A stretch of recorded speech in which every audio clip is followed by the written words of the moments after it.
Welcome to Totally Awesome Films, and today we're going to talk about the 1973 film Live and Let Die, the 8th film in the James Bond 007 film franchise, starring a new James Bond named Roger Moore.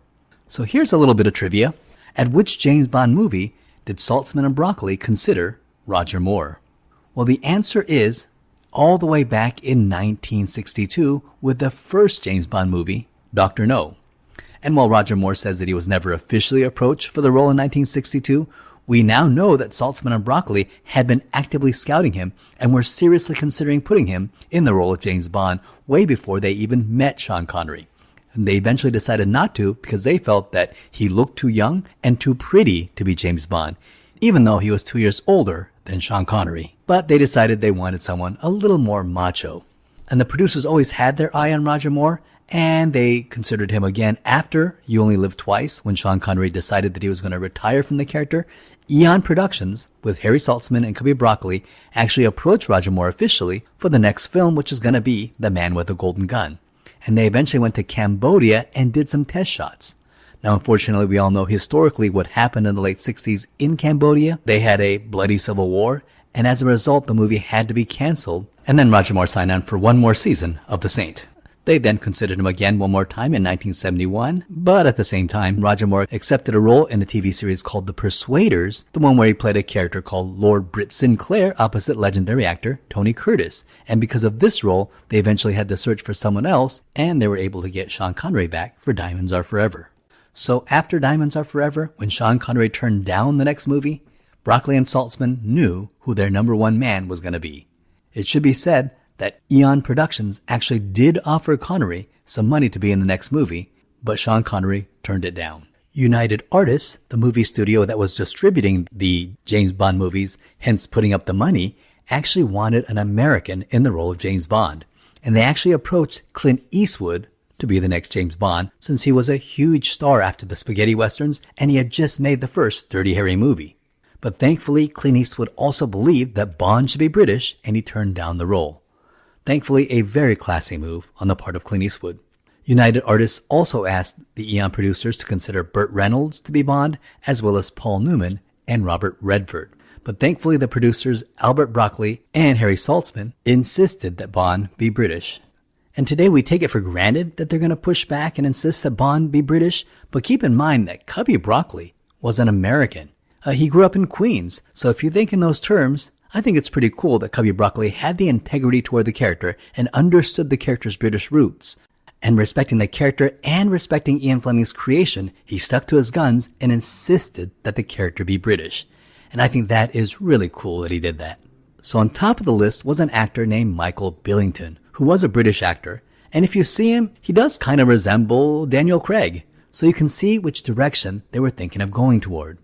However, Cubby Broccoli really liked Roger Moore. And in keeping with the lighter tone of the movie, similar to Diamonds Are Forever, which had made a ton of money at the box office, they liked that Roger Moore could play James Bond more broad than Sean Connery, since Roger Moore had been in several successful comedies. They eventually pushed Roger Moore to be in the role, although the producers kept Michael Billington in touch just in case Roger Moore didn't work out or backed out of the role. When it became obvious that Roger Moore would be the next Bond, Michael Billington was let go, but a few years later, Eon gave Michael Billington a small role in The Spy Who Loved Me. He's actually the Russian agent that gets killed by Bond in the opening teaser.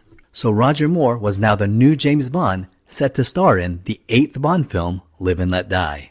Roger Moore was born on October 14th, 1927 in London, and his father was a policeman.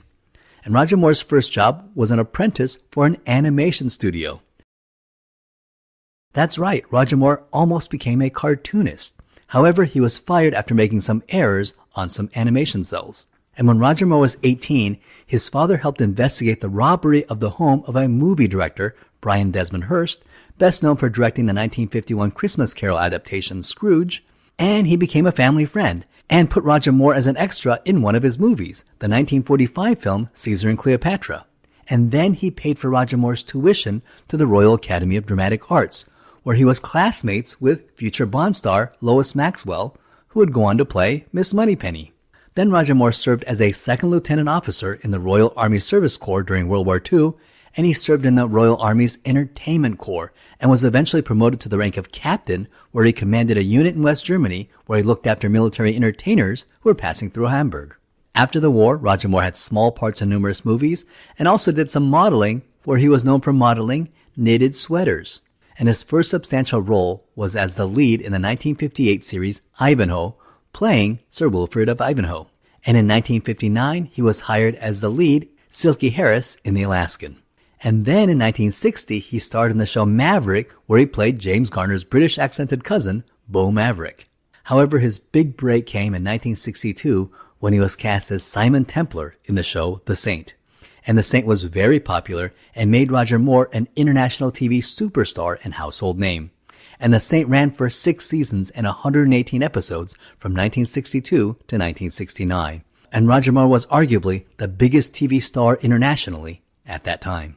And after The Saint in 1971, Moore was cast in the action police comedy The Persuaders, starring Tony Curtis.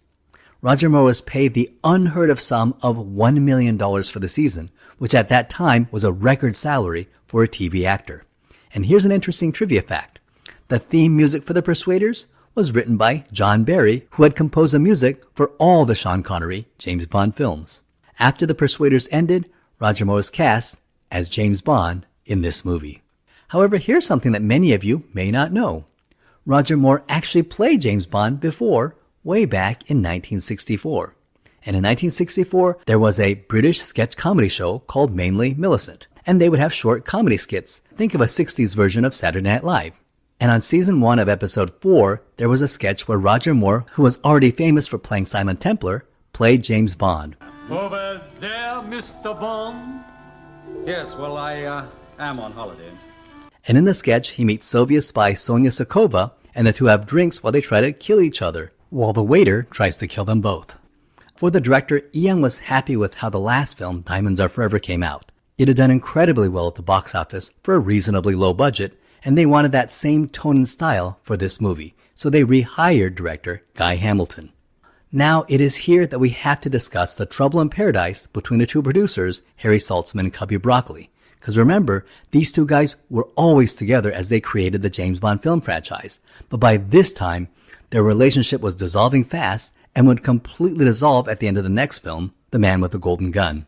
And by the time they made The Spy Who Loved Me, Harry Saltzman was out, and that film was made solely by Albert Cubby Broccoli. However, their relationship had already strained by this film, and it was during the making of this movie they crossed the point of no return.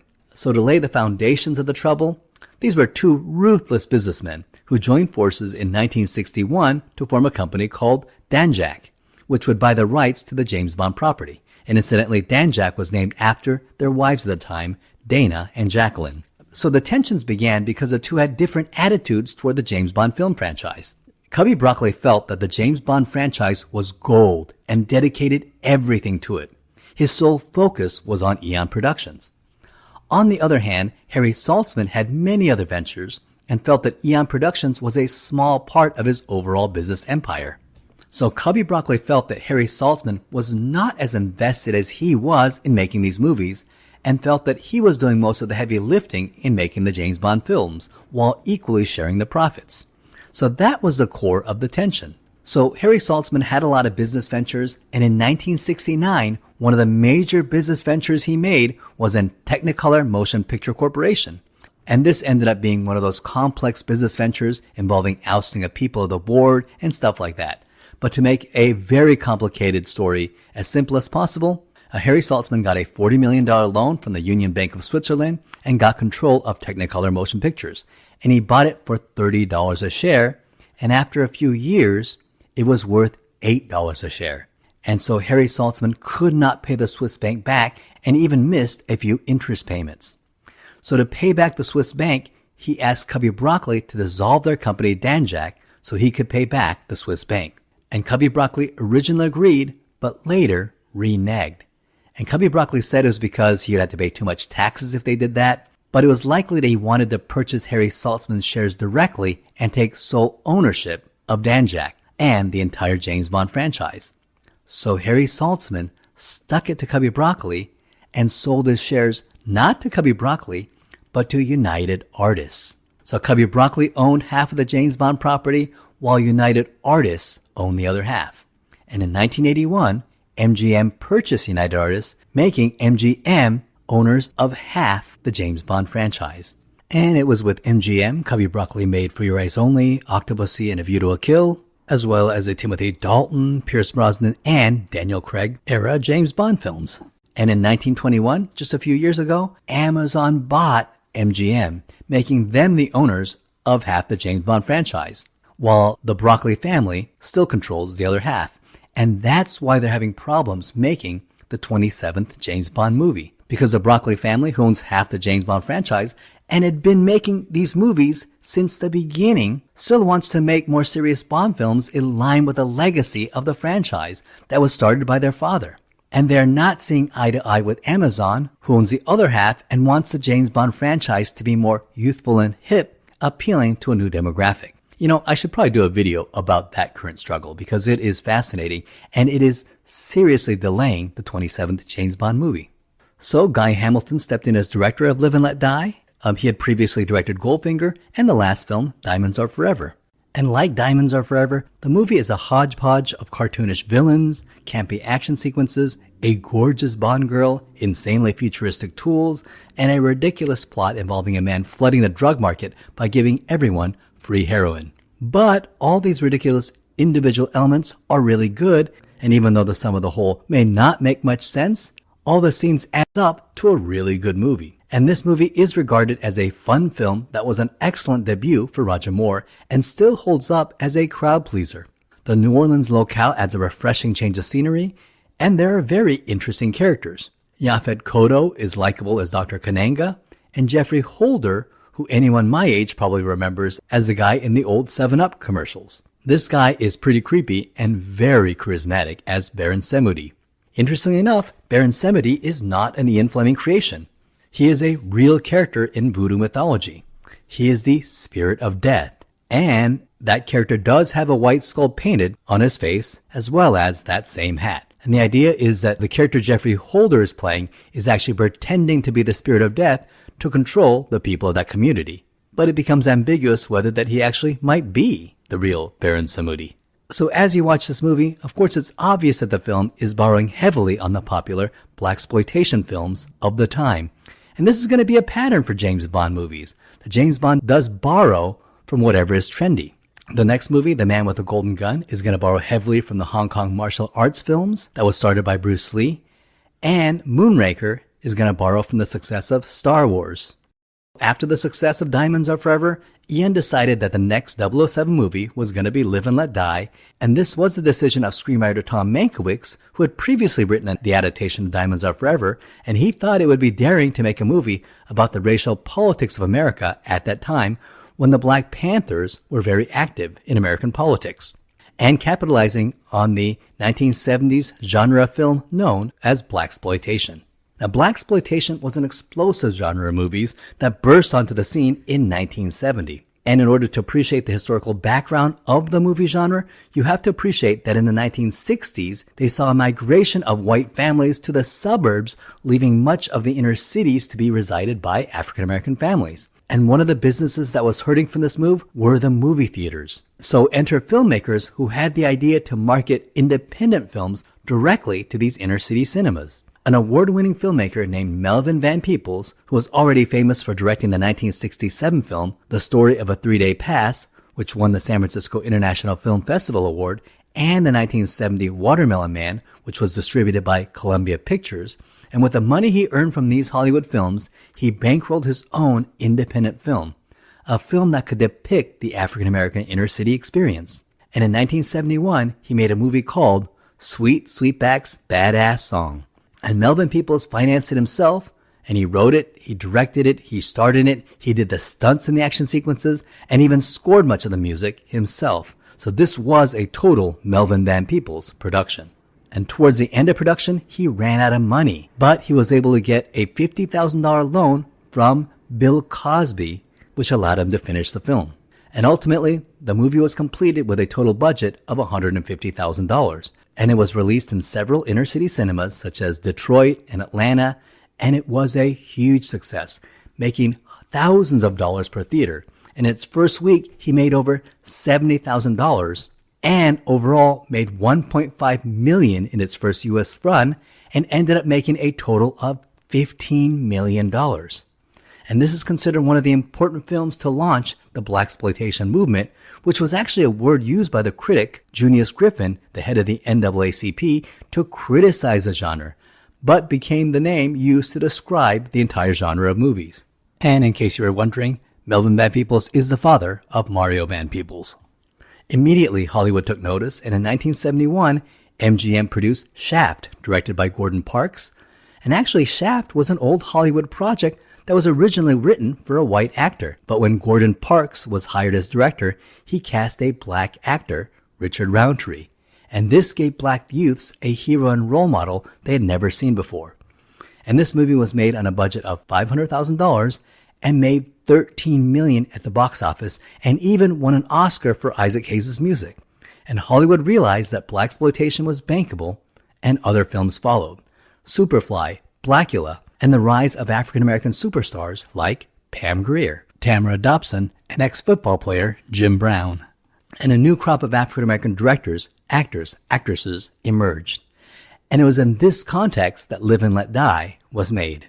And the movie was loosely based on Ian Fleming's book, which was actually his second James Bond novel after Casino Royale. Fleming actually wrote Live and Let Die in 1954, originally titled The Undertaker's Wind, even before Casino Royale was published. He wrote Live and Let Die to be a much more serious book than Casino Royale and wanted it to be a meditation on the nature of evil, and was inspired by a trip he and his wife took to New York in 1941 and again in 1953. And in the novel, James Bond goes to New York to protect U.S. agents from the Soviets that have infiltrated America using the Black Panther Party. Now, Guy Hamilton did not want to use Mardi Gras, but was fascinated by the funerals of New Orleans and wanted to include it in his movie.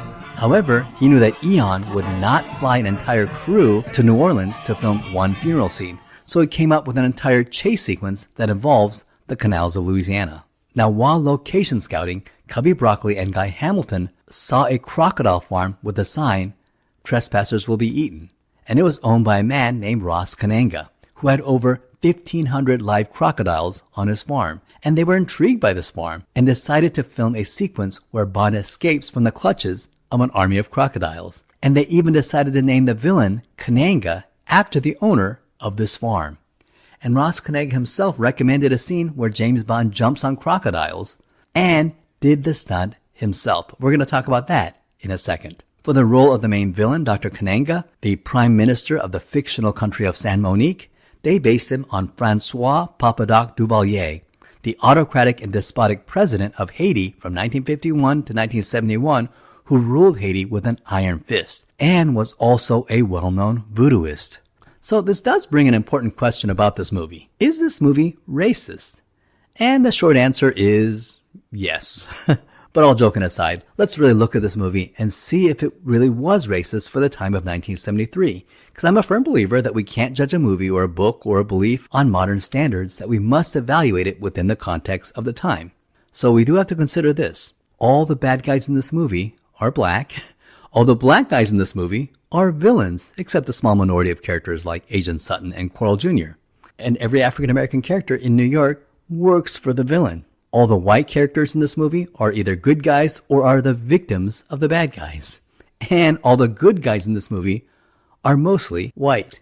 And finally, much of the black guys, like Yaphet Kotto's other identity of Mr. Big, talks in this over-the-top cartoonish manner using words like honky and jive ass, and it's ridiculous and over-the-top, as if Tom Mankiewicz had never really spent much time hanging out with black people. So was it racist for the time of 1973? Well, the answer is yes, a little bit. It was a little bit racist. And yet we can't ignore all the good things that it did for the black community. And what I mean is that one of the things that Cubby Broccoli and Guy Hamilton did was hire the Black Stuntmen's Association. And the Black Stuntmen's Association was founded in 1967 as a result of policies in Hollywood that kept black stuntmen from getting studio work. And it consisted of 12 men and 3 women. Because during this time, Hollywood would just use white stuntmen with their faces painted brown. So black stuntmen formed this organization to advertise the use of black stuntmen. And members of the Black Stuntmen's Association were able to get roles as stuntmen in shows like Mission Impossible and The Mod Squad and many blaxploitation movies. And Live and Let Die hired the association, which was a huge boon to them. And members of the Black Stuntmen Association at the time really appreciated a large production like Eon hiring them and allowing them to display their talents, and it really gave the organization legitimacy. Now, Tom Mankiewicz was correctly worried about the fact that all the villains were black, so they tried to make the villains as likable and interesting as possible. So he does succeed here. You get Baron Samedi, you get Teehee with his mechanical hand, you get Whisper, the heavy-set guy with the raspy voice. They're all very interesting, very charismatic, and very memorable. They are arguably the most interesting and most memorable villains in the entire 007 series, third only to Oddjob and Jaws. And speaking of returning actors, one of the actors that is glaringly missing is Desmond Llewellyn as Q. And he was intentionally left out of the movie. And one of the reasons why is they wanted to set a different tone for this movie to intentionally separate it from the past Bond films. So you had Bond smoking a cigar instead of a cigarette. You had him drink another drink besides the vodka martini. And you didn't have Q. And this was to Desmond Llewellyn's dismay because Desmond Llewellyn, who was actually an actor on a TV series, already took time off for 3 episodes so that he could play Q in this movie. And to his annoyance, when he arrived on set, the producers told him that he was not going to be in this movie. And that is terrible. Shame on Eon.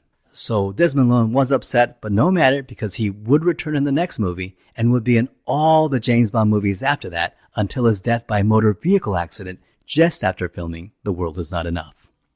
And of course you can't discuss Live and Let Die without discussing Jane Seymour as a beautiful Virgin Psychic Tarot card reading, Solitaire. And as you watch this, you just fall in love with her. I couldn't take my eyes off of her because she's insanely beautiful and the camera just falls in love with her. Now unfortunately this character is very one-dimensional and in many ways is simply a damsel in distress. But fortunately the saving grace of this character is that she's played by Jane Seymour. And I think Solitaire succeeds based on the insane beauty of Seymour. So interestingly enough, even though Solitaire is Caucasian in Ian Fleming's novel, Live and Let Die, the screenwriter Tom Mankiewicz wanted to rewrite her as an African-American woman and eventually wanted Diana Ross to play her. And this would have been very interesting. But Cubby Broccoli and Harry Saltzman ultimately decided to play it safe, and they said that the character should be Caucasian, and originally considered Catherine Deneuve, but eventually ended up casting a relative unknown named Jane Seymour, who was only 20 years old at the time. Jane Seymour was born Joyce Penelope Frankenberg in 1951 in Uxbridge, Middlesex, which is now part of Greater London. And her father was a distinguished OB-GYN and was Jewish, and her mother was Dutch. And Jane Seymour was born with heterochromia, so her right eye is brown and her left eye is green. And when she was 18, she starred in uncredited Richard Attenborough's Oh, What a Lovely War, and the next year she was cast in The Only Way. But her big break came when she was cast in this movie, and she was very popular and was a breakout hit. And recently she was ranked number 10 out of 26 Bond girls. And there's just something about the way Jane Seymour plays Solitaire that has both this childish innocence, but also this tragic gravitas. So we start the movie, and already the movie is different. We have a new gun barrel sequence. We don't have Bob Simmons' weird little hop. We don't have Sean Connery kind of losing his balance or George Lazenby's awkward crouch. We get a sleek new Bond without a bowler hat, kind of gliding across the screen and going into a fast two-handed gunfire. And I really like this opening gun barrel sequence. I think it's the best gun barrel sequence in the entire franchise. And here we realize that we're going to have a new modern age of James Bond. And then we get an opening teaser that is very different. And unlike the opening teasers ever since Goldfinger, which featured a self-contained action sequence that is usually unconnected to the rest of the movie, in this movie, we get an opening teaser that doesn't feature James Bond at all. We're at the UN where we meet our villain Dr. Kananga and his secretary Solitaire, and then an MI6 agent is murdered through some sonic waves that comes in through his headphones. And then we get an interesting scene in New Orleans where an MI6 agent is watching a funeral, which turns out to be his own. And this is an intriguing scene, and it's just weird and unsettling enough to get you very curious and interested in the film. And finally, a third MI6 agent is captured by a voodoo cult and is bitten and killed by a snake. Now, the voodoo priest holding the snake was not a snake handler, he was a professional dancer who hated snakes. And the actor playing the MI6 agent was also deathly afraid of snakes, and when the snake bites him in the face, the character passes out and dies. Well, after filming that scene, the actor was still passed out, and everyone in the crew realized that he had been so scared that when the snake touched his face, he fainted. And they printed that scene. So when you watch that scene, you're actually seeing a man who genuinely fainted in real life. And then we get the musical theme song, and it's an amazing song. It's written by Paul McCartney and performed by his post-Beatles band, Wings. And Cubby Broccoli and Harry Saltzman reached out to Paul McCartney to write the song, and they sent him a copy of Ian Fleming's book, Live and Let Die. And he read it and he enjoyed it, and then wrote the song on the day he finished the novel. We start our movie proper, and we're introduced to Roger Moore as James Bond without much fanfare. He's in his apartment sleeping with an Italian woman. And the Italian woman is a spy named Miss Caruso, who is played by Madeline Smith. And Madeline Smith was in The Persuaders with Roger Moore, and he recommended her for this part. And we have our new 007 in Roger Moore. And he's as handsome as Connery, and maybe even a little prettier, and while he lacks Connery's masculine magnetism, I think he makes up for with a kind of aristocratic sophistication. If Connery is the iconoclastic English rogue, Roger Moore represents the quintessential British gentleman. M and Moneypenny come to Bond's apartment very early in the morning and tell him of his new mission, and Moneypenny discovers Miss Caruso hiding in the closet, and she covers for her. And there's a little different vibe between the two. With Sean Connery, there was a definite smoking magnetism between the two. But here, there's a very close platonic friendship, almost as if they're cousins or even siblings. And this may be related to the fact that the two went to college together and were already friends from decades earlier. M presents him with a watch, and we learn that it has super magnetic powers, and we'll later see that it even has a tiny buzzsaw. So Roger Moore, he's very different, but in many ways, he's kind of the same. Because there's one scene in the opening where he's making love to the Italian spy, and he's able to strip her clothes off with his new little magnetic wristwatch. And that scene kind of wins us over right away. And now we know, with the bias of future knowledge, that this is going to be the next Bond. And in this moment, we feel that this franchise might be in good hands. Bond first sets off to New York, and when he gets off the plane, he leaves the airport, we see him in this amazing suit, and he looks fantastic. He nearly rivals Sean Connery in looking amazing, and we feel, my God, this is James Bond. We then meet Felix Leiter, played by David Hedison, and he's good. Already one of the more memorable actors to play Felix Leiter. And he'll reprise his role as Felix Leiter over a decade later in License to Kill. And we learn that Felix Leiter and the CIA are monitoring Dr. Kananga, the Prime Minister of San Monique. James, your friend Kanang has just left the UN. While being driven around town, Whisper, one of Kananga's goons, kills Bond's driver and then drives off. And with the help of Felix Leiter, Bond tracks down the car to a voodoo shop and then follows the car into Harlem and then into a bar. And we learn that every black person in Harlem is working for the villain. And at the bar, he asks for information, but the table spins, and he's smack dab in the middle of the villain's lair. And it is here we get the line, Bond, James Bond. And it is fantastic. My name's Bond. James Bond. And here we meet Solitaire and Teehee uses his claw to destroy Bond's gun. And then we meet the main villain, or who we think is the main villain, Mr. Big, who we later find out is Dr. Kananga. And he's taken out back to be shot, but he's rescued by CIA agent Strutter, played by Lon Satin, who tells Bond that he thinks there's a connection between Mr. Big and Dr. Kananga. Was the fact that Mr. Big is Dr. Kananga supposed to be a surprise reveal when the movie came out? Because I can't remember when I first saw this movie over 4 decades ago. So when I see it now, it's so obvious that Mr. Big is Yaphet Kotto, but I'm curious. Do you remember when you first saw this movie? Did you think that Mr. Big and Dr. Kananga were 2 different people, and were you surprised by the reveal?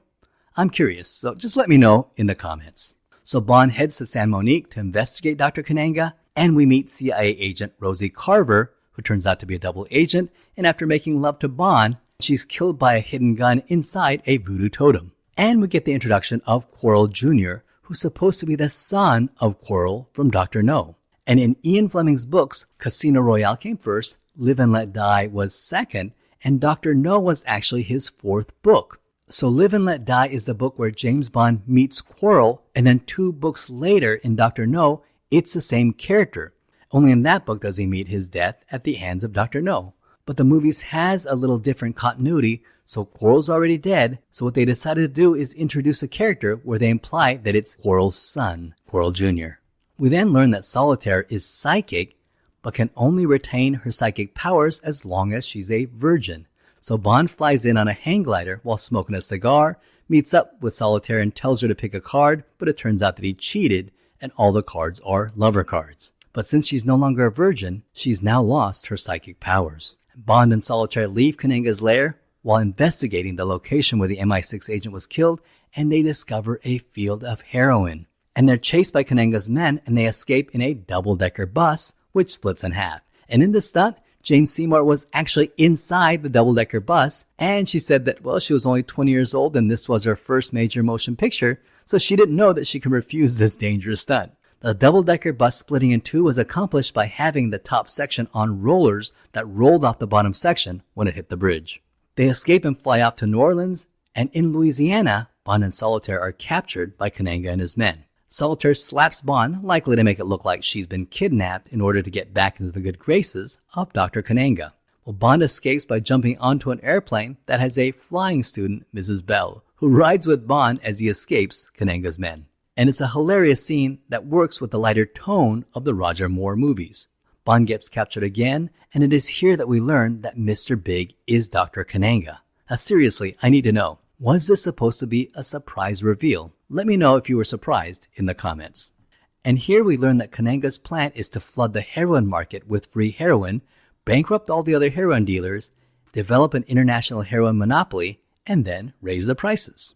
The Bond is knocked out and taken to a small crocodile farm to be fed to the crocodiles. And this is one of the most memorable action sequences in the movie, where Bond escapes by jumping on the backs of crocodiles to safety. Kind of like that video game, Pitfall. And this was actually performed by Ross Kananga, the owner of the farm. Ross Kananga actually decided to do the stunt himself, and when I saw this, I actually thought it was some kind of special effect. Well, it wasn't. These are real crocodiles from his farm, and Ross Kananga actually jumped over their backs and successfully did the stunt in 5 takes. And when you see the scene again, the last crocodile almost bites Ross Kananga's leg, and since the footage looks so good, they actually kept it in the film, so you almost see Ross Kananga's leg being bitten off by that last crocodile. For the next action sequence, Bond escapes on a boat, and it's an exciting chase. According to Bond production history, 17 boats were actually destroyed during rehearsals. And there's a scene where James Bond jumps over land with his boat. And when they successfully cleared the jump for the shoot, it unintentionally set the Guinness Book of World's Record of 110 feet. And that record held for years. So when you see that boat clear, it's also not a 1970s special effect. That is a Guinness World setting boat jump. Now, another memorable character in this movie is the role of Sheriff Pepper, who's played by character actor Clifton James. And Clifton James noted that these Southern police officers were also proud of their large bellies, so he actually wore padding underneath his uniform to exaggerate and accentuate his large belly into an even larger belly. But he must have been pretty popular at that time. Sheriff J.W. Pepper will return in the next Bond film, The Man with the Golden Gun, with an even larger part. And Clifton James has played this character 100 times in all sorts of movies and played him in a TV episode of Dukes of Hazzards. And then reprised a role in 1980, Superman 2. When the Kryptonian Phantom Zone villains appear on Earth and they wreak havoc in a small town, he's the sheriff of that small town. Now there is a controversial element to this boat action sequence, and if you've noticed, there's no music during the chase. And I think there are some moments during the chase where the James Bond theme or the main musical score could have augmented the action. And I know John Barry would have done it, but this was an intentional choice by the current music composer, George Martin, who didn't want the music to distract from the action. Now Bond heads back to San Monique to rescue Solitaire, and I love this final action sequence. Solitaire is tied up and being forced into a voodoo ritual, and Bond crashes the voodoo ceremony, not in a suit, but in a super cool black outfit with a brown gun holster. And it's the first and last time he had this look, but he looks really cool and looks like a superhero. It's a cool costume design right out of a comic book, reminiscent of Nick Fury, Agent of S.H.I.E.L.D., which was based on Sean Connery's James Bond. But the scene just has everything. It has a beautiful damsel in distress, it has a villain with a skull painted on his face, it has voodoo priests holding a handful of snakes. And yes, there's even robots in the scene that Bond shoots, and it turns out to be a decoy. Apparently, Jeffrey Holder was terrified of snakes and did not want to jump into that casket full of live snakes. But on the day of shooting, Princess Alexandria was visiting the set, and she was a James Bond fan and was touring the set, and Jeffrey Holder, being a very loyal British citizen and a fan of the royal family, wanted to impress Princess Alexandria and did the shot and jumped into the basket full of snakes. And the shot does look great, and it's a very terrifying scene. And while filming the scene, the snake handling dancer was bitten in the hand by the snake and dropped it. And everyone on the set was tending to the dancer that nobody noticed that the snake was heading toward Jane Seymour, who was completely tied to the post and couldn't move. And she started screaming. At the last minute, they noticed her and saved her from the snake. So Bond discovers Dr. Kananga's base underneath the voodoo ceremony, and they have a fight where Bond defeats Kananga by inflating him like a balloon until he floats to the ceiling and pops. And it's a bizarre ending, but if you're into this movie, you kind of go with it. This movie has a lighter tone that's going to foreshadow the lighter tone of the Roger Moore era of James Bond. Now, the film was a huge breakout success. The movie was made on a very modest budget of $7 million, which was even less than the budget of Diamonds Are Forever. And the movie made $162 million worldwide.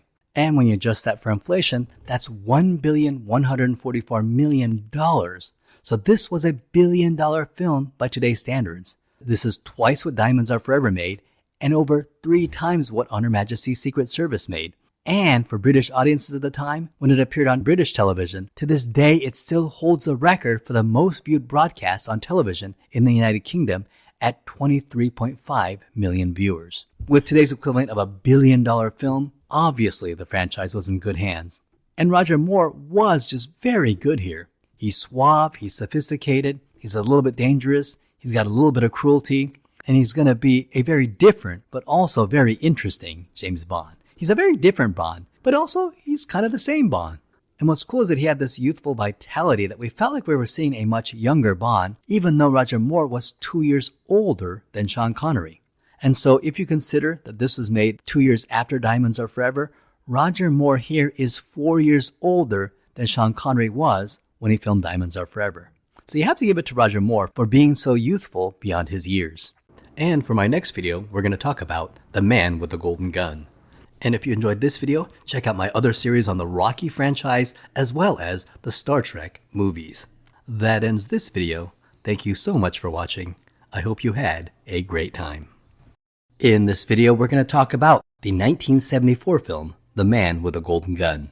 After Sean Connery decided to leave the global film franchise phenomenon that he helped create, Eon tried to replace him with George Lazenby in On Her Majesty's Secret Service. And despite being an excellent film, the box office was lukewarm. So Sean Connery returned for one last film in Diamonds Are Forever, but vowed he would never again play 007. And so movie fans, movie critics, and Hollywood insiders began to wonder if the James Bond franchise could actually survive without Sean Connery. Well, the 1973 film Live and Let Die starring Roger Moore was a huge box office hit, giving Eon hope that there might be a 007 after Connery. And the very next year, they followed it up with The Man with the Golden Gun. Roger Moore returned just as dapper and sophisticated as he was in the previous film, and it had a great villain in Scaramanga, who was a worthy antagonist to our James Bond. It had a great villain henchman in Knick Knack, and it had a beautiful exotic locale of Thailand. And it also had the beautiful Maud Adams as Scaramanga's girlfriend. And it had some incredible practical stunts, even if one of them was ruined by an inappropriate sound effect. On the other hand, it had a very weak Bond girl in Mary Goodnight, played by Brick Eklund. And it has one of the weaker stories of the James Bond franchise. And this film had a very low budget, which certainly shows on screen. And in case you were thinking, I can really use a little more Sheriff J.W. Pepper, well, this movie's got you covered, because this movie has Sheriff Pepper galore. So Roger Moore made a worthy debut as a very different James Bond than Sean Connery's iconic depiction of the character. And the producers were very happy with the success of the last film, and they were confident in this new direction with Roger Moore, and it looked like Roger Moore was here to stay. So the producers decided to repeat the same formula as the last film, and maybe take it a little further. They rehired Guy Hamilton, who had directed the uber-classic Goldfinger in 1964, and he returned to direct Diamonds Are Forever, and then directed the last film, Live and Let Die. And Diamonds Are Forever, Live and Let Die, and Man with a Golden Gun sort of constitute an odd James Bond trilogy of films and a somewhat nadir of the franchise. However, 1974 was not the first time The Man with the Golden Gun entered pre-production.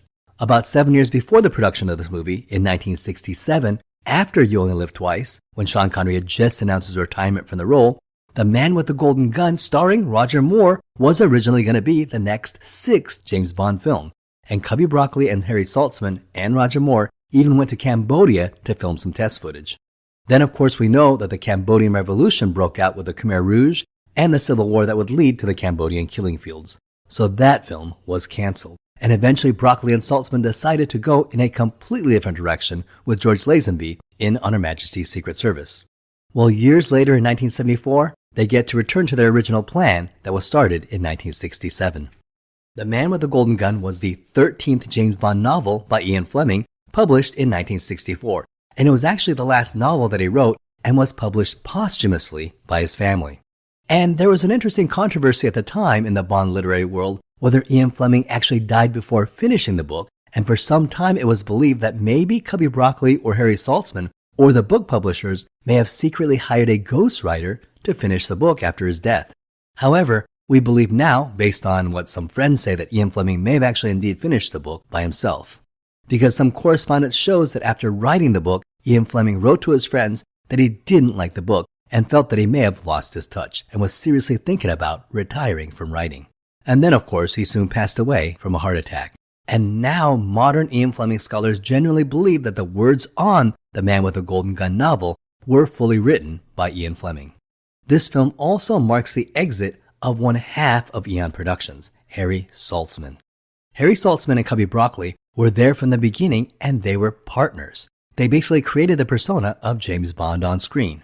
By this time, their relationship was dissolving fast and would completely dissolve by the end of this film. And by the time they made The Spy Who Loved Me, which was delayed for over 3 years, Harry Saltzman was completely out, and that film was solely made by Cubby Broccoli. So to lay the foundations of the trouble, these were two ruthless businessmen who joined forces in 1961 to form a company called Danjaq, which would buy the rights to the James Bond franchise. Danjaq was named after their wives at the time, Dana and Jacqueline.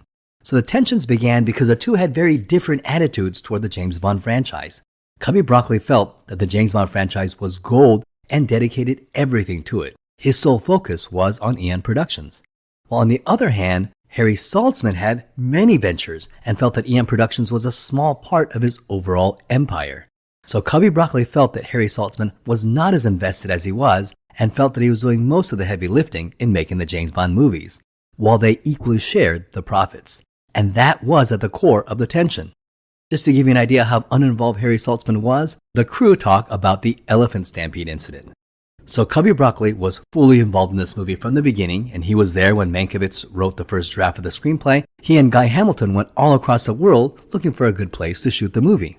Well, Harry Saltzman contribution to the movie, he told Tom Mankiewicz that the final confrontation between James Bond and Scaramanga should involve an elephant stampede. Harry Saltzman thought it would be really cool if Bond and Scaramanga faced each other while riding wild elephants. Well, that confused everybody since it wasn't in the script, and it would have been a major change to the budget to hire 200 elephants. Well, and then Harry Saltzman disappeared, presumably to deal with his other non-James Bond business ventures, so everyone on the crew forgot about Saltzman's elephant idea. Then one day the crew received a huge shipment of over 1,000 elephant shoes. Apparently, Harry Saltzman learned that to have elephants on a movie, they had to wear specialized elephant shoes. And so Harry Saltzman hired an elephant shoemaker and had 1,000 elephant shoes made. And of course, there was no elephant stampede, so there was no elephants, and so there was no use of these elephant shoes. But it gives you an idea how out of touch Harry Saltzman was in regard to the production of the James Bond movies. So Harry Saltzman had a lot of business ventures outside of the James Bond films, and in 1969, one of the business ventures he made was in Technicolor Motion Picture Corporation. And this ended up being one of those crazy business ventures involving ousting of people on the board and crazy business stuff like that. But to make a complicated story as simple as possible, Harry Saltzman got a $40 million loan from Union Bank of Switzerland, and he got control of Technicolor Motion Pictures. And he bought it for $30 a share. But after a few years, Technicolor Motion Pictures was only worth $8 a share. And so Harry Saltzman could not pay the Swiss bank back and even missed a few interest payments. So to pay back the Swiss bank, he asked Cubby Broccoli to dissolve their company Danjaq so he could pay back the Swiss bank. And Cubby Broccoli originally agreed, but he later reneged. And Cubby Broccoli said that it was because he would have to pay too much in taxes, but it was likely because he wanted to purchase Harry Saltzman's shares directly and take sole ownership of Danjaq, and hence sole ownership of the entire James Bond franchise. So Harry Saltzman was so upset with Broccoli that he decided to stick it to Cubby Broccoli and sold his shares not to Cubby Broccoli, but to United Artists. So Cubby Broccoli owned half of the James Bond property, and United Artists owned the other half. And then in 1981, MGM purchased United Artists, making MGM owners of half the James Bond franchise. And it was Cubby Broccoli and MGM that made the Pierce Brosnan James Bond films as well as the Daniel Craig Bond films. And then in May 2021, just a few years ago, Amazon bought MGM, making them the owners of half the James Bond franchise, with the Broccoli family owning the other half. And that's why they're having problems now making the 26th James Bond movie. Because the Broccoli family, who owns half of Bond, wants to create a more serious James Bond film in line with the legacy of the previous movies, where they only produce one movie every few years. However, Amazon, who owns the other half, want the James Bond franchise to be more youthful and hip and appeal to a new demographic. And Amazon also thought of the James Bond franchise as content and wanted to create more content for Amazon Prime. And one of the ideas they kept pitching was a Miss Moneypenny streaming series, as well as a Bond miniseries starring a possible African-American female James Bond. Now, on the other hand, the Broccoli family did not want to dilute the brand and just wanted to focus on making one really good James Bond movie. So for over a year, the Broccoli family and Amazon were at a stalemate. However, in February 2025, the stalemate resolved when Amazon offered the Broccoli family $1 billion for the creative rights to the 007 franchise. And contrary to some belief, the Broccoli family will still own 50% of the franchise forever. And so they'll get to keep 50% of any profits from the James Bond movie. They only gave up creative control. So that means from here on out, whatever James Bond property we see on the big screen or on streaming will be produced 100% by Amazon. And after seeing The Lord of the Rings Rings of Power, I really don't know what to think about that. The 1973's Live and Let Die was heavily borrowing from the success of the black exploitation films like Shaft and Superfly. Later, Moonraker will take inspiration from the success of Star Wars. And it's clear here that the 1974 Man with the Golden Gun is trying to borrow from the success of the Hong Kong martial arts films that were popular at the time. Only 2 years earlier, Bruce Lee had released The Fist of Fury in the US, and just a year earlier, Enter the Dragon was released, and those films were both an international phenomenon, sparking the martial arts craze of the 1970s, a craze that we can argue has never really died to this day. Unfortunately, it's apparent here that Guy Hamilton was not much of a martial artist. And it appears that no one on set really knew any real martial arts because the martial arts in this movie is pretty terrible. And maybe you could get away with that in the mid-1970s because martial arts was a fairly new thing, but now we watch it today in the post-Matrix, post-John Wick age where the Hong Kong-style action has fully penetrated Hollywood, and the martial arts is just terrible. And it's odd because there appears to be at least 100 Asians on set, and it's odd that they really couldn't find one martial artist. Because aside from a few scenes, there's that exciting sword fight scene and maybe a few martial arts scenes, it's very embarrassing from a martial arts choreography point of view. And then we get this laughable scene where two teenage girls takes down an entire organization of trained assassins. And the scene is just ridiculous and really takes the film franchise to a new low. Well, after screenwriter Tom Mankiewicz finished the first draft of the screenplay, he knew that he didn't have a very good script. And he turned it in and apologized to Cubby Broccoli and Guy Hamilton and admitted that he was fresh out of ideas for the movie. Therefore, Cubby Broccoli brought back Richard Maibaum, who had written 6 previous James Bond movies, and he took another pass at the script. And it was Richard Maibaum who added the B story about the Solex agitator. And that's another thing that this film borrows is from the energy crisis, which was in the headlines from 1973 to 1974. The 1973 oil crisis caused oil shortages all across the world where people were standing in lines at gas stations. This was a time in our history when OPEC, aka the Organization of Petroleum Exporting Countries, and at that time was Iran, Iraq, Kuwait, Libya, Qatar, Saudi Arabia, United Arab Emirates, Venezuela, Indonesia, Nigeria, and Ecuador, these nations decided to start an oil embargo against the United States for the American involvement in the 1973 Yom Kippur War. And the embargo was very effective, and it demonstrated Saudi Arabia's diplomatic and economic power. Crude oil prices, which had originally been $3 a barrel, for years suddenly jumped up to $10 a barrel, and at times went as high as $12 a barrel. And Americans began to see the effects of that in their gas prices.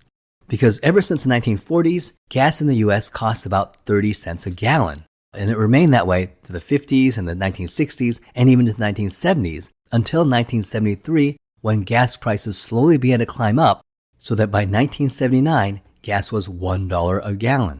And that's where it stayed from 1979 to the 2000s. Eon went location scouting for the film, and the first location they considered was Jamaica. And this would have been a significant cost-cutting location.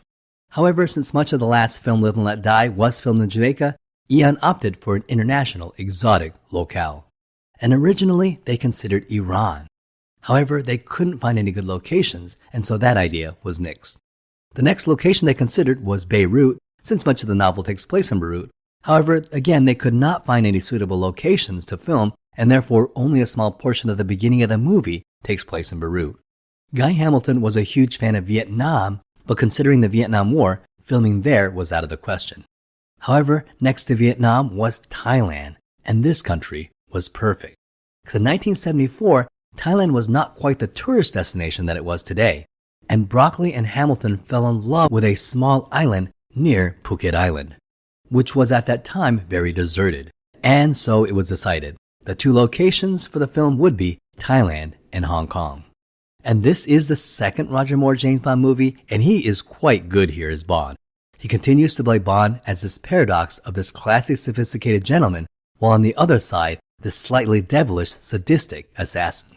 And Moore plays him with just enough of a twinkle and a smile to make him likable and sympathetic, even when he's killing people or committing despicable acts. Because there's something just classy and likable about the way Moore plays 007. For the role of the main antagonist, Francisco Scaramanga, Tom Mankiewicz was inspired by the final action sequence in Shane, where Shane battles the villain Jack Wilson, played by Jack Palance. Therefore, the producers wanted to hire Jack Palance for the role of Scaramanga. However, Jack Palance was not interested and turned it down. The producers then considered Christopher Lee, who was best known for his recurring role as Count Dracula. And when he received the script for The Man with the Golden Gun, he was very excited and accepted right away. And Christopher Lee is brilliant as Francisco Scaramanga. He is Bond's opposite number in this movie, and when you meet him, you fear for our 007. His performance adds gravitas that is missing for the rest of the film. And Christopher Lee is actually Ian Fleming's cousin, and Fleming wanted him to play James Bond when the first Bond movie was being made. Christopher Lee and Ian Fleming love to golf together, and Lee remembers Ian Fleming asking him to audition for the role of Bond. Interestingly enough, in this movie, Scaramanga has a third nipple, which in reality is an actual biological occurrence that's known as polythelia or polymastia. And if you're Chandler Bing from Friends, it's known as a nubbin. Sir Christopher Lee was born on May 27, 1922 in London, and his parents were separated when he was 4 and divorced shortly. His mother then married Harcourt George St. Croix Rose, who was the uncle of Ian Fleming, and thus he and Ian Fleming became cousins. During World War II, Christopher Lee volunteered for the Royal Air Force and then joined Royal Air Force Intelligence. And after the end of World War II in 1946, his cousin Niccolo Carandini, who was the Italian ambassador to Britain, suggested that Christopher Lee become an actor. Initially, he struggled finding roles, and in 1948, he got his first role in a Terence Young movie called Corridor of Mirrors. And after 6 years of struggling as an actor, his first big break came in 1952 when Douglas Fairbanks Jr. began making films and cast Christopher Lee as one of his regular character actors in 16 of his movies. And this gave him regular acting work. Then in 1957, he was cast as Frankenstein for Hammer Productions, and this would be a very fruitful relationship. He then starred as Count Dracula in the 1958 film Dracula, which was a huge hit and was considered one of the best British films. And Christopher Lee became an instant superstar, and he would go on to play Dracula 10 times, 7 more times in Hammer films and 3 more times for films and other productions. And during this time, he also starred in The Hounds of Baskervilles and then played Sherlock Holmes in the 1962 Sherlock Holmes and the Deadly Necklace. And then in 1974, he starred as Scaramanga in this movie. And this role helped him break into Hollywood films, where he consistently continued to act into his 90s and passed away in 2015 at the age of 93. and today he is probably best known for his role as Saruman in the Lord of the Rings trilogy, as well as Count Dooku in the Star Wars prequels.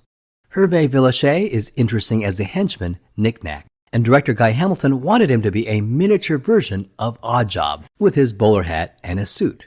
And as an intentional homage to that character, who was a henchman in Goldfinger, which was directed by Guy Hamilton. And Knick-Knack's role here is also similar to the Pink Panther character Kato, a loyal companion who is constantly trying to kill Inspector Clouseau to help him keep his skills sharp.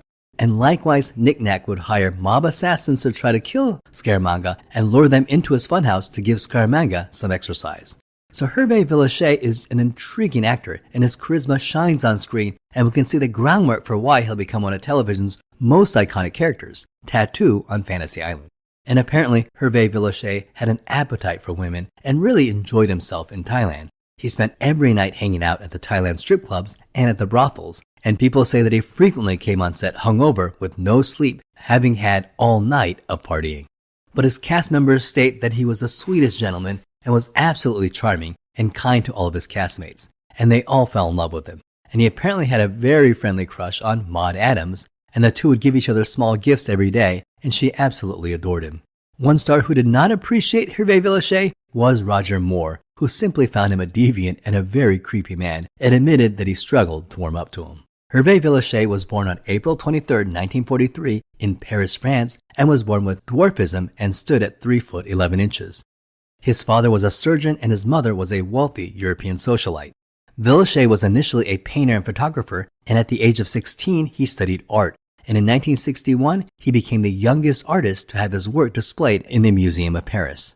And at age 21 he moved to the United States and began to act in off-Broadway plays. And he got small roles in various movies, but was so poor that he was living out of his car in Los Angeles when his big break came by being cast in this film. And after this movie in 1977, he was cast as Tattoo, Mr. Rourke's assistant on Fantasy Island. Sadly, in 1993, at the age of 50, Hervé, who suffered from depression and alcoholism, as well as chronic pain, tragically took his life. The character of Knick-Knack was originally named Demi-Tasse, which is half cup in French. Maud Adams starred in this movie as Andrea Anders, who was Scaramanga's girlfriend, and she's the one who sends Bond the bullet, which eventually triggers this movie. And in reality, it turns out that she is betraying Scaramanga in hopes that James Bond will kill him, thus freeing her. Maud Adams was born on February 12, 1945, in Luleå, Sweden, and she wanted to become an interpreter, but at the age of 18, a photographer asked to take her picture and then submitted it to the Miss Sweden contest, and this launched her successful modeling career. At the age of 25, she was asked to appear in the 1970 film The Boys in the Band, which led to guest spots on Hawaii Five-0 and Kojak, and then she starred in this movie, which catapulted her to international fame.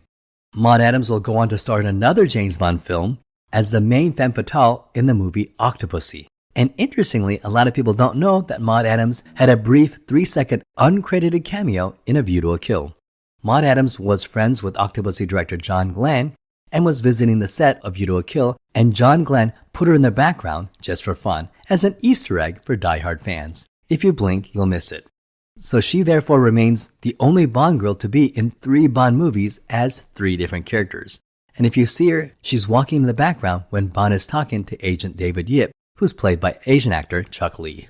And now we have to talk about another weak element in this movie, which is the Bond girl, Mary Goodnight, played by Britt Eklund, who actually lobbied very hard for this role.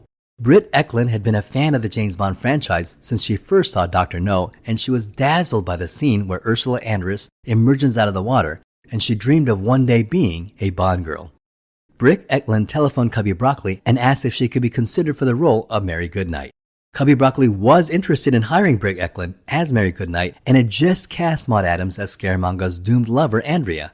However, when it was officially announced that Maud Adams was officially cast, Britt Eklund misunderstood and thought Maud Adams was cast as Mary Goodnight, and she was devastated and admitted that she cursed Maud Adams. She was then relieved to get the call that she was being strongly considered for Mary Goodnight.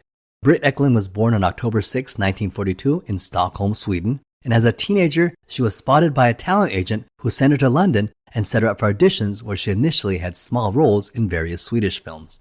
Now, prior to her role in this James Bond movie, Britt Eklund has a connection to another infamous James Bond film. Eklund was once married to Peter Sellers, who played James Bond, aka Evelyn Tremble, in the non-canon 1967 Casino Royale.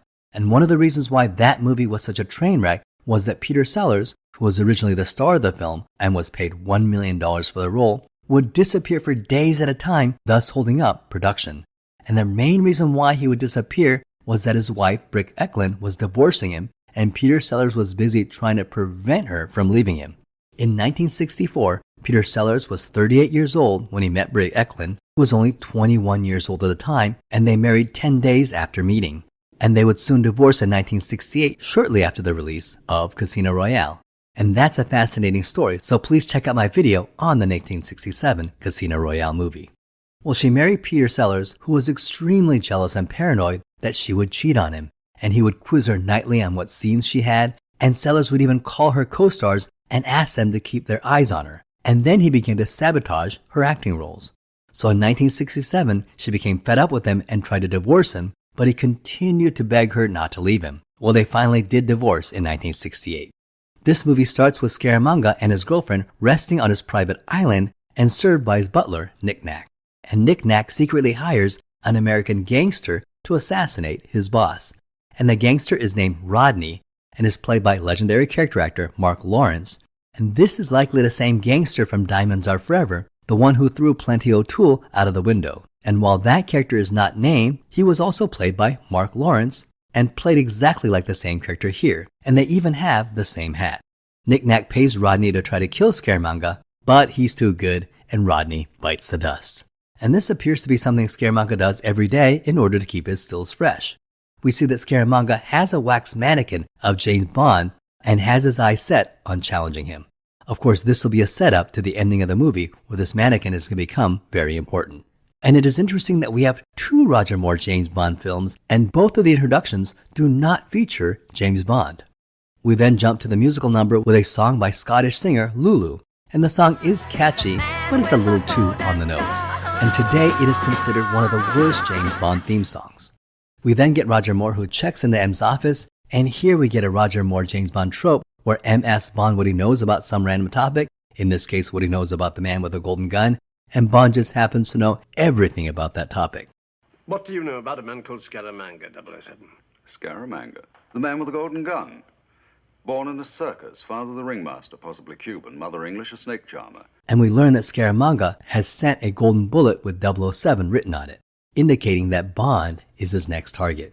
So M pulls James Bond off his assignment and has him find Scaramanga before Scaramanga can find him. And this is the premise of the movie: Britain's greatest secret agent versus the world's deadliest assassin. When they were creating the promo shot for this movie, the filmmakers loved the fact that Christopher Lee was substantially taller than Roger Moore, which gave James Bond the feeling of being the underdog in the rivalry. Another brilliant element in this movie is the actual golden gun, which supposedly fires a 23-karat golden bullet, and is probably the most memorable iconic prop in the film. And this is pure James Bond fantasy, and I love it. Scaramanga assembles this gun from a golden fountain pen, a cigarette lighter, and a cigarette case, and uses a cufflink as a trigger. Also, Scaramanga holds the actual golden bullet he's going to use to kill his target in his belt buckle. And apparently Christopher Lee struggled while assembling the golden gun and found its construction quite challenging. Apparently there were 3 models of this gun made, and each of them was valued at about $100,000. However, in 2008, it was noticed that one of the golden guns had been stolen from the prop room at MGM.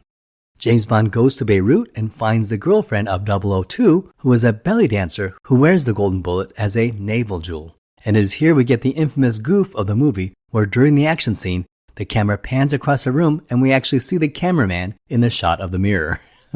Oops.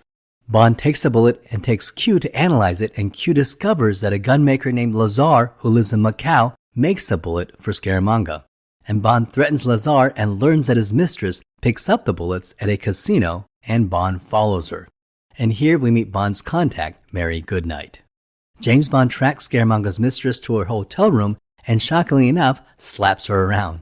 And this is where we get the difference between Roger Moore's Bond and Sean Connery's Bond. Because when we see Sean Connery do this, we didn't bat an eye. He just had that demeanor of someone who would do that. But when Roger Moore does it, it just seems out of place. And this is because the writers of James Bond, Richard Maybaum and Tom Mankiewicz, were still writing James Bond for Sean Connery, And it's in these moments that it really shows. It wouldn't be until The Spy Who Loved Me that the writers really got a sense of Roger Moore and would write the entire James Bond screenplay to match Roger Moore's sensibilities. Bond forces Andrea to tell him where Scaramanga is, and she reveals that he's at the Bottoms Up Club. And when he goes there, we see that Scaramanga has a drop on him, but rather than shoot him, he shoots another man. And this man is Kitson, who is a researcher of an energy device and is in possession of the Solex agitator, which will be the MacGuffin of this movie. Scaramanga kills Kitson, and Knick-Knack takes the Solex agitator. So what is this Solex agitator? Well, it is a pure MacGuffin in the Hitchcockian sense, because it really is nothing more than a plot device. And it's not a very well thought out plot device. It was simply created for this movie, and supposedly it can harness solar energy and can potentially solve the global energy crisis, and that's about as far as anybody thought about it. However, as a movie prop, apparently the Solex agitator is quite popular among collectors. Fans have made replicas, and Factory Entertainment made a replica that retails for around $200. And in 2012, one of the actual props of the Solex agitator used in this movie was sold at Christie's auction for $85,000. James Bond is arrested by Lieutenant Hip, who takes Bond to a sunken ship where it turns out is a secret MI6 base. And this set is a really inventive set piece, where you can see that it is a sunken ship with all the sets being at a diagonal. Bond speculates that since Scaramanga was paid $1 million to assassinate him, they need to identify all the wealthy people in the world who is rich enough to hire Scaramanga. And this leads them to a wealthy businessman in Thailand named Hai Fat. And Bond poses as Scaramanga to meet Hai Fat using a false third nipple, assuming that Scaramanga and Hai Fat have never met. And while it appears that Hai Fat seems to have fallen for it, we then learn that Scaramanga and Hai Fat had met earlier, and this is a trap for James Bond. Now, humorously, in the original concept for the movie, Hai Fat was to have a younger brother who was named Low Fat. But this idea was dropped. And it's from this point in the movie that the movie begins to descend progressively further and further into weirdness. Knick-Knack appears dressed in a bizarre facial makeup, carrying a trident, knocks out James Bond, and he wakes up in a martial arts school. Now remember, this was capitalizing on the martial arts craze of the early 70s, and we see a few visual homages to the Bruce Lee movies. James Bond is pitted against some students, and he cheats and knocks one of them out during the bow, but the second guy doesn't look like he'll for it, so James Bond jumps through the window. Luckily for Bond, Lieutenant Hip and his two nieces happen to be driving nearby, and in a bit of absurdity, his two teenage nieces turn out to be skilled at martial arts, and they're able to take out an entire martial arts school of adult male assassins? Okay. This is ridiculous, except that it gets some modern redemption because of who's playing one of the nieces. Who is playing one of the nieces is Qiao Yuan. And this was one of her first movie roles, and she was only 24 years old at the time. Well, she'll become one of the most famous Hong Kong action stars in the future, and is probably most famous in the US as the landlady in the 2004 film Kung Fu Hustle. In a bizarre twist, Lieutenant Hip actually picks up his two nieces, but forgets to pick up Bond, leaving him with a martial arts school of assassins. And this leads to the main action piece of the movie, where Bond is being chased through the streets and the rivers of Bangkok. He steals a boat, and in another bizarre moment, a little Thai kid swims on this boat and tries to sell him a souvenir, and Bond pushes him in the water. And it's a cruel scene, and it does stand out, but it is also hilarious. However, years later in 1991, almost 20 years after this movie, Roger Moore was appointed as the UNICEF Goodwill Ambassador, specifically bringing attention to the child crisis issues around the world and enlisting support and donations to help children. So every time he sees this scene, it always made him cringe. Roger Moore said publicly that he feels horror about pushing the young Thai kid off the boat. So it's okay, Roger. We forgive you. Sheriff J.W. Pepper enters the scene, and it's so weird to have him here in this movie. And here he is dialed up to 11. So Scaramanga kills Hai Fat and takes over his organization and the Solex agitator. While Bond is seducing Mary Goodnight, Andrea visits, so he hides her under the blankets, and Andrea reveals that it was she who sent the bullet in hopes that he would kill Scaramanga, thus freeing her from his clutches. And she even agrees to get him the Solex agitator. Bond then hides Mary Goodnight in the closet while he seduces Andrea. And man, you really feel that Mary Goodnight has just flushed her self-respect down the toilet. Did I mention that Britt Ekland really lobbied hard for this role?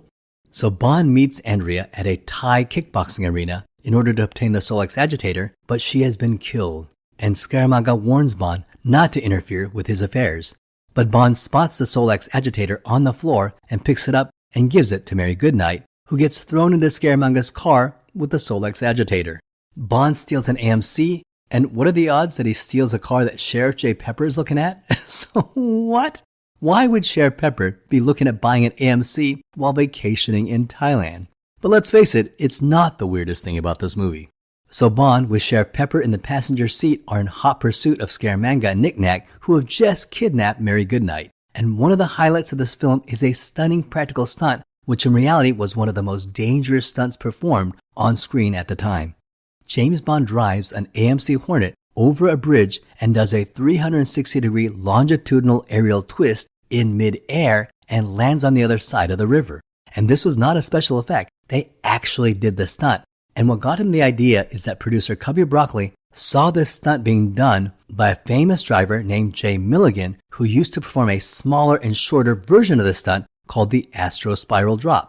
And he did it live in this car show called the American Motor Corporation American Thrill Show. And the stunt driver, Jay Milligan himself, would drive an AMG Hornet in this stunt. Cubby Broccoli contacted him, and therefore Jay Milligan advised the crew on how to do this. And in fact, Cubby Broccoli actually paid for the rights to the stunt to prevent it from being used in any other movie, and to verify that it had not been used in any other movie previously. They were very serious about this stunt. And the stunt used in this movie was much larger and longer than the stunt done for the car show. And it was done from one bank to another crossing the river, and it would set the world's record for such a jump. So the American Motor Corporation, who makes the AMC Hornet, donated 15 AMC vehicles, as well as paid a lot of product placement money in exchange for the cars and the 1974 AMC Hornet that was actually used in the stunt. A British stuntman named Bumps Willard actually performed the stunt, and they were very concerned for his safety, that multiple ambulances, cranes, water divers were all on standby just outside the frame just in case something bad happened.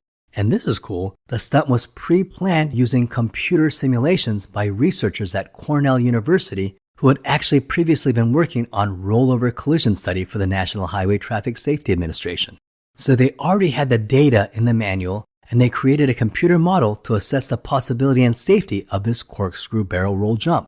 And everyone held their breath while this jump was being done. So the Astro Spiral jump went off without a hitch, and stuntman Bumps Willard was given this huge unknown sum of money for successfully filming it. And this apparently goes down in history as the first big stunt that was planned on a computer. Now this stunt possibly could have been mesmerizing on screen, but unfortunately, I myself as well as many fans feel that this stunt is completely ruined by this comedic slide whistle that was added in later.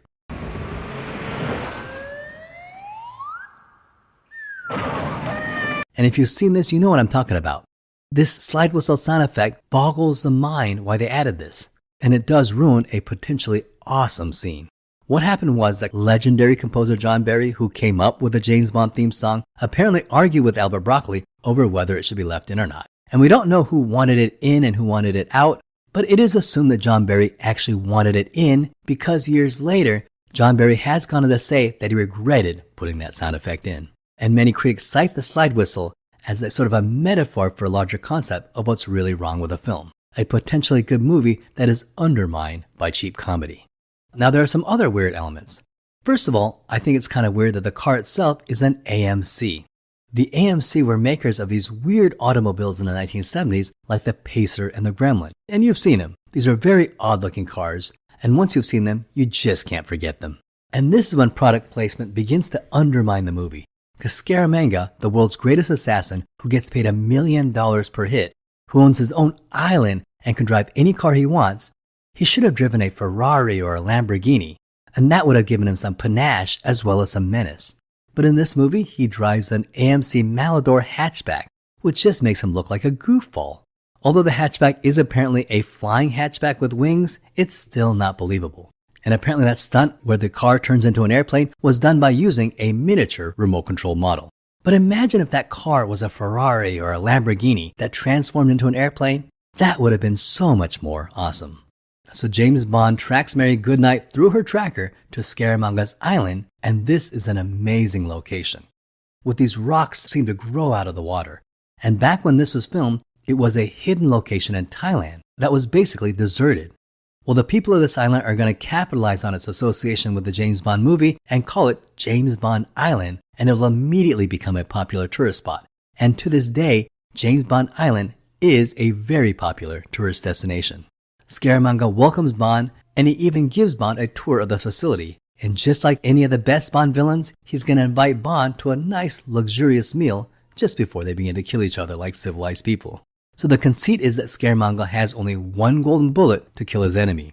And there's a deleted scene where Bond would construct a Molotov cocktail and throw it at Scaramanga, but he would use his bullet up by shooting the cocktail in the air. However, Scaramanga would have a second bullet. And this would demonstrate both Scaramanga's amazing gun shooting skills, but also show that he cheats. And in a clever bit of foreshadowing, remember Chekhov's wax statue?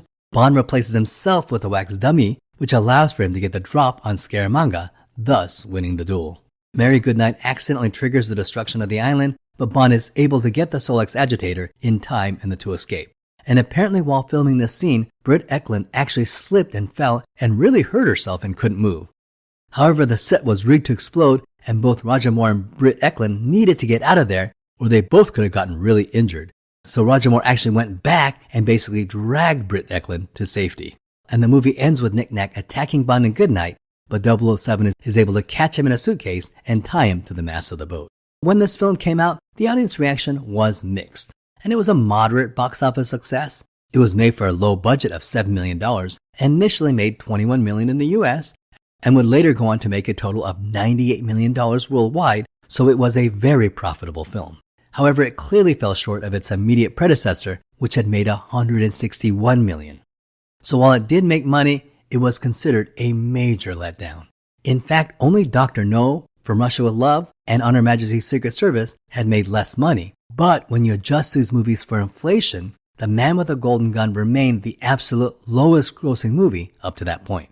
And to this day, Man with the Golden Gun remains the second lowest grossing Bond film of all time. When adjusted for inflation, only License to Kill made less money. And critically, it did not do well, and most critics panned it at the time. And it really hasn't fared much better with time, because it currently holds a 43% on Rotten Tomatoes, and it is universally on every James Bond list as one of the top 5 worst Bond films. And Entertainment Weekly, this is the 4th worst Bond film out of all 23 Bond films, and IGN rated this movie as the absolute worst Bond film, number 23 out of 23. And so it was concluded by audiences, by movie critics, and even by James Bond fans that the James Bond franchise might be tapped out. Everyone thought that the James Bond character had completely run its course and that the movie franchise had nowhere else to go. And it was assumed that nothing could really save it nor revive it. So, was Roger Moore's career as Bond in danger? Possibly. However, there were factors that helped Roger Moore. First, Harry Saltzman was out, and he had just sold his shares to United Artists, and Cubby Broccoli was the only producer at Eon. And Albert Broccoli liked Roger Moore, and he was motivated to give Moore one more chance at Bond, because he really believed in Roger Moore. In later interviews and documentaries, Roger Moore always thanked Albert Broccoli for his support after The Man with the Golden Gun in helping him keep his job. And it seems to imply that perhaps United Artists were not happy with Roger Moore after The Man with the Golden Gun and may have been wanting a switch, but Cubby Broccoli pushed back any United Artists resistance and fully supported Moore. Well, good thing that Broccoli stayed strong and had the integrity that once again is going to prove to be right. Because at the moment of its demise, when the franchise seemed to be knocked down and down for the count, the next movie is going to prove that there was a lot more gas in James Bond's tank. The next film, The Spy Who Loved Me, would be one of the best James Bond films ever, holding its own against any of the Sean Connery films. And this would eventually pave the way for incredible movies like For Your Eyes Only and Octopussy, and revive the entire James Bond franchise to a whole new level. And it would completely cement Roger Moore as 007 for the new generation. Great acting by Roger Moore, Christopher Lee, and Hervé Villechaize, plus some iconic elements, could not save this movie from the cheap jokes and overall silliness. It is both mindless fun, but it's also painful at times to try to watch, creating a very inconsistent experience. Well, that ends my video on The Man with the Golden Gun. If you like this movie, please check out my other videos on the James Bond movies, Star Trek, Rocky, as well as the Airplane franchise. So that ends this video. Thank you so much for watching, I hope you had a great time.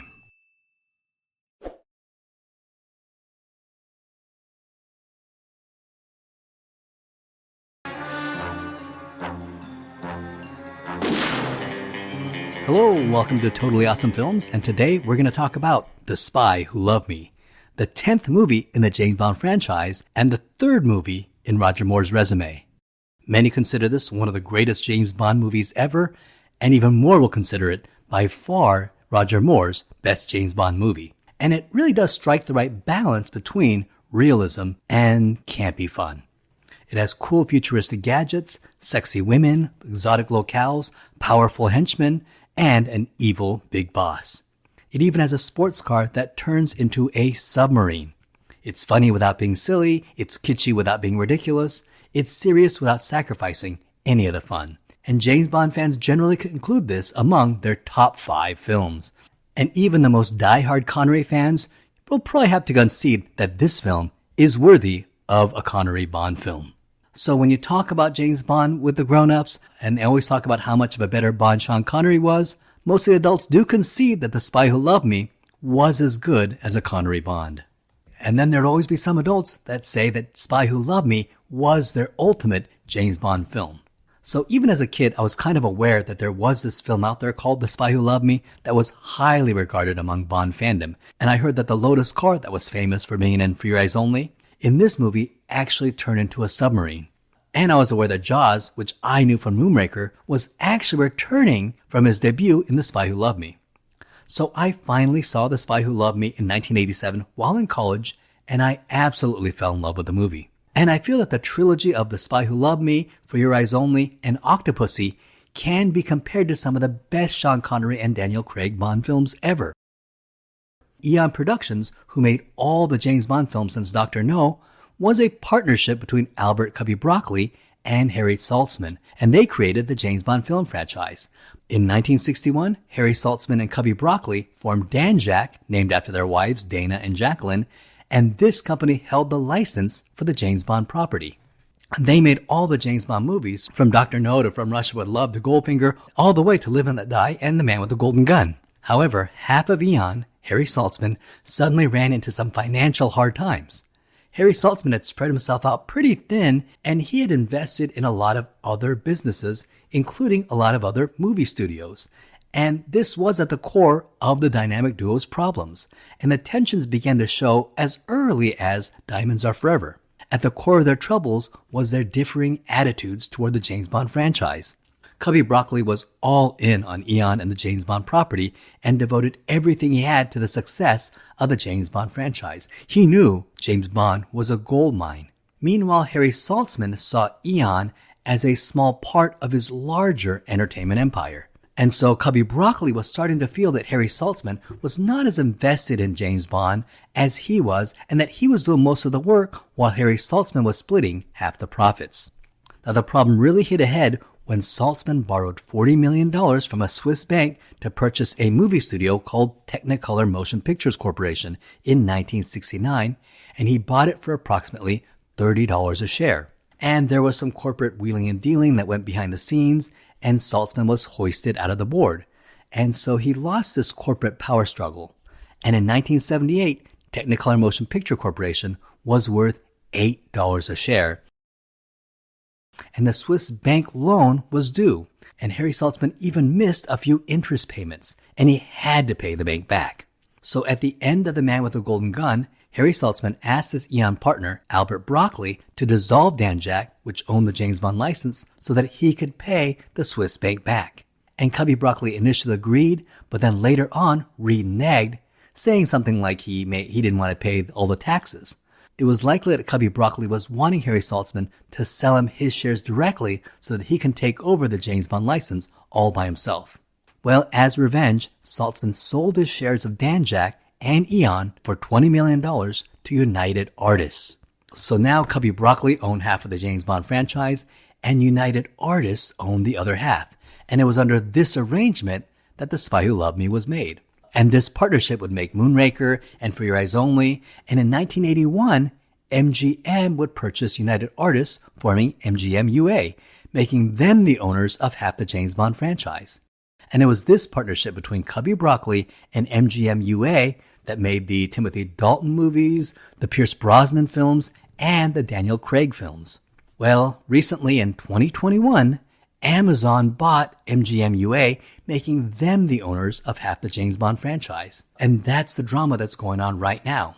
So the Broccoli family was at a stalemate with Amazon on the direction of the James Bond franchise. When Amazon head Jeff Bezos heard that Barbara Broccoli was not happy with Amazon and that they were at a stalemate, he basically said, make her an offer she can't refuse. And boy, did they. Because Amazon offered the Broccoli family $1 billion for the creative rights to the James Bond movie franchise. That's 1 billion with a B. Now, contrary to popular belief, the Broccoli family will still own half the James Bond franchise, so they'll still share in half the profits of anything Amazon makes. The $1 billion was only to give up creative control, and it was indeed an offer they could not refuse. So from here on out, every James Bond movie, every James Bond streaming spin-off show, everything James Bond will be made solely by Amazon, with the Broccoli family sharing in the profits. Now, unfortunately, after seeing what Disney did to Star Wars and seeing what Amazon themselves did to Lord of the Rings, Rings of Power, a part of me is pretty worried. Well, back to The Spy Who Loved Me. So Albert Cubby Broccoli had to make this one without his partner, Harry Saltzman. So Guy Hamilton, who had directed Goldfinger, Diamonds Are Forever, Live and Let Die, and the last film, The Man with the Golden Gun, was originally attached to direct this film. Interestingly, he left the James Bond franchise to direct. Now this is weird. Do you know which movie he left the James Bond franchise to direct? He left the James Bond franchise to direct Superman the movie. That's right, Guy Hamilton was originally going to direct the 1978 Superman the movie, and they were set to film Superman in Italy, but once they hired Marlon Brando could not set foot in Italy because the Italian government was threatening to arrest him for obscenity charges due to his film The Last Tango in Paris, directed by Bernardo Bertolucci, who the Italian government actually arrested for 3 months. So it was not a blanket threat. As a result, they had to move the production to the UK, and Guy Hamilton could not set foot in the UK because of tax problems. So for the Salkinds, it was between Guy Hamilton or Marlon Brando, and of course they chose Marlon Brando. So Guy Hamilton was out, and after an extensive director search, they finally found Richard Donner. And this is interesting. There's actually another connection between the James Bond franchise and Superman the movie. Even though the original script was written by Mario Puzo, Puzo turned in a 550-page script. Therefore, the screenwriting team of Robert Benton and David and Leslie Newman rewrote the movie into a more appropriate 120-page script. And then director Richard Donner brought in his own screenwriter, his friend Tom Mankiewicz, to turn that film into the movie that we saw on screen. Tom Mankiewicz, who also wrote the screenplay for Live and Let Die, The Man with the Golden Gun, and who did uncredited rewrites for The Spy Who Loved Me and the next film, Moonraker. So there's a weird Superman and James Bond connection. And another weird Superman and James Bond connection was that Superman was filmed on the James Bond set at Pinewood Studios. So Cubby Broccoli went in search for directors, and they eventually settled on Louis Gilbert, who had directed the previous movie, You Only Live Twice. The Spy Who Loved Me was the 10th book in the Ian Fleming series, and the original book was totally different from this movie. And up to now, even though much of the James Bond movies departed somewhat from the original Ian Fleming novels, the core of the movie resembled the novels. Dr. No, From Russia with Love, Goldfinger, Thunderball, You Only Live Twice, On Her Majesty's Secret Service, Live and Let Die, and The Man with the Golden Gun basically take the basic story elements from the novel. Probably Dr. No, From Russia with Love, and On Her Majesty's Secret Service probably follow the novels the closest, with Diamonds Are Forever and The Man with the Golden Gun diverging the most. Well, The Spy Who Loved Me will be the first James Bond movie that has almost nothing to do with the Ian Fleming novel. And this is because Ian Fleming did an experiment while writing The Spy Who Loved Me, where he wrote the entire novel from the point of view of a Canadian woman, Vivienne Michel, who has to work with James Bond. The book was panned by critics, and fans didn't really take to it as well. And Ian Fleming ended up hating it. So when he sold the rights to his novels in 1961 to Saltzman and Broccoli, he refused to sell the story rights to The Spy Who Loved Me, and all he sold them was the title, which if you think about it, is an excellent title. So Cubby Broccoli commissioned a completely new story from scratch. And many writers worked on the script. Cary Bates wrote a treatment where James Bond and Tatiana Romanoff from Russia with Love would team up to stop Spectre from kidnapping nuclear submarines from an underwater fortress. And the leader of Spectre would be Hugo Drax. Anthony Burgess of A Clockwork Orange fame wrote a treatment where James Bond would go up against an organization called Chaos from Singapore, and he'll prevent them from assassinating Queen Elizabeth II while she was visiting Australia. Even American filmmaker John Landis got in on the action and wrote a treatment where James Bond prevents the kidnapping of the Pope. And finally, Richard Maybaum, who was a James Bond staple, having written the screenplay for Dr. No, From Russia with Love, Goldfinger, Thunderball, On Her Majesty's Secret Service, Diamonds Are Forever, and The Man with the Golden Gun, was brought in to combine all the disparate story elements from the previous treatments and come up with a coherent screenplay. And his story generally involved a giant Spectre supertanker that swallows up nuclear submarines. A plot somewhat similar to You Only Live Twice, which incidentally was also directed by Lewis Gilbert. And Lewis Gilbert brought in his writer, Christopher Wood, to take another turn at the script. And Christopher Wood had a very strong vision for his script, because he felt that the two previous movies, like Live and Let Die and The Man with the Golden Gun, made the mistake of writing Roger Moore's James Bond to be too much like Sean Connery. Christopher Wood had the idea to stop writing Roger Moore's James Bond to resemble Sean Connery, but rather go back to the source material of Ian Fleming's novels. In the novels, James Bond was more smooth and more sophisticated and more English, with a little more of a sense of humor. And he thought this had the benefit of playing to Roger Moore's strengths and personality, which was closer to Ian Fleming's Bond than Sean Connery was.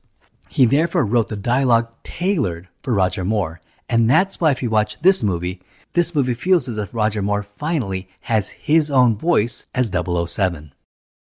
But James, I need you. So does England. Cubby Broccoli asked Christopher Wood to create a villain based on the mafia gangster character in the novel of The Spy Who Loved Me, a giant with a metal brace named Saul Horror Horowitz, and Broccoli envisioned him as being a strong giant with metal teeth.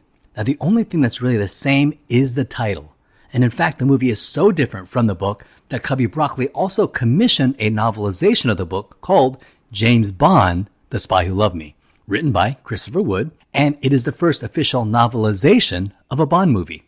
Christopher Wood would also write the novelization to the next movie, Moonraker, which would also diverge dramatically from Ian Fleming's novel. Now, if you think about it, in many ways, this is kind of a remake of You Only Live Twice, and that movie was also somewhat of a remake of Dr. No. Think of Blofeld's lair in You Only Live Twice and that hollowed-out volcano, and how similar it is to Stromberg's Atlantis. And it should be noted that at this point in production, the main villain of this movie was still Blofeld. In both films, James Bond breaks into this megalomaniac's lair, which is a fortified hideout, and the stronghold is fortified with the villain's own army. And the two strongholds, both designed by Ken Adam, even each had a working monorail system. So if you think about it, The Spy Who Loved Me very much repeats the pattern established by Dr. No and You Only Live Twice. And if you really think about it, the next film, also directed by Lewis Gilbert, is Moonraker, which will also repeat that pattern again. The original first draft of the script was written by Richard Maybaum, and then the second draft was completed by Christopher Wood. And incidentally, Richard Maybaum is also going to write the primary screenplay for Your Eyes Only, Octopussy, A View to a Kill, The Living Daylights, and License to Kill. So he has his footprints on the whole creation of James Bond as we know it. Well, just as filming was about to commence, enter Kevin McClory. Remember him? If you haven't checked out my video on Thunderball, please check out that video for the entire story. But to make a long story short, back before the days of Eon, and Albert Broccoli and Harry Saltzman, Ian Fleming actually met with producer Kevin McClory and his screenwriter Jack Whittingham to try to get a James Bond movie made. And they came up with a story about a villain named Blofeld who ran a huge criminal organization called Spectre, who had stolen 2 nuclear bombs and was planning on blackmailing the world. And they called it Longitude 78 West. Well, that partnership fell through, and then Ian Fleming published the story, renamed it Thunderball, but he didn't give credit to Kevin McClory nor James Whittingham. I don't really know what Ian Fleming was thinking or what he thought was going to happen, but Kevin McClory sued and was winning the court battle, but Ian Fleming had a heart attack during the trial, so he was persuaded by his friends to settle. And in 1963, The settlement said that Ian Fleming owned the rights to the book Thunderball, but had to give credit to Jack Whittingham and Kevin McClory. However, all movie rights to Thunderball went to Kevin McClory, and that included the rights to Blofeld and Spectre. Well, there was a problem, because before this settlement, Ian Productions had just made 2 movies, Dr. No One from Russia with Love, that featured Blofeld and Spectre. And that's why in the 3rd film, which was at the time of this lawsuit, Goldfinger didn't have Spectre nor Blofeld in it. Well, as a clever compromise, Albert Broccoli and Harry Saltzman brought in Kevin McClory to produce their 4th film, Thunderball, gave him full producer credit, gave him a whole bunch of money, and even let him have a cameo in the movie, and in exchange, Ian would get the rights to Blofeld and Spectre for 10 years. And that's why they were able to make You Only Live Twice, On Her Majesty's Secret Service, and Diamonds Are Forever, which heavily featured Blofeld and Spectre. Well, by the time of this movie, their 10 years had run out, and the rights to Blofeld and Spectre reverted back to Kevin McClory. And he sued Eon to stop the filming of The Spy Who Loved Me, stating that they had plagiarized his Thunderball. Albert Broccoli fought this in court, and for the most part he won, so filming would recommence, and the story that they came up with could be used, but the character of Blofeld and the organization of Spectre would have to be changed. And that's why the villain, who seems so much like Blofeld, was changed to Stromberg at the last minute. Now, this script by Christopher Wood really lets Roger Moore shine, because Roger Moore is great here as James Bond. He's confident, he's charming, he's deadly, he's funny when he needs to be, but also serious and intense when he needs to be. And I think he has the right balance. And in this film, I think he's also gained a certain confidence in the role. And this film finally feels as if Roger Moore has completely exorcised any of Connery's demons, leaped out of his shadow, and has settled in 007's skin. He's completely convincing as Britain's top secret gentleman spy. And in this movie, he is James Bond. For the role of top Soviet spy Anya Amasova, aka Triple X, this was particularly difficult to cast because they needed someone tough and beautiful who could come across as James Bond's equal. And for the role of Anya Amasova, they originally wanted to cast Lois Childs. She'll go on to play Dr. Holly Goodhead in the next film, Moonraker. And I can totally see it. I can see her in this movie. However, she had temporarily retired from acting, so the producers had to scurry and find a replacement. The producers ended up auditioning multiple women. And Catherine Deneuve lobbied hard to play the part of Anya Amasova. However, Catherine Deneuve was already a big star who could command a salary of $400,000 to $500,000 per picture. However, she wanted to play Anya Amasova so badly that she even agreed to cut her usual salary in half, going as low as $200,000. However, Cubby Broccoli said that he could only afford to pay her $85,000, so Catherine Deneuve couldn't go that low and dropped out of the project. Other actresses like Martha Keller and Dominic Sands were also considered. However, 4 days before filming, Triple X had not yet been cast. Fortuitously, one of Broccoli's friends asked him if he can do him a favor and give him a small part for one of his female friends. Well, no problem. So Albert Broccoli agreed to give Barbara Bach a small part in the film. However, when she came on set, they were intrigued with her stage presence. So they decided to audition this unknown American actress, Barbara Bach, for the role of Anya Amasova and gave her a screen test. And she had the best screen test of any of the actresses and also had excellent chemistry with Roger Moore. And so she was cast as Triple X. And this character really is fantastic. She really is 007's opposite number in the KGB, and she is their top spy. And she's beautiful, she's smart, she's deadly, and really the best match for Bond yet. And they look good working together, whether they're fighting villains or fighting each other, or kind of one-upping each other in meetings to impress their leaders. There's this really good chemistry between these two. And she does come across completely as James Bond's equal. And we sort of feel that the world is in better hands because these two are working together. And Barbara Bach really is good. For me, I mostly remember her as the MacGuffin love interest in the movie Caveman, the antagonist to Kelly Long's Good Girl character. Now, Barbara Bach was born in Queens, New York, and she is of Jewish and Irish descent. At age 14, she joined the Eileen Ford modeling agency and quickly became the most sought-after face in all of modeling. Now, incidentally, Barbara Bach is the wife of Beatles drummer Ringo Starr, and they met and married each other on the set of the 1981 comedy film Caveman, which actually is one of my favorite comedy movies of all time, and I may have to review that for this channel one of these days. As you can imagine what being married to Ringo Starr was like, The two engaged in heavy alcohol and heavy drug use together from 1981 to 1988 when the two checked into a rehab center, got sober, and the two have remained sober to this day. And here's something really cool. After 40 years of marriage, they're still married. Well, after the two got sober, Barbara Brock was accepted into the UCLA psychology department, and she received her master's in psychology in 1994. Now, another wonderful addition is the evil henchman Jaws. David Prowse, who will go on to play Darth Vader, was considered for the part. And another actor that was considered was Jack O'Halloran, who is best known for playing the Phantom Zone villain Non in Superman 2. However, Cubby Broccoli was watching the TV show The Barbary Coast and spotted Richard Kiel and cast him in the role of Jaws. Now, Richard Kiel was a prominent and working character actor who had multiple roles in TV shows whenever they needed a tall man. And Kiel is most famous for being in The Twilight Zone and in the old Wild Wild West TV show. And Richard Kiel had been in hundreds of movies and TV shows, and film-wise was probably most prominent in 1974, The Longest Yard with Burt Reynolds. But his role here as Jaws will propel him to celebrity status, to the point they even had to bring him back as a good guy in the next film. And to the younger generation, he is probably best known as Happy Gilmore's boss in Happy Gilmore, the one that gets the nail in his head. Now here's something interesting.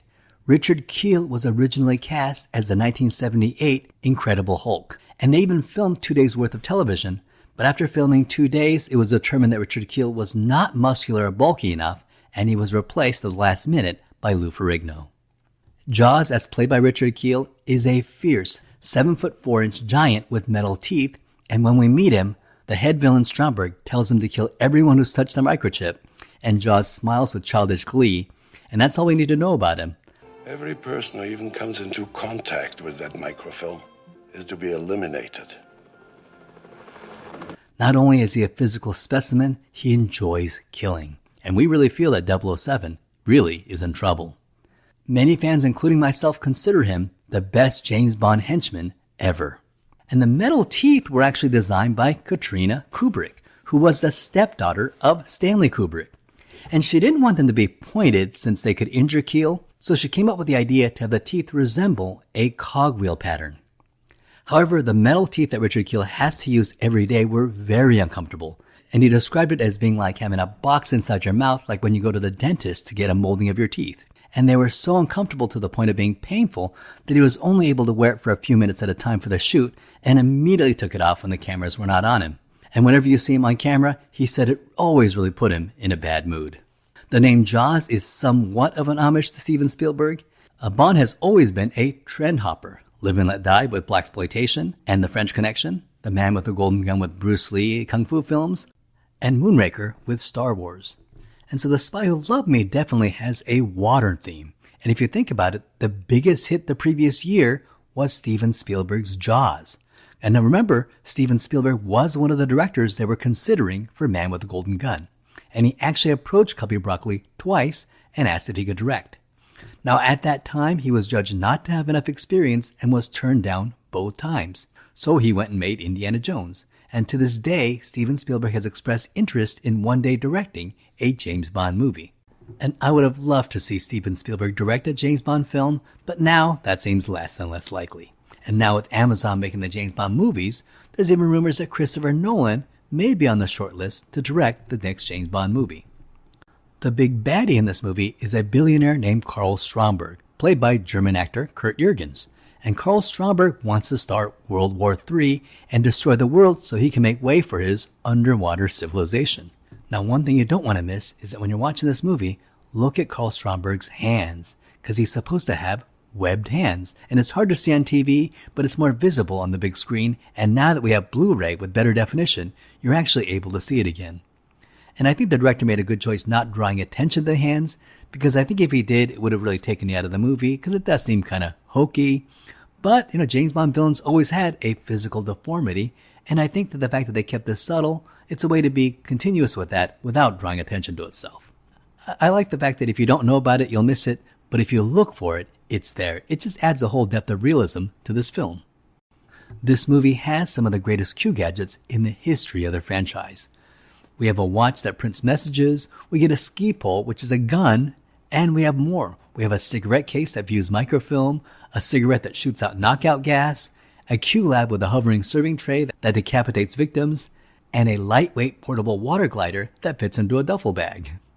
And finally, of course, my favorite Bond gadget of all is the Lotus Esprit that turns into a submarine. And for fans who grew up with Roger Moore, Bond does not drive an Aston Martin, nor a BMW, nor an AMC, but Bond drives a Lotus.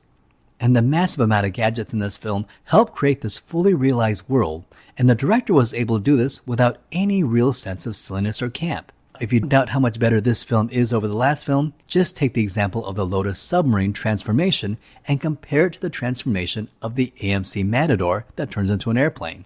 The flying Malador just seems like a ridiculous joke and is completely unconvincing. But in this movie, you really feel that the British government actually has a Lotus that can turn into a submarine. It is totally convincing. And the story of how Ian got to use a Lotus is actually pretty interesting.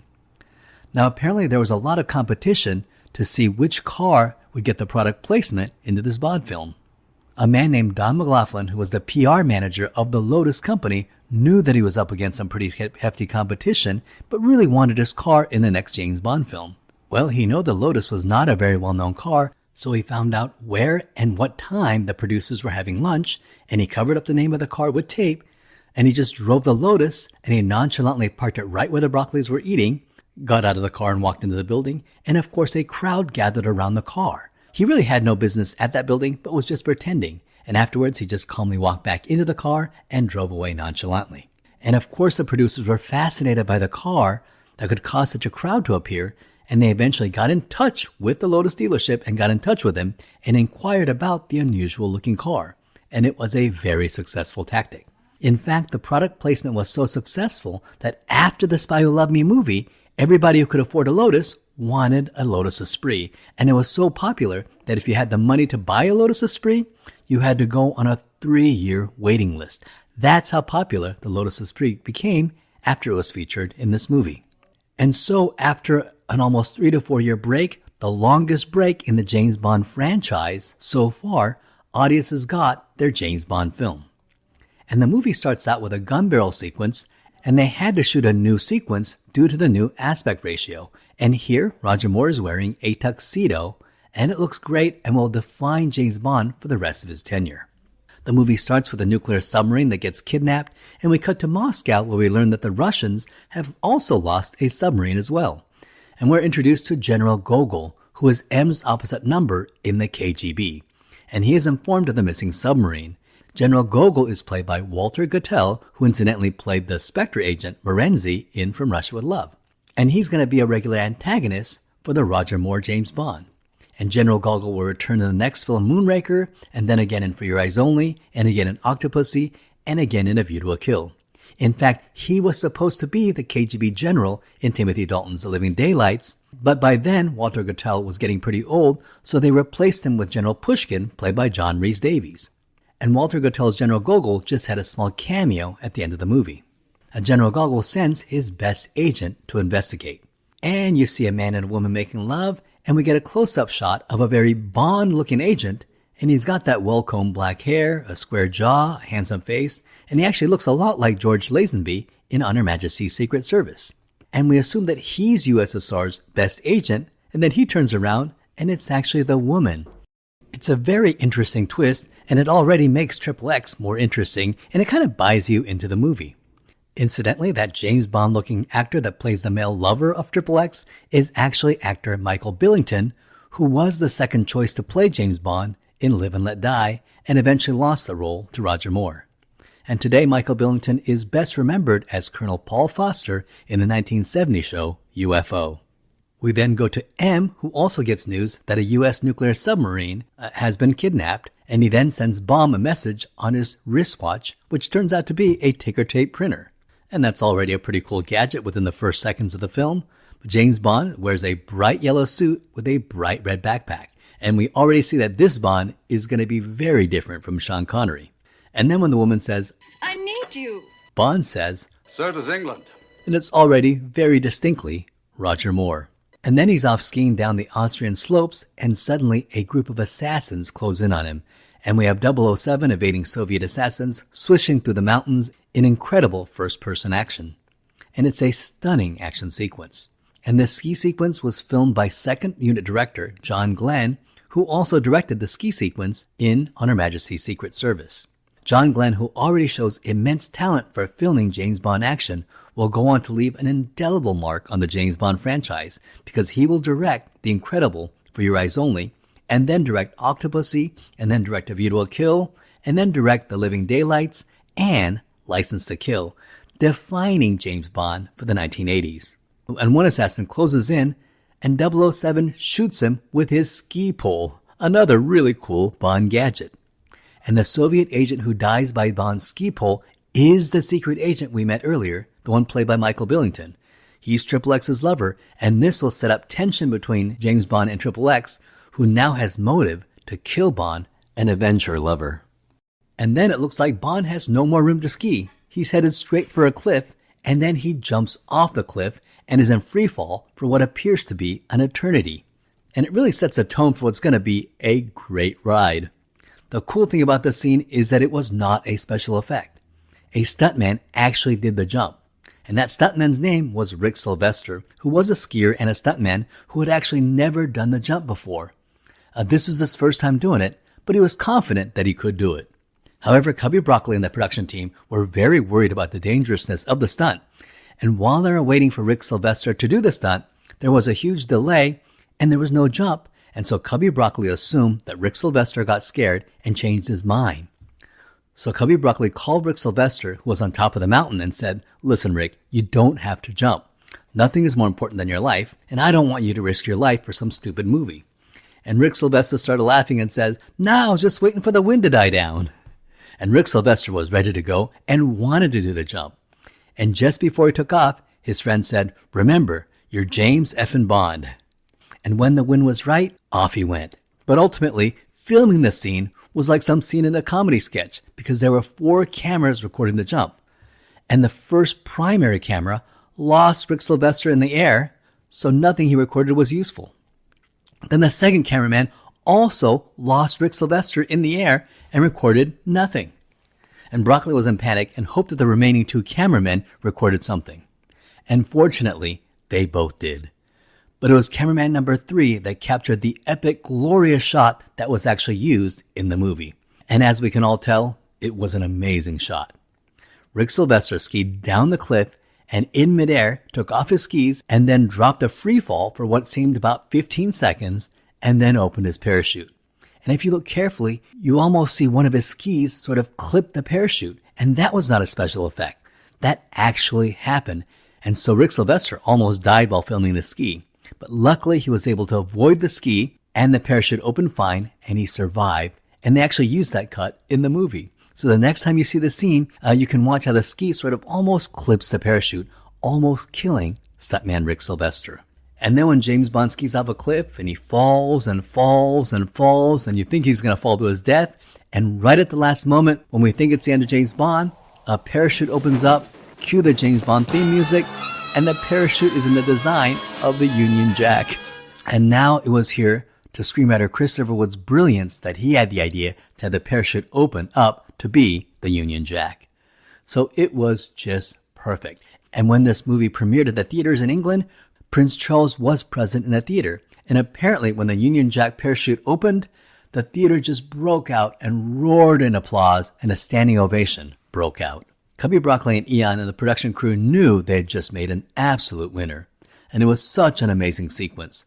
Arguably the best credited action sequence in the entire James Bond franchise so far. And then we get the James Bond music, a number called Nobody Does It Better, written by Marvin Hamlish, performed by pop superstar Carly Simon. And the song, which is regarded as one of the best James Bond theme songs, is rare in that it doesn't have the movie's title in it. And the visual montage is also considered one of the best in the entire franchise. And an interesting bit of trivia, this is the first musical sequence to actually feature James Bond, as Roger Moore is featured prominently in the sequence. We then cut to Moscow with Anya in her Russian military uniform as General Gogol informs her that her lover has been killed on a mission. And then we go to MI6, where Bond is also in his Royal Navy uniform. And he meets with Bernard Lee's M and Q, along with some new characters who will become recurring characters in the next 5 Bond films. But we meet them here first. We have Jeffrey Keane as Minister of Defense Sir Frederick Grey, and we have Robert Brown as Admiral Hargraves, who will take over as the new M in Octopussy after the sudden passing of Bernard Lee during the filming of For Your Eyes Only, just before he can film any of his scenes. Robert Brown will play M in Octopussy, The Living Daylights, and License to Kill. The MI6 officials learn that billionaire industrialist Carl Stromberg has built a submarine tracking system which can track nuclear submarines, and this is likely how the Russian and the US nuclear submarines were kidnapped. And they learn that a microfilm with the schematics of the submarine tracking system has been leaked and is somewhere in Egypt. We then meet the main bad guy Stromberg, who we learn from the beginning is an evil megalomaniac who kills without remorse. He discovers that his assistant has leaked the secret schematics to the submarine tracking system and murders a woman by feeding her to his pet sharks. And then he murders the two scientists who created the tracking system by blowing them up in a helicopter. So if you're a brilliant scientist and some billionaire asks you to build a sophisticated mechanism that can disrupt governments, I think you'll always be better off by saying no. Because Stromberg is evil. And as we know, he was really supposed to be Blofeld. Now blink if you miss it, we see that Stromberg has deformed web fingers. And Stromberg lives in an underwater base named Atlantis that rises from the ocean. And we also know that he's evil because he listens to loud classical music. And here we meet Stromberg's henchman, a giant with metal teeth named Jaws, whom he sends on a mission to retrieve the microfilm. Bond goes to Egypt to meet his contact, Sheikh Hussein, an Arab sheikh who Bond knows because the two went to school together. And he tells him that a man named Fakesh has the microfilm. And the microfilm is going to be the MacGuffin for the first half of the movie. Now Stromberg's other henchman is Sandor, who tracks down Bond and the two fight on the roof, and then we get a cold-blooded moment where Bond lets Sandor fall to his death from the roof. And Roger Moore just does this so well, where he's kind and classy, but when he needs to kill, he does it with sadistic efficiency. He has a license to kill, after all. Now, at a charity light show event at the Pyramid of Giza, Anya Amasova has already tracked down Fakesh, but so has Jaws, who stalks him at a distance, and when Fakesh tries to escape, Jaws corners him and kills him. And the crew actually traveled to Egypt to the Pyramid of Giza to film this sequence. And apparently it was a brutal shoot, mostly because the food was so terrible. But we'll talk about that in a second. For now, the team could not get the lights right because the pyramids were too big. And after trying different things, they finally gave up. And so the pyramids that we see on screen are actually miniature models. Now the cast and the crew were having a terrible time in Egypt because the food was so terrible. And so Cubby Broccoli had food shipped in from England in a refrigerated truck. But when they opened the truck, all the food was spoiled because someone forgot to turn on the refrigerated truck, and so all that food had to be thrown away. Therefore, Cubby Broccoli, who was an amateur cook, went into town and bought a bunch of tomatoes, bought a bunch of pasta and herbs, and he himself cooked food for the entire cast and crew. And he and Roger Moore served it together for everyone. And it was a huge move that really helped the morale on set, and the goodwill lasted for the entire shoot of the movie. Now the next day, Bond runs into Triple X, and we see that they've already done their research on each other, and the two know a lot about each other, and Triple X even knows about his deceased wife Teresa. And I love how in the Roger Moore films, they actually acknowledge the marriage between he and Teresa, and it's the first time she's been mentioned since On Her Majesty's Secret Service. And it provides a nice link of continuity, and it argues against the idea of James Bond 007 being a mantle for different agents. And it argues for the idea that James Bond really is just one character. And I love how Roger Moore plays this scene as if he still misses his wife, and he gets kind of irritable, and it definitely triggers a nerve when Triple X brings her up. It's going to provide some nice continuity for the entire James Bond series. The two track down the microfilm to Max Kalba, a nightclub owner who actually wants James Bond and Triple X to bid for the microfilm. But Jaws kills him and takes the microfilm himself, and Bond and Anya sneak into Jaws' van and they face Jaws at a construction site near Giza. And this is an incredible scene, and it's so suspenseful, and it's filmed in this quirky manner that resembles a horror film. And we see Jaws play cat and mouse with our two spies. And then we see how terrifying Jaws is and how strong he is when he rips the metal off of his van like it was made out of paper. Now, while filming in Egypt, the Egyptian government sent a representative who was on set at all times to make sure Egypt was not portrayed in negative light. However, during this scene, when the construction scaffolding falls down on Jaws, Roger Moore ad-libbed the line, Egyptian builders. and it actually got a huge laugh in the Egyptian crew, but the Egyptian government representative actually didn't hear it, so it was able to stay in the movie. Now, Bond and Anya have this great chemistry. They begin to engage in one-upsmanship with each other. Anya knocks out Bond with a cigarette filled with knockout gas, and she takes the microfilm. And Bond wakes up with nothing, and he sulks to a hidden MI6 base in Egypt. But when he heads back to MI6, General Gogol is sitting in M's seat, and he learns that MI6 and the KGB have decided to work together on this mission. So he and Anya will be partners. Bond and Anya take a train from Egypt to Sardinia, which is a small island off the coast of Italy. So a train ride doesn't really make much sense if you look at it on a map, but it does allow our characters to be on a train in order to recall the train scene in From Russia with Love. And sure enough, Jaws is there in the room, hiding in one of the cars. And he and 007 fight, and we really see how big Jaws is compared to James Bond. And Bond really feels like he's in danger, but Bond is able to grab a lamp and is able to electrocute Jaws' teeth, and then kicks him off the train. They arrive in Sardinia, and Q is there to meet them with the Lotus, and this is clever because we actually don't hear Q explain all that the Lotus can do. So it's a surprise when we see the Lotus in action. And here Anya refers to Q as Major Boothroyd, which is the first time he has been referred to that. Good morning, Major Boothroyd. Morning, Major. This shows that Q, as played by Desmond Llewellyn, is the same character as Major Boothroyd, who was played by Peter Burton in Dr. No. And then we get some really beautiful shots of Sardinia, worthy of the exotic locales that the James Bond franchise is known for.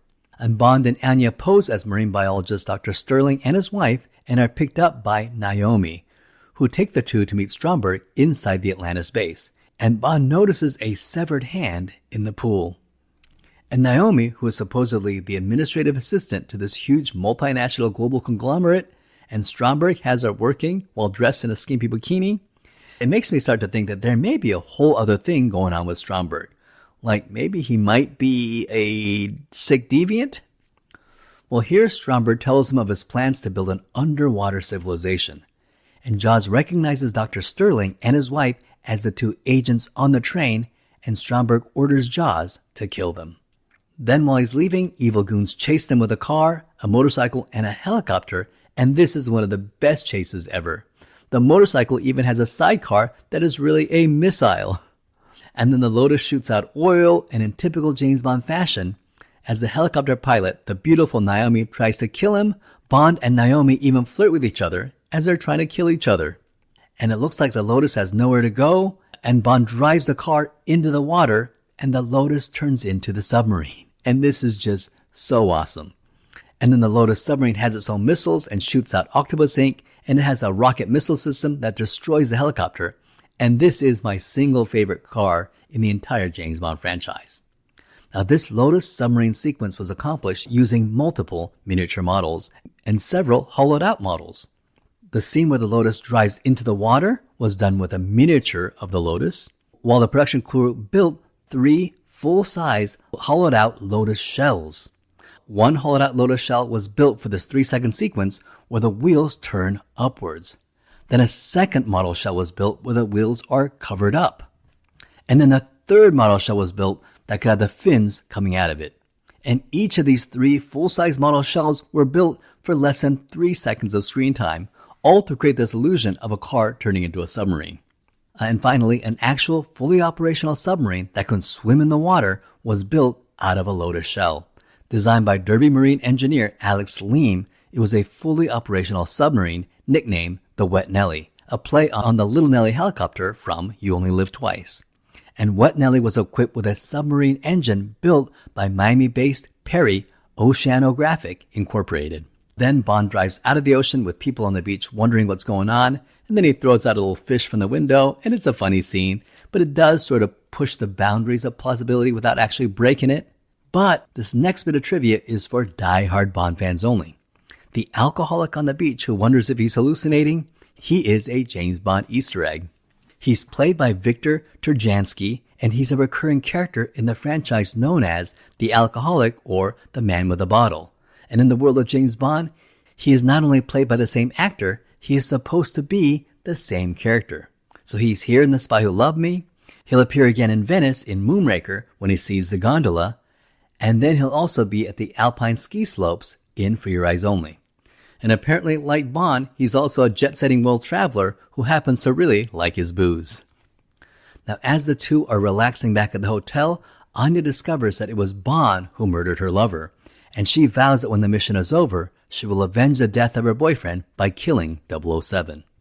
Bond and Anya board a U.S. nuclear submarine, which then gets swallowed up by Stromberg's supertanker. The interior of the supertanker is another incredible set by legend Ken Adam, and is generally regarded as arguably the greatest set built by Ken Adam. And Ken Adam wanted to create a set that would rival his Spectre base in You Only Live Twice. So he designed the interior of the supertanker, and Broccoli gave him $1 million to do it. However, there was one problem. Where would he build it? After all, after filming the You Only Live Twice set, it ended up being a huge eyesore that took years to dismantle and clean up. And in 1976, there was not a soundstage that was big enough to hold Ken Adams' design. Therefore, Ken Adam decided to build a huge soundstage that can encompass the interior of the supertanker. Therefore, after the movie, that soundstage could be reusable. And this is genius. The soundstage, which would be the largest soundstage in the world, was built at Pinewood Studios and would be named the 007 stage. And it would not only be used for every James Bond movie from here on out, it would also be borrowed for many other movies. It would be used for Superman 1, 2, and 3. It would be used as the Batcave for Tim Burton's Batman. It was used for Dragon Slayer, The Adventures of Baron Munchausen, Alien 3, The Fifth Element, and was used for both the Angelina Jolie, Lara Croft Tomb Raider movies, as well as many, many more films. And it was built here for The Spy Who Loved Me. We learn that Stromberg has captured 2 other nuclear submarines and plans to detonate a bomb in New York and in Russia in order to set off World War III. And while the Earth is a nuclear wasteland, he and his minions will thrive in his underwater civilization. Okay? Then Stromberg rides off with a kidnapped Anya. And what is Stromberg going to do with a kidnapped top agent of the KGB? Well, he's going to dress her up in a sexy red dress and tie her to a chair. So are you starting to think that Stromberg is indeed a sick deviant? He leaves Bond and all the Russian and U.S. submarine sailors to their deaths, but Bond helps them mount a daring escape and uses the detonator of the nuclear warhead to break into the supertanker's command center. And they use the submarine tracking system to get the 2 submarines to destroy each other.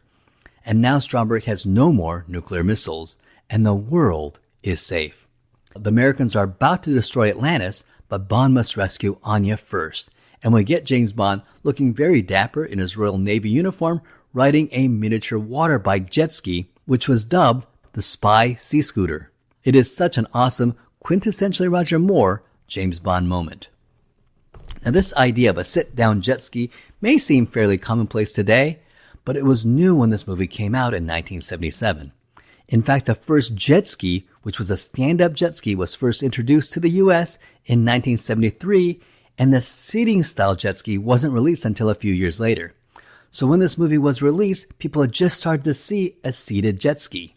And this miniature seating jet ski, which is still really cool looking even today, was called the wet bike, and was marketed as the motorbike that rides on water.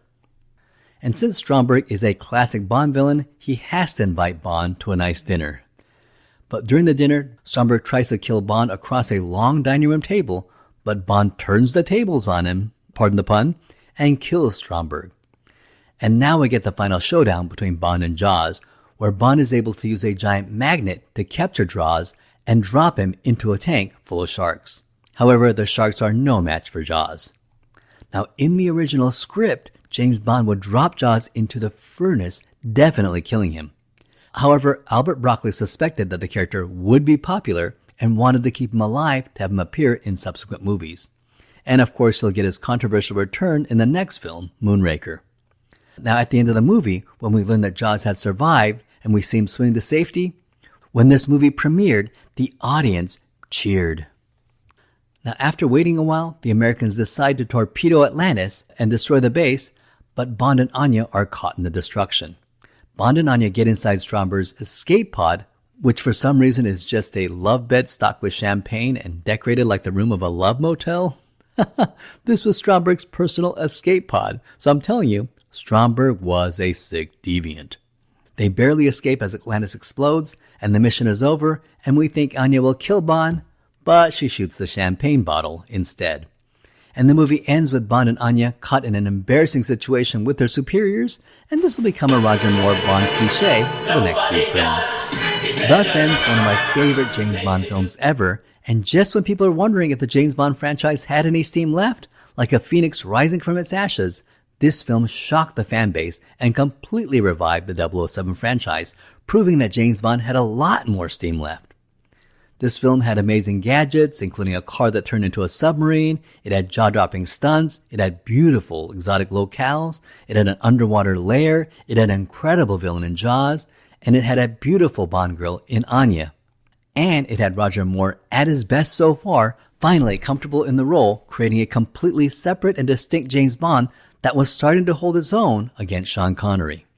Now, this film was a huge hit, made on a budget of $14 million, which was double the budget of each of the last three films.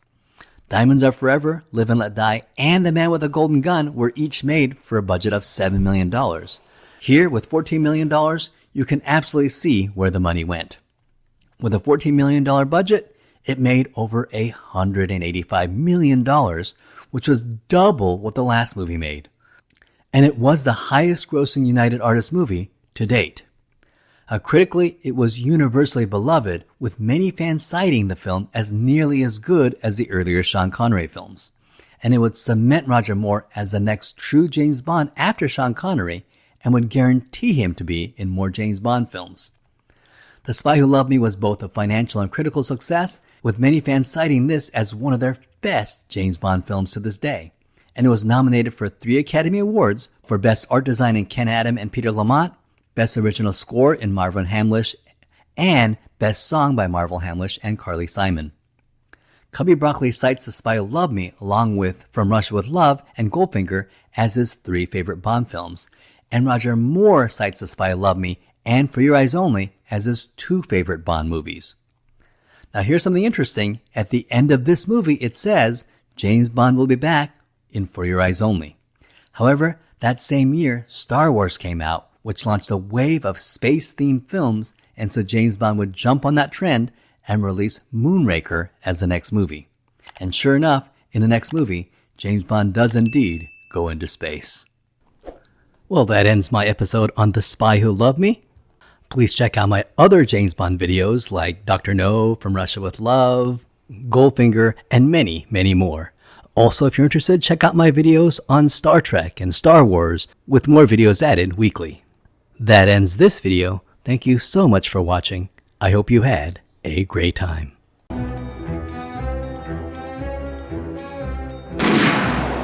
In this episode, we're going to talk about the 1979 film Moonraker, the 11th film in the James Bond franchise. And this is the film where James Bond goes into space, gets involved in an epic laser battle with US Space Marines in zero gravity. The movie where Jaws returns, falls from a plane without a parachute and tries to flap his wings to fly in the air, gets a girlfriend, then becomes a good guy. The movie where Bond rides a gondola hovercraft through the streets of Venice and makes a pigeon do a double take. This is the film that dove headfirst into crazy levels of absurdity. Many fans will consider this a new low for the James Bond franchise, but you can't deny that this film was incredibly successful. In fact, it was the most financially successful James Bond movie in the entire history of the franchise up to that point, and remained the most financially successful James Bond film for 2 more decades, when it was finally dethroned by GoldenEye in 1995. This film also marks the moment where die-hard James Bond fans felt that Roger Moore cemented the persona of his James Bond. In Live and Let Die and The Man with the Golden Gun, Roger Moore was written as a poor man's Sean Connery, but The Spy Who Loved Me was the first film that was written specifically for Roger Moore's sensibility and really allowed him to shine in that role. And it was Moonraker where Roger Moore is fully confident, shaping and solidifying James Bond into his image, creating a funny, charming, sophisticated, classy, but ultimately deadly and sadistic and effective gentleman spy. This persona will define Bond in the next few films, For Your Eyes Only, Octopussy, and A View to a Kill. After the uber success of The Spy Who Loved Me, which proved that there was a lot more gas left in the James Bond franchise, Spy Who Loved Me proved that James Bond fandom could accept Roger Moore as a viable successor to Sean Connery. And so for their 11th film, they were going to adapt For Your Eyes Only. However, after the massive success of Star Wars, which had come out a few months earlier, but was slowly gaining box office momentum, and by the release of The Spy Who Loved Me, was a bona fide mega hit. So Cubby Broccoli decided to capitalize on the science fiction craze, and so looking at the Ian Fleming books, Cubby Broccoli realized that one of the books had the word moon in the title, and decided to use that. The book was Ian Fleming's third novel, Moonraker, and in the book, Moonraker is the name of a nuclear missile, not a space shuttle, and it was written in 1955, way before the space race. Incidentally, a moonraker is a nautical term, and it's what the sailors call the top uppermost sail of a fully rigged ship. It rakes the moon. And like in the movie, billionaire Hugo Drax is the name of the bad guy, and that's about all that's similar to the book. Moonraker will be the last Ian Fleming novel to be adapted into a James Bond book, although the movie will diverge considerably from the source material. The 1981 For Your Eyes Only will be based on a short story, For Your Eyes Only, combined with his short story Risiko, and the 1983 movie Octopussy will be based on the short stories Octopussy and Property of a Lady. A View to a Kill was also based on a short story, A View to a Kill, although the story of the movie diverges considerably from that short story. The Living Daylights will be based on a short story, The Living Daylights, and License to Kill will be based on Ian Fleming's short story, The Hildebrandt Rarity. That said, Cubby Broccoli was not the first person to try to adapt Moonraker. The true origins of the movie version of Moonraker actually go all the way back to 1955, immediately after Ian Fleming had just published his third novel, Moonraker, after Casino Royale and Live and Let Die. He had already sold the license to Casino Royale, so he was desperate to make either Live and Let Die or Moonraker into his first James Bond movie. And so he decided to focus on selling Moonraker. And in 1955, American actor John Payne offered to buy the option for $1,000. Ian Fleming then tried to sell the rights of Moonraker to Rank Organization, but they ended up not making the movie. And then, of course, a few years later, he would meet Kevin McClory, and we know what happened there. And then a few years after that, Ian Fleming would meet Cubby Broccoli and Harry Saltzman, and the rest would be history. Christopher Wood, who wrote the screenplay for The Spy Who Loved Me, returned to write the screenplay for Moonraker. Cubby Broccoli wanted James Bond to go up in space, and go up in a space shuttle. And at that time, NASA was about to launch the first space shuttle in 1979. An image of the space shuttle, the sleek new spaceship of the future, was everywhere on TV and on the news. Ian Productions wanted to release this movie, which had a space shuttle in it, to coincide with the real-world launching of the space shuttle, which would have been excellent marketing for the movie. Unfortunately, there were delays at NASA, and the first space shuttle would not launch for another 2 years. The first orbiter, Columbia, launched on April 12, 1981, well after the release of this movie. However, it doesn't appear that it hurt the box office of this movie. Since the movie would have very fantastic element of riding a space shuttle into space, Albert Broccoli insisted that the movie be as reality-based as possible. And so the final version of Moonraker was written by screenwriter Christopher Wood, who wrote the final screenplay of The Spy Who Loved Me. And like The Spy Who Loved Me, his screenplay was very different from Ian Fleming's novel. In the novel, Hugo Drax is a millionaire businessman who is building a powerful nuclear missile called Moonraker for Britain's defense. But Bond discovers that Drax is actually a secret ex-Nazi war criminal who plans to launch the Moonraker missile onto London as an act of revenge for the Nazi loss during World War II.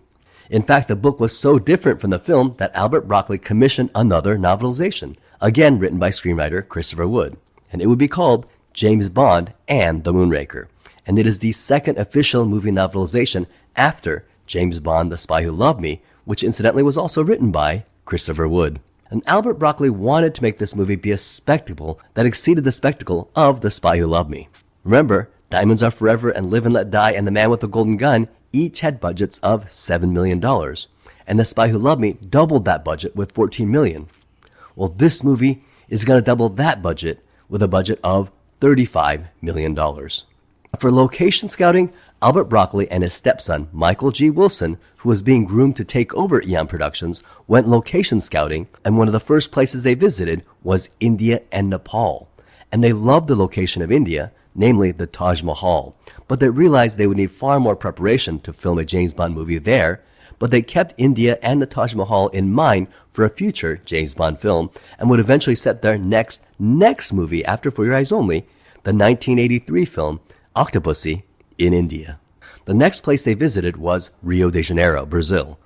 And while in Brazil, Broccoli and Wilson discovered the Iguazu Falls. And this was a huge waterfall in the south of Brazil and is one of the largest waterfalls in the world. While they were location scouting in Brazil, it was the Rio Carnival Festival at that time, and the script was not completed, and by the time the script was completed, they realized that Carnival would be long over.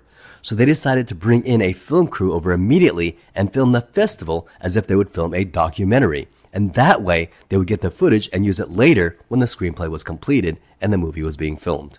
Now, also in 1978, Steven Spielberg contacted Albert Broccoli and offered to direct the next James Bond film, which would have been Moonraker. But Albert Broccoli turned him down and gave the directing job to Louis Gilbert, who had done an excellent job in The Spy Who Loved Me, as well as You Only Live Twice a decade earlier. Now, it was decided that much of this movie, including the space station scenes, would be filmed in Paris, France. So this would be a joint English and French production. However, to the Eon crew's dismay, the French had a very different way of doing things compared to the British or the Americans. The French production began at 11 a.m. and they worked straight for 8 hours until 7 p.m. And this was set in stone, no negotiation. If they worked 1 minute outside these hours, the production had to pay exorbitant French overtime fees. So basically, it was assumed that you only worked in those 8 hours, and there was no overtime. The actors, however, particularly Roger Moore, loved this schedule and found it very relaxing. Not only did he get to be in Paris, he got to sleep in until 11 and was done with work by 7 p.m. Originally, they wanted to cast Hollywood legend James Mason in the role of Hugo Drax. However, since this was going to be a joint British production, they had to go with a French actor as part of the stipulations of the joint agreement. Louis Jourdan was considered for Drax, and he would later go on to play Kamal Khan in Octopussy.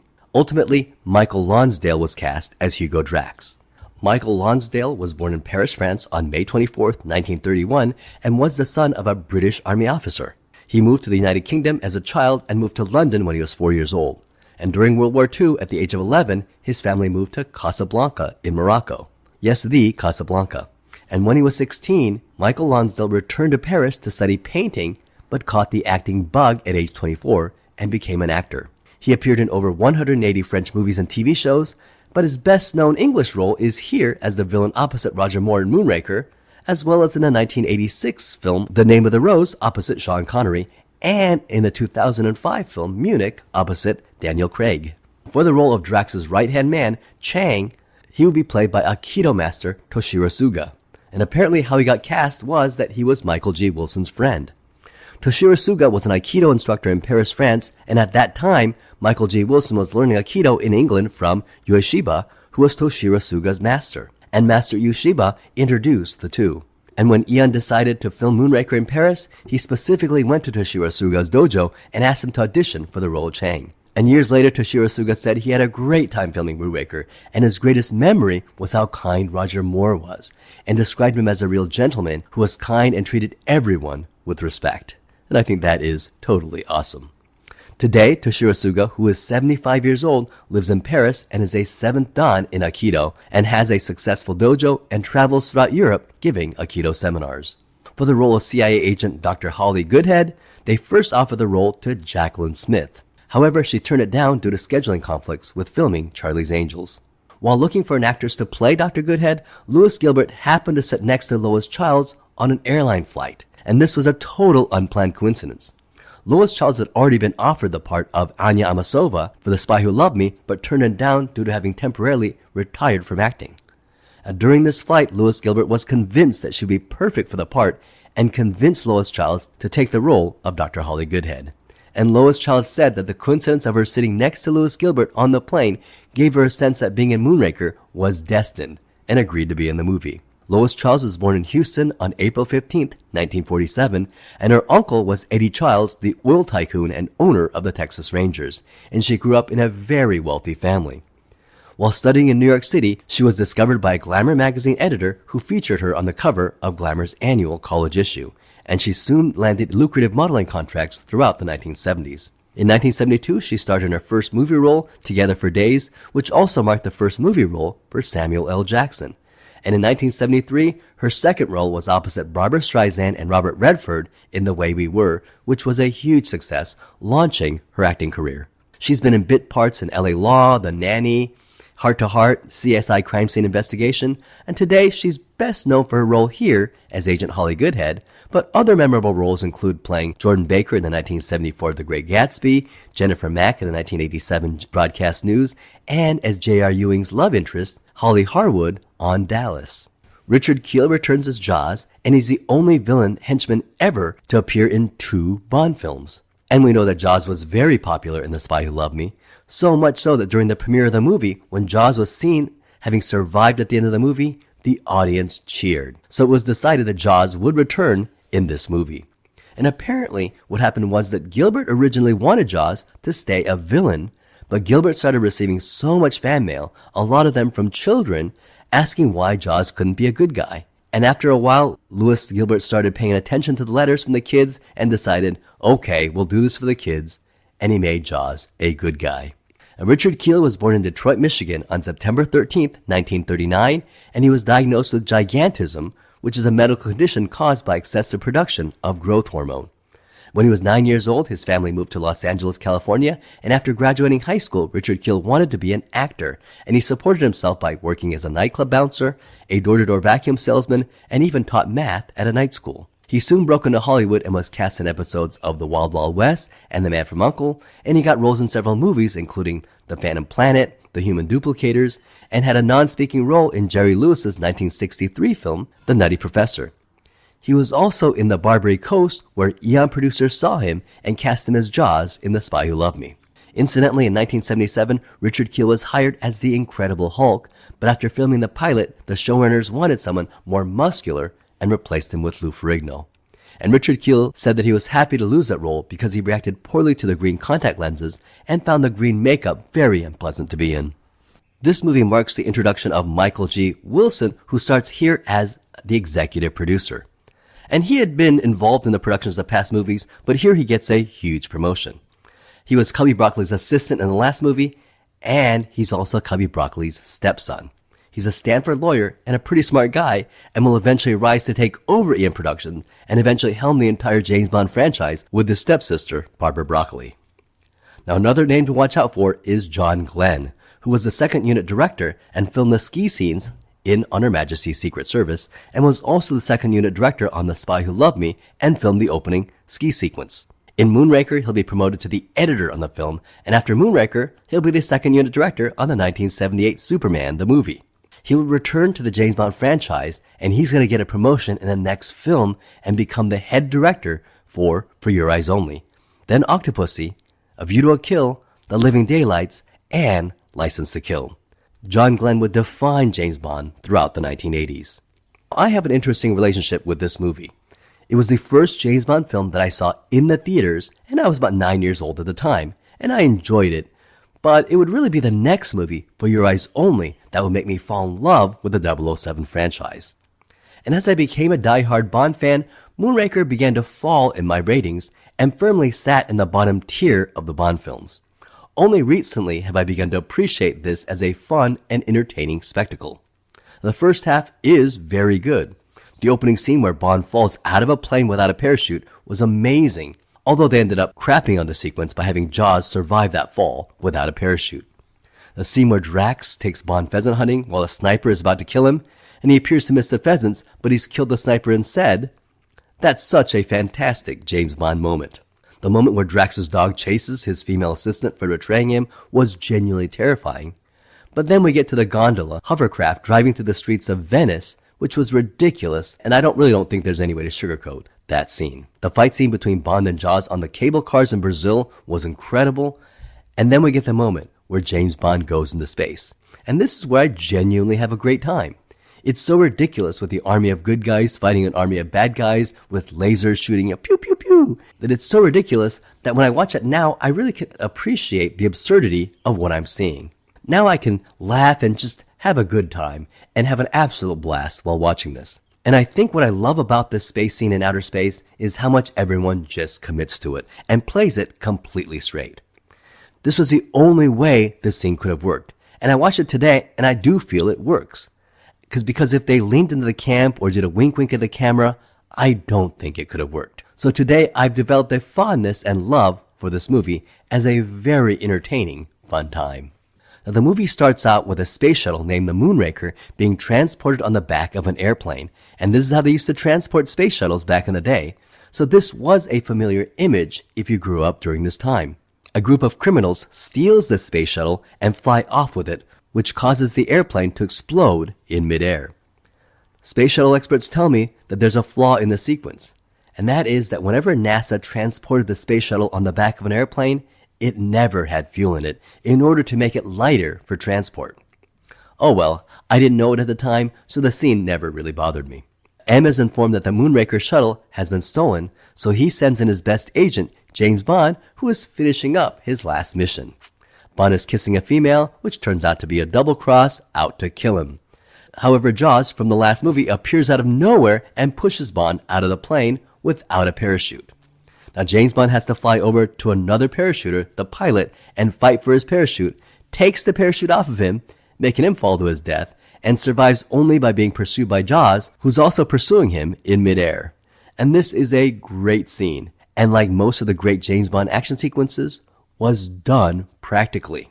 These scenes were actually really done. They were not special effects. And while we occasionally cut to Roger Moore's face, for the most part, you can actually tell that the actual skydiving stunt was performed by stuntmen.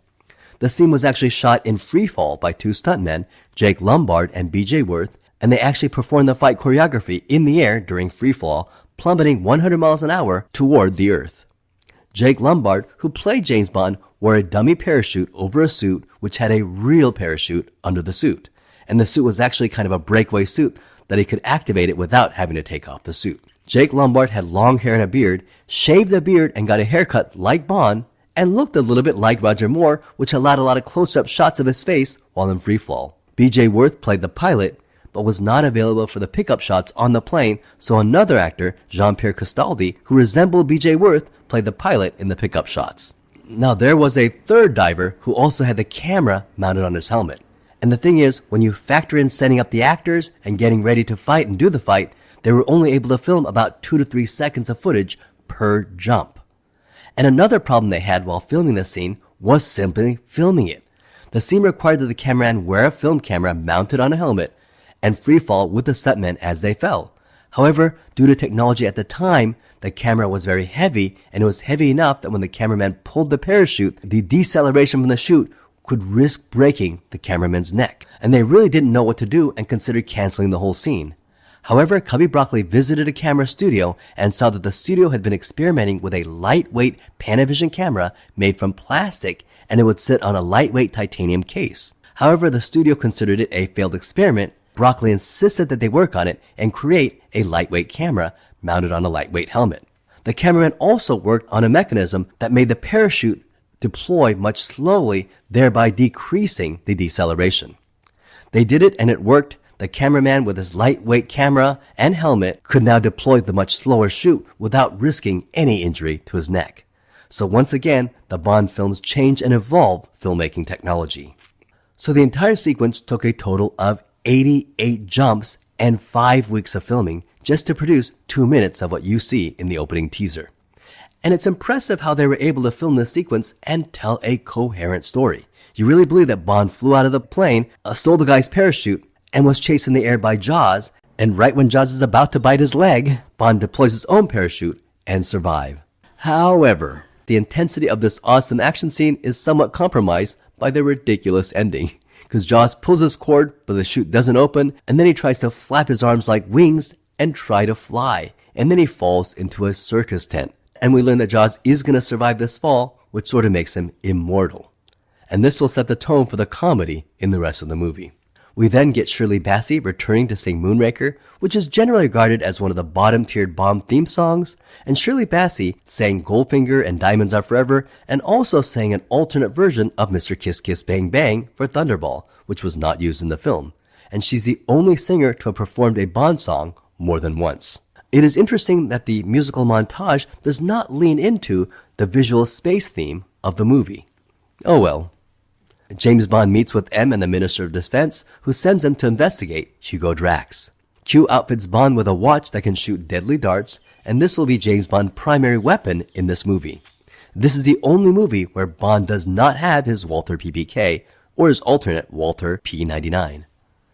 Bond goes to California to meet Drax and is greeted by a helicopter pilot, Corinne Dufour, who takes Bond to Drax's French chateau, which is supposedly brought over from France, building the chateau brick by brick. And while this scene does take place in California, it was actually filmed in France. So it really is an authentic French chateau known as the Chateau de Ville-le-Vicomte.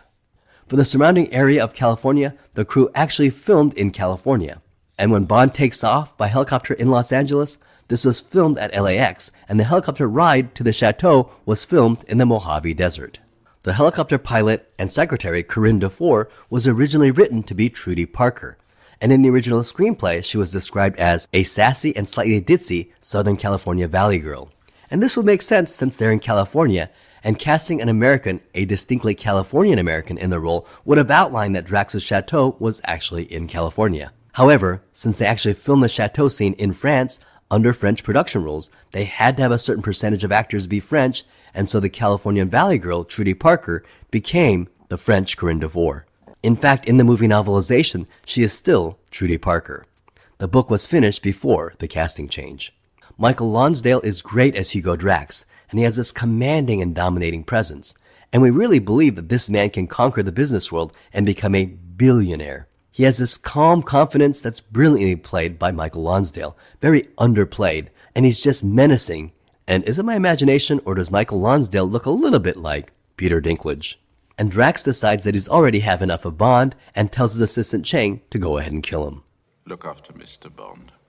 See that some harm comes to him. Bond is given a tour of Drax's facility where he meets this movie's Bond girl. The Bond girl is played by Lois Childs, and despite her ridiculous name, Holly Goodhead, arguably one of the worst names in the James Bond franchise, she's a very good counterpart to our 007.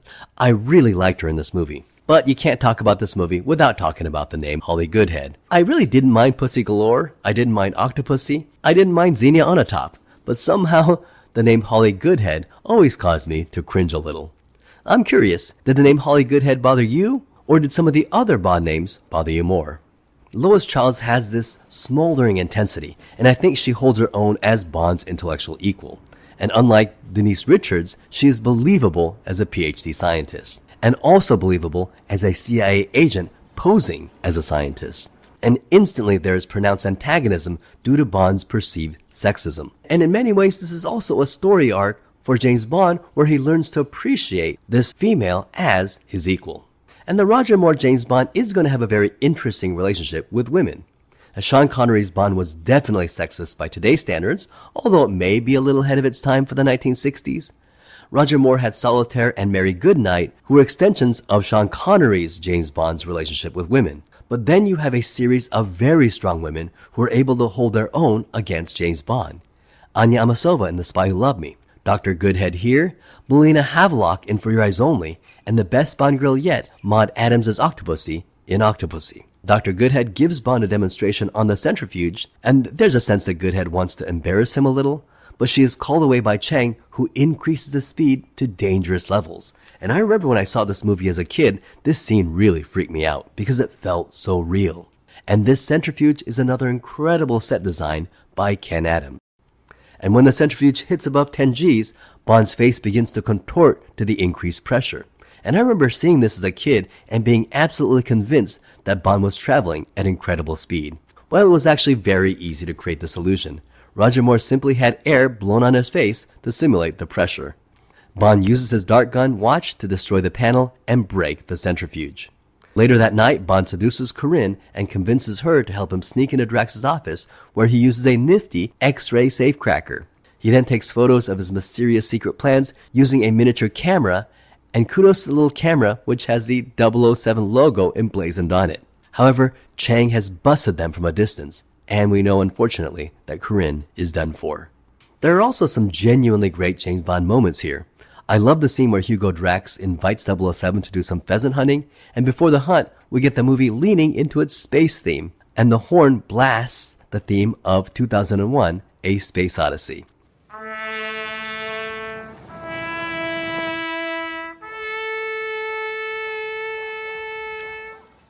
And this is the first of 2 musical homages to classic science fiction movies. And meanwhile, the sniper has climbed into the tree in the woods and is aiming to kill James Bond. Bond follows the pheasants flying and shoots at the birds, but apparently misses. And when Drax tells him, "You missed, Mr. Bond," Bond coolly says, "Did I?" And you see a sniper fall dead from the tree. You missed, Mr. Bond. Did I? It's an amazing James Bond moment. Drax realizes that his assistant Corinne has betrayed him, and he has his dogs chase her into the woods, and the tone and style of the scene changes for the next few minutes, and this scene is very effective. It has this spooky feeling of a late 1970s horror film that culminates in Corinne being brutally mauled by the dogs, and it tells you all you need to know about this character of Drax. So, yeah, Bond has gotten this poor innocent girl killed. In the next phase of Bond's investigation, he goes to Venice to visit a museum and runs into Dr. Holly Goodhead. Now, in the movie novelization, Dr. Goodhead tells Bond that Corinne Dufour, or rather Trudy Parker, the original name for the character, was killed by Drax. And James Bond is devastated and racked with guilt and even questions what career he's chosen for himself. And I really do love this, and it really adds a sympathetic dimension to Bond.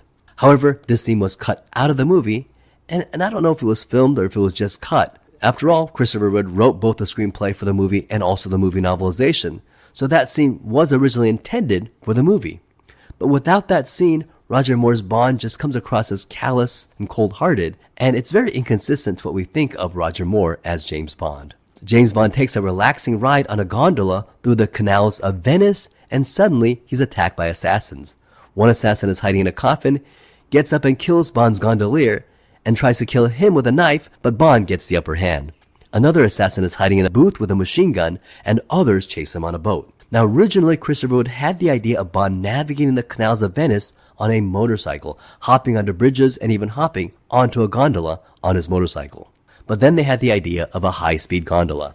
So they first attached a motor to a real gondola and learned the hard way that gondolas are not meant for high speed. Once the gondola hit past 15 miles an hour, it sunk to the bottom of the canal. The crew had to build their own boats from scratch and built 4 high-speed boats that resembled the look of a gondola but could achieve speeds of 60 miles an hour. So in The Spy Who Loved Me, we had an amazing Lotus which turned into an awesome submarine, and I guess they wanted to do an inversion of that. And the last film had a land vehicle that goes into water, so how about in this film we get a water vehicle that goes on land? And I can almost imagine everyone in the writer's room patting themselves on the back, giving each other high fives, saying, "That's brilliant." Well, it's not really brilliant, and I actually think it's quite a big swing and a miss.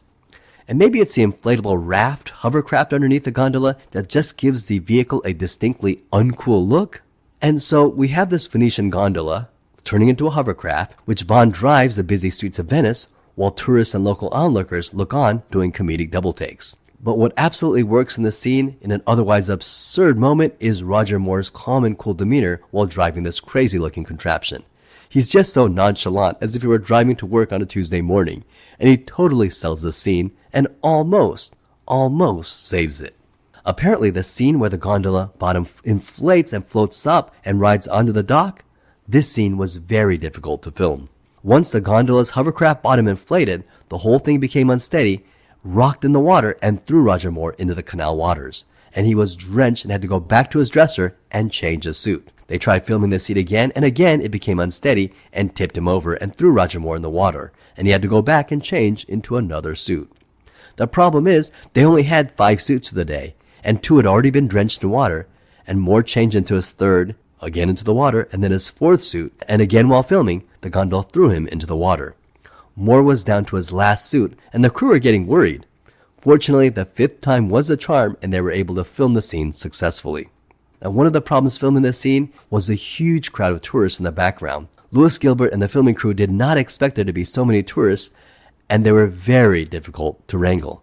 Fortunately, it does add to the bit of authenticity to the scene. While Bond is driving the gondola around town, we do get the pigeon, which does this really fake-looking double take. I mean, it's just so fake-looking. Obviously, it's just a pigeon looking to the right, just rewound and forwarded the film. Well, apparently, this was a very frustrating and difficult moment to film. They had to glue a pigeon to a wooden board. Glue a pigeon to a wooden board? Yes, they actually glued a pigeon to a board and waited for him to turn his head left, which apparently took quite a while. All for a scene that has become incredibly maligned. At least the pigeon will go on to arguably become the most famous live-action pigeon in all of cinema. Now this next bit of trivia is for die-hard Bond fans only. The alcoholic sitting at the outdoor cafe in the streets of Venice sees the gondola and wonders if he's hallucinating. He is a James Bond Easter egg. He's played by actor Victor Turjansky, and he is a recurring character in the franchise known as the alcoholic or the man with a bottle.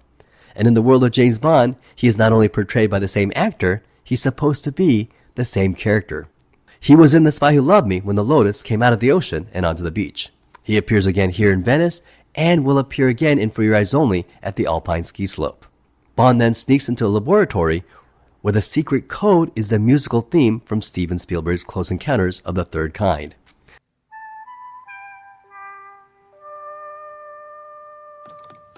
The second musical homage in this movie, and they actually got permission from Steven Spielberg to use the music.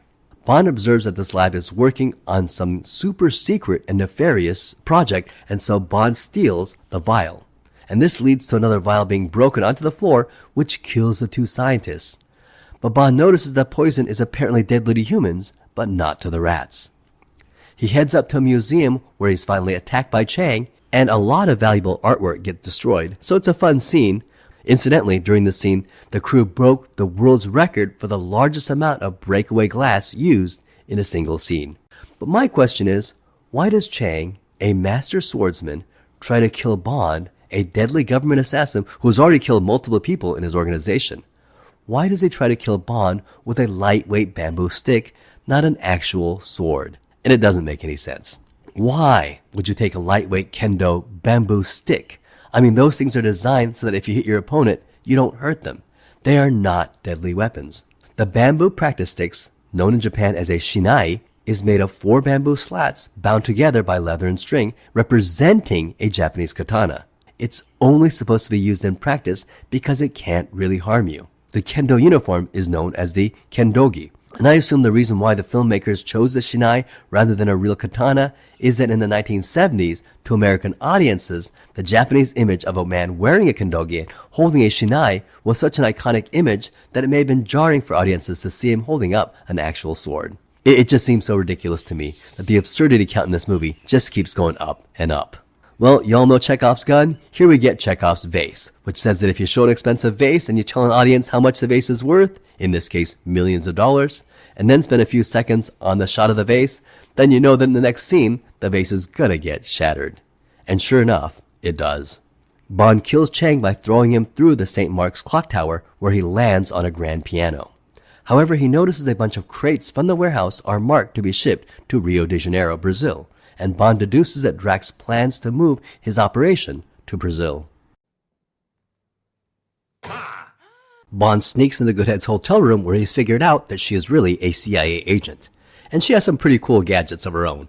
A calendar that shoots darts, a perfume bottle that's a flamethrower, and a pen that is a hypodermic needle that injects poison. All standard CIA issue. And this is really cool because it's somewhat of a play on the last film where our British secret agent teams up with a Soviet secret agent, and here Bond teams up with a US secret agent. Bond calls all of his superiors and the Italian government to make a raid on Drax's laboratory, but Drax is already one step ahead of them, and overnight he has completely moved out every bit of evidence of the laboratory, which humiliates Bond to his superiors. Fortunately, Bond still has a sample of the poison, which he gives to M, and M tells him to take leave, but continue his investigation off the books. We then see Drax make a phone call to some evil henchman employment service and places an order for an evil henchman, and they're gonna send him Jaws. And again, it's just one of those crazy, ludicrous moments in this movie that gets played absolutely straight. The idea that evil bosses have a hotline where they can place an order for an evil henchman. It's just so bizarre. So Bond arrives in Rio de Janeiro, and here we get the scenes of the Rio Carnival that they filmed months ago before this movie. And we get an amazing scene on the Sugarloaf cable car at Sugarloaf Mountain, and it's just breathtaking. And the scene was done with stuntmen, but since there are no stuntmen the size of Richard Kiel, the scene was done with a normal-sized stuntman, Martin Grace, playing Jaws, and a shorter stuntman, Richard Graydon, playing James Bond. And they really did this sequence on the cable car 2,000 feet in the air. And the stuntmen couldn't tie themselves to a safety harness because the stuntmen had to fight while weaving in and out of the cable car's wires. So they had to do the scene without being tied to a safety harness. So talk about dangerous. And there was one stunt that was particularly dangerous. If you watch the scene where James Bond falls over the side of the cable car and hangs off the side of the car with one hand, well, Richard Graydon actually did that stunt without a safety harness and actually hung over the cable car with one hand. The safety harness wasn't ready, and Graydon didn't want to hold up production, so he just did the scene. And in one scene, he's holding on for dear life on the side of the car without a safety harness. And if he slipped further, or if something went wrong, he could have fallen over the side of the cable car to his death. And Richard Graydon has gone to say that filming that scene was the scariest moment of him doing any stunt of his entire career. Knowing that, it really makes me nervous every time I see that scene. Well, Jaws attacks Bond and Goodhead, but they're able to trap him in a cable car, and they use a chain to slide down. But Jaws tries to catch them with the cable car, which leads to him crashing into the building. And in the rubble, a young woman helps him, and the two fall in love. And the woman is named Dolly, and it's the beginning of Jaws' turn to the light side, and it is an interesting choice. Well, here's a kind of cool story. The director wanted Jaws to fall in love and created this character Dolly, who was supposed to be a giant woman herself, like Jaws. But Richard Kiel suggested that the girlfriend be someone short, since his wife was also short. So they hired an actress named Blanche Ravillec, and after filming, the producers saw it, and they were worried. Because they were worried that fans would not believe that Jaws, someone who's that tall, could have such a short girlfriend. Therefore, they considered reshooting the film and hiring a much taller actress, someone closer to Richard Kiel's height. However, Richard Kiel, who himself is 7'2", showed a picture of his actual wife, and his wife is the same height as Dolly. And when they saw it, the producers decided, okay, I guess it's believable, and decided to keep in actress Blanche Ravillec as Dolly in the movie. And the two walk off holding hands, and I guess that's a choice. And here's a bit of trivia for the die-hard James Bond fan. I want to ask you, does Dolly wear braces in this scene? Now lock in your answer, because the answer is Dolly does not wear braces. But legions of James Bond fans remember Dolly wearing braces, and I have to admit, I'm also one of these fans. So many fans have claimed that the original theatrical cut actually had Dolly with braces, and for some mysterious reason, the filmmakers removed it and replaced it for a VHS release. Well, in reality, this appears to be a case of the Mandela effect. Dolly never had braces in any version of Moonraker. After Bond and Dr. Goodhead escape Jaws, they decide to take a few moments to make out, and they're captured by Drax's men. And Bond escapes, but Holly Goodhead is captured and presumably taken to Drax's headquarters. And as Bond escapes, we see a lot of signs for products. And yes, this was product placement. The Bond films, especially the more recent ones, have always made extra money through product placement.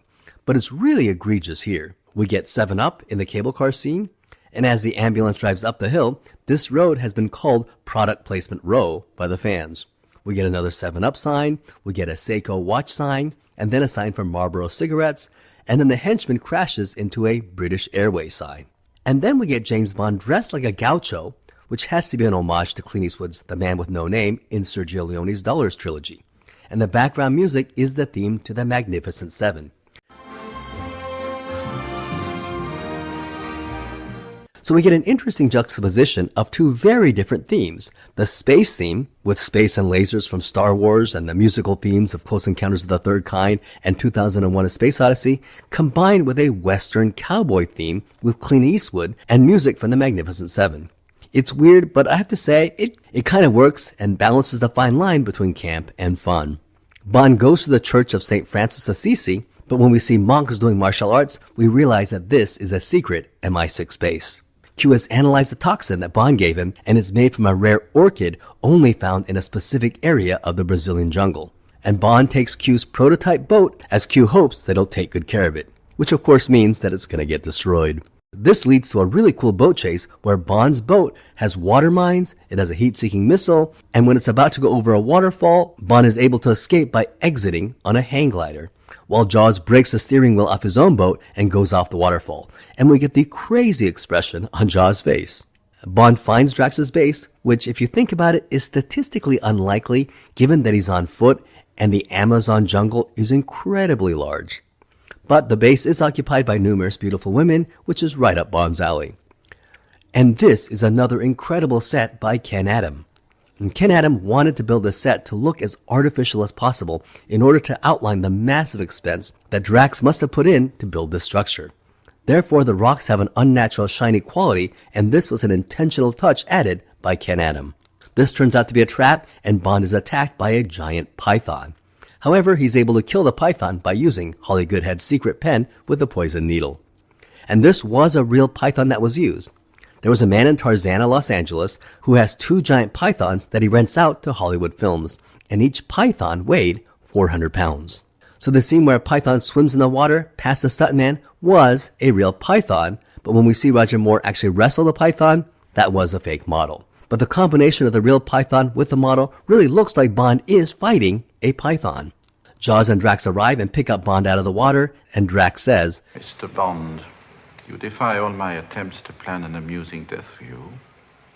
Incidentally, that jungle scene that was used at Drax's fortress hideout, that is known as the Twin Pyramids at the complex of Tikal in Guatemala, and it was used in another famous movie. So take a look at the scene with the pyramid in the jungle and those very woods, and that pyramid was used to represent the moon of Yavin 4 in Star Wars, aka Star Wars Episode 4 A New Hope. So when they said that they were trying to copy Star Wars, they really weren't kidding. And then we're taken to the entrance of Drax's headquarters, and we get another incredible Ken Adams set. And I really feel that Ken Adams really outdid himself in this movie. And this will be Ken Adams' last James Bond movie. But he'll go on to work on some other well-known films. He'll work on Pennies from Heaven with Steve Martin, the 1985 Richard Gere vehicle, King David, the 1990 film The Freshman with Marlon Brando, The Addams Family Values, The Madness of King George, which will earn him another Academy Award, as well as many, many more films. He'll continue to work until 2004 when he was a production designer and art director for the GoldenEye Rogue Agent video game. And in 2002, he was given the Art Directors Guild Lifetime Achievement Award, and in 2013, he was given the Art Directors Guild Contribution to Cinematic Imagery Award for his work on the James Bond franchise. And in 2018, 2 years after his death, he was inducted into the Art Directors Guild Hall of Fame. He would pass away on March 10, 2016, at the age of 95. Drax reveals that he had to kidnap Moonraker because one of his space shuttles had an error. Bond is reunited with Holly Goodhead, and they escape being burned by the Moonraker blasting off. They obtain 2 yellow uniforms, and they themselves blast off into space. And as ridiculous as the idea of James Bond blasting off into space is, I'm impressed by how well this scene actually works. And again, it works because the crew totally took the scene seriously and absolutely played it straight. If there was any element of winking at the camera, it could have turned into a farce. But the scene looks great, and it holds up well to this day. I think this scene looks better than many, many CGI scenes filmed today. And I hate to say it, but they had me believing that James Bond was going into space. How were those incredible space scenes filmed, like the shot of the Moonraker space shuttle flying over the Earth toward the space station? This was 10 years before CGI, and they didn't have George Lucas's Industrial Light and Magic. And they were also worried that traditional blue screen would not look convincing enough. So visual effects supervisor Derek Meddings had a simple but brilliant idea. He would shoot one element on a film negative, rewind the film back into the camera, and then shoot another element on the same film negative. And this proved to be surprisingly effective. And when processed, it looked seamless and really looked like a space shuttle flying in space above the Earth. And that's how the space scenes were accomplished. And then we get to Drax's space station, and it looks great, evoking 2001 A Space Odyssey. And another incredible set by Ken Adam. And as Bond and Goodhead are hiding out amongst Drax's yellow-suited crew, Drax gives his speech that reveals his overall plan. Drax plans to wipe out humanity with his deadly Orkin toxin, while his genetically superior crew survive in space, and after everyone has died, his genetically pure Superman will repopulate the Earth with himself in charge. And that is hardcore. And kind of similar to Strongbird's plan in the last movie. Agent Goodhead really kicks butt, and we feel that she's even more of Bond's equal than Triple X was. And they turn off the radar jamming system, which allows the US to send their space marines into Drax's space station. And this was 40 years before the creation of the real US Space Force. And James Bond is able to convince Jaws that he and Dolly and their potential children will have no place in Drax's future. So with a reassuring look from Dolly, Jaws decides to turn on Drax and join Bond. 007 is able to turn off the artificial gravity, which causes all the people on the space station to float. And this scene is very effective. All the actors here were suspended on wires, and the scene looks fantastic. Apparently, this scene was not easy to do. Every single person you see floating were suspended on wires that were connected to the ceiling above them. And it is amazing. And we get the combat scene in outer space where the Space Marines dressed in silver have an all-out laser battle with Drax's men dressed in yellow. And the entire sequence was done with the same technique that the crew invented on this movie of making separate passes on a single film. However, this space battle required 48 distinct shots, hence 48 distinct passes on the film. That meant that the film crew had to make 48 separate passes on a single negative of a film. And if you include the fact that the film would have to be rewound, that meant that the single piece of film had to go through the camera 96 times. And that's crazy. If a mistake happened, or a glitch happened, or one of the 48 shots got pre-exposed, or maybe the film got scratched in one of the passes, the entire film would have been ruined. Therefore, the filming crew treated each negative like it was gold dust. And apparently it was very nerve-wracking.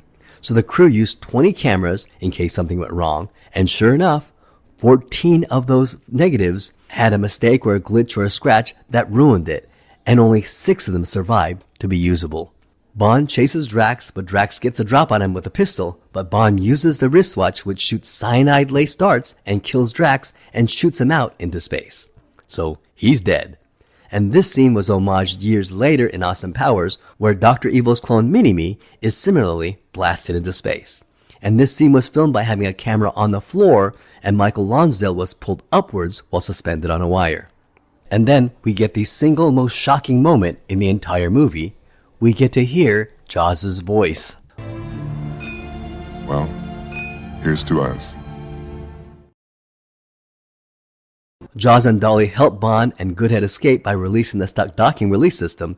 The space station explodes, and we get James Bond, who has to destroy the probes containing the toxin. James Bond and Holly Goodhead follow it with the Moonraker and destroy the 3 probes, and he destroys the first 2, but the third one, right before it's about to detonate, Bond has difficulty with the targeting system because of the targeting system malfunction due to the heat of re-entry, and he has to switch off the targeting system to manual, and then he has to use his instincts to destroy the probe. Sound familiar? I practically heard Q's voice saying something like, "James, use the Force." So when they said they were borrowing heavily from Star Wars, they really weren't kidding. And sure enough, Bond successfully destroys the last probe. And in a comedic bit of reminiscence of the last movie, M and the Minister of Defense want to congratulate Bond and Goodhead, but they're too busy making love in a zero-gravity environment. And when the Minister asks, My God, what's Bond doing? I think he's attempting re-entry, sir. So Moonraker was released in the summer of 1979, and it opened to mixed reviews. Critics praised the spectacular Ken Adams set, while agreeing that it was both a silly and entertaining film, with most criticizing the ludicrous plot. The New York Times praised the film, saying that everyone in the cast, especially Roger Moore, was in top form. And Gene Siskel gave the film a thumbs down, heavily criticizing the product placement, while Roger Ebert loved the film and gave it a thumbs up. Another critic of this movie was a previous James Bond actor, Sean Connery, who felt that Moonraker departed too far from the credence from the reality that his movies had created. Incidentally, Moonraker was nominated for an Academy Award for Best Visual Effects, although it lost to Alien. It was also nominated for 3 Saturn Awards, Best Science Fiction Film, Best Special Effects, and Best Supporting Actor in Richard Kiel. Incidentally, Alien also won the Saturn Award for Best Science Fiction Film. The box office on Moonraker was a huge success. Made on a budget of $34 million, which incidentally was more than the budget of the last 3 Bond movies combined, and also more than the budget of the first 6 Bond movies combined. Moonraker would go on to make $210 million, which would be the highest grossing Bond movie to date, and which would hold the record for 2 more decades when it was finally defeated by GoldenEye in 1995. So whatever you think of the craziness of Bond going into space, you can't deny that it was financially a fruitful idea. Moonraker finally appeared on television on November 22nd, 1981, where it was a huge rating success with 39% of American households tuning in to watch it. And it was the highest rated James Bond movie on television throughout the 1980s. Today, Moonraker is considered one of the lesser James Bond movies, mostly due to the absurdity of the plot. In 2006, Entertainment Weekly ranked it number 14 out of 21 Bond films, and IGN listed it as number 11 amongst all the James Bond movies. But today, the opening skydiving sequence is considered one of the best pre-title sequences in the entire James Bond franchise. So where does the franchise go from here? Where do you take the franchise after one of the characters have blasted off into space? Well, the answer is simple. You totally bring him back to Earth and make one of the most grounded James Bond films of all time. So in the next movie, Roger Moore proves that he can also do very grounded James Bond. So tune in next week for Your Eyes Only. So that ends this video on Moonraker, and don't forget to watch my other videos on the Star Trek franchise, on Tombstone, or Robin Williams' Popeye movie. And don't forget to tell me what you thought of Moonraker. That ends this video. Thank you so much for watching. I hope you had a great time.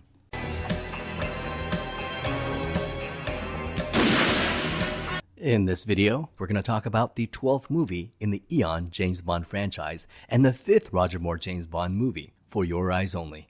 This is the movie that intentionally grounded James Bond back to the real world after he blasted off into space in the last film. And the James Bond movies have been trying to go progressively larger and grander since The Spy Who Loved Me took the Bond franchise larger than The Man with the Golden Gun, and Moonraker would go further than The Spy Who Loved Me. And sure enough, this would start a cliche in Hollywood. Whenever a franchise gets bigger and bigger with each installment, you say that they will eventually go into space. The Fast and the Furious franchise played with this cliche. So how do you top Moonraker, where Bond literally went into space? What, do you have Bond meet aliens? Well, you don't. You don't even try. So the filmmakers decided to bring Bond back to Earth. And bringing Bond back to Earth was the mantra for this movie. Eon Films intentionally went in this new direction, emphasizing more on seriousness, on realism, emphasizing more on tension, plot, and character. So the screenwriters decided not to write a film where the entire planet is threatened, but decided to write a kind of smaller movie that sort of returned to the Anglo-Soviet tensions of the Cold War.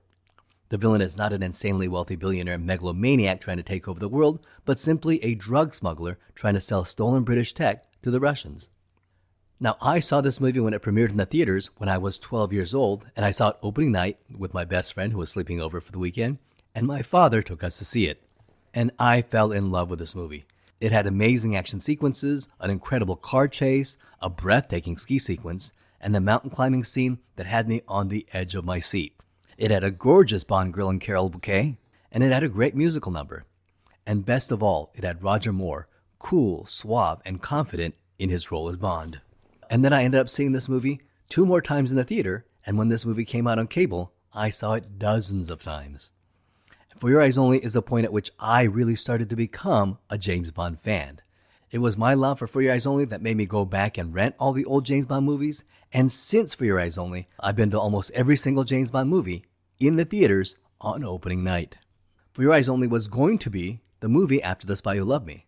So Tom Mankiewicz and Christopher Wood already submitted a screenplay as early as January of 1978.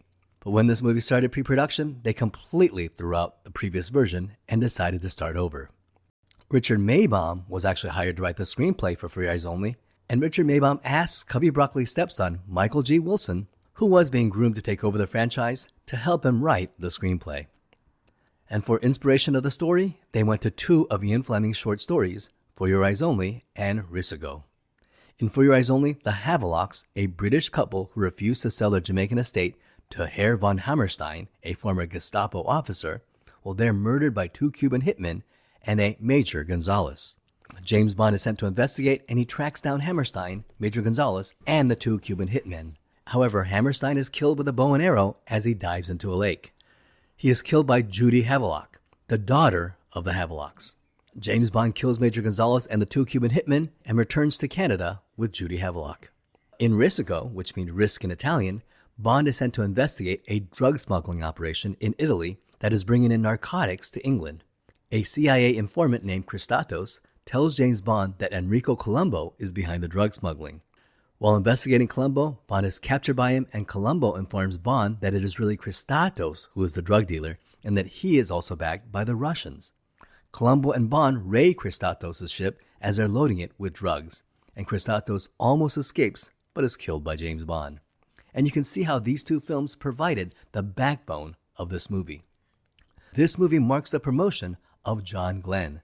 And John Glenn was the second unit director on Her Majesty's Secret Service, responsible for the amazing sea sequences in that movie. And he was also second unit director on The Spy Who Loved Me and filmed the entire opening ski sequence. He then went over to Warner Brothers and was second unit director on Superman the movie, and then returned as editor on Moonraker. And here they promoted him to the director's chair, and he eventually would go on to direct 5 Bond films: For Your Eyes Only, Octopussy, A View to a Kill, The Living Daylights, and License to Kill.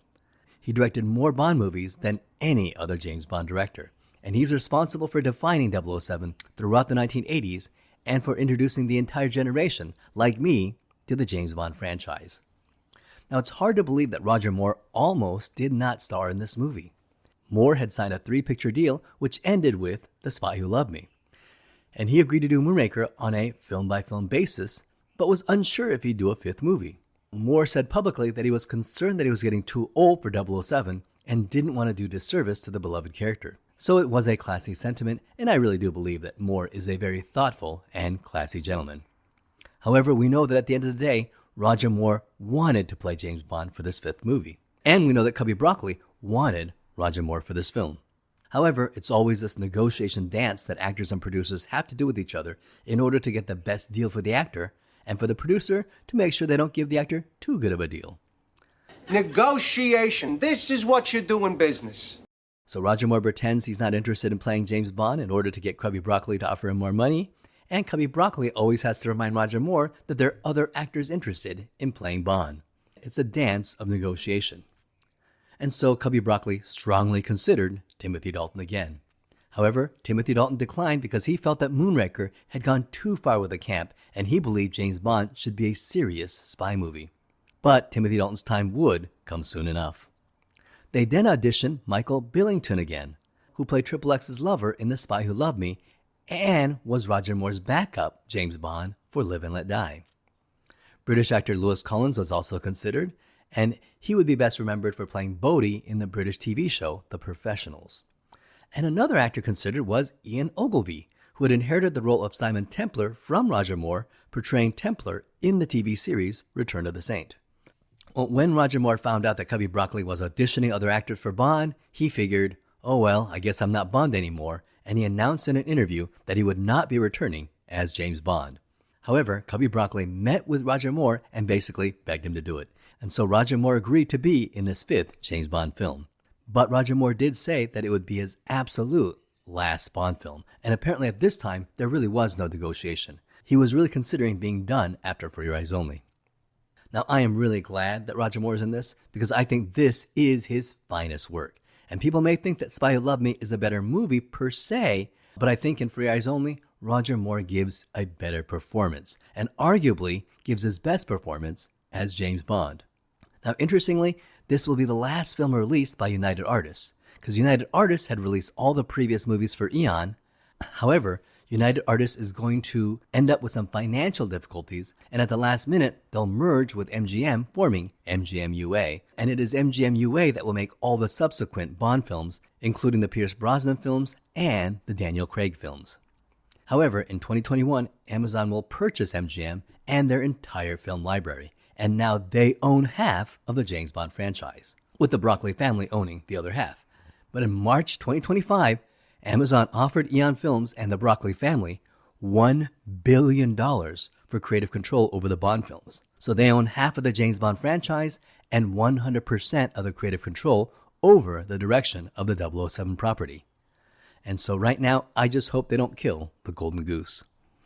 Now, one superstar who was not available for this movie was James Bond franchise great Ken Adam, who was responsible for some of the most iconic sets of the entire James Bond franchise. Ken Adam was busy as the associate producer of the Steve Martin and Bernadette Peters musical, Pennies from Heaven, and so Moonraker would be his last Eon 007 movie.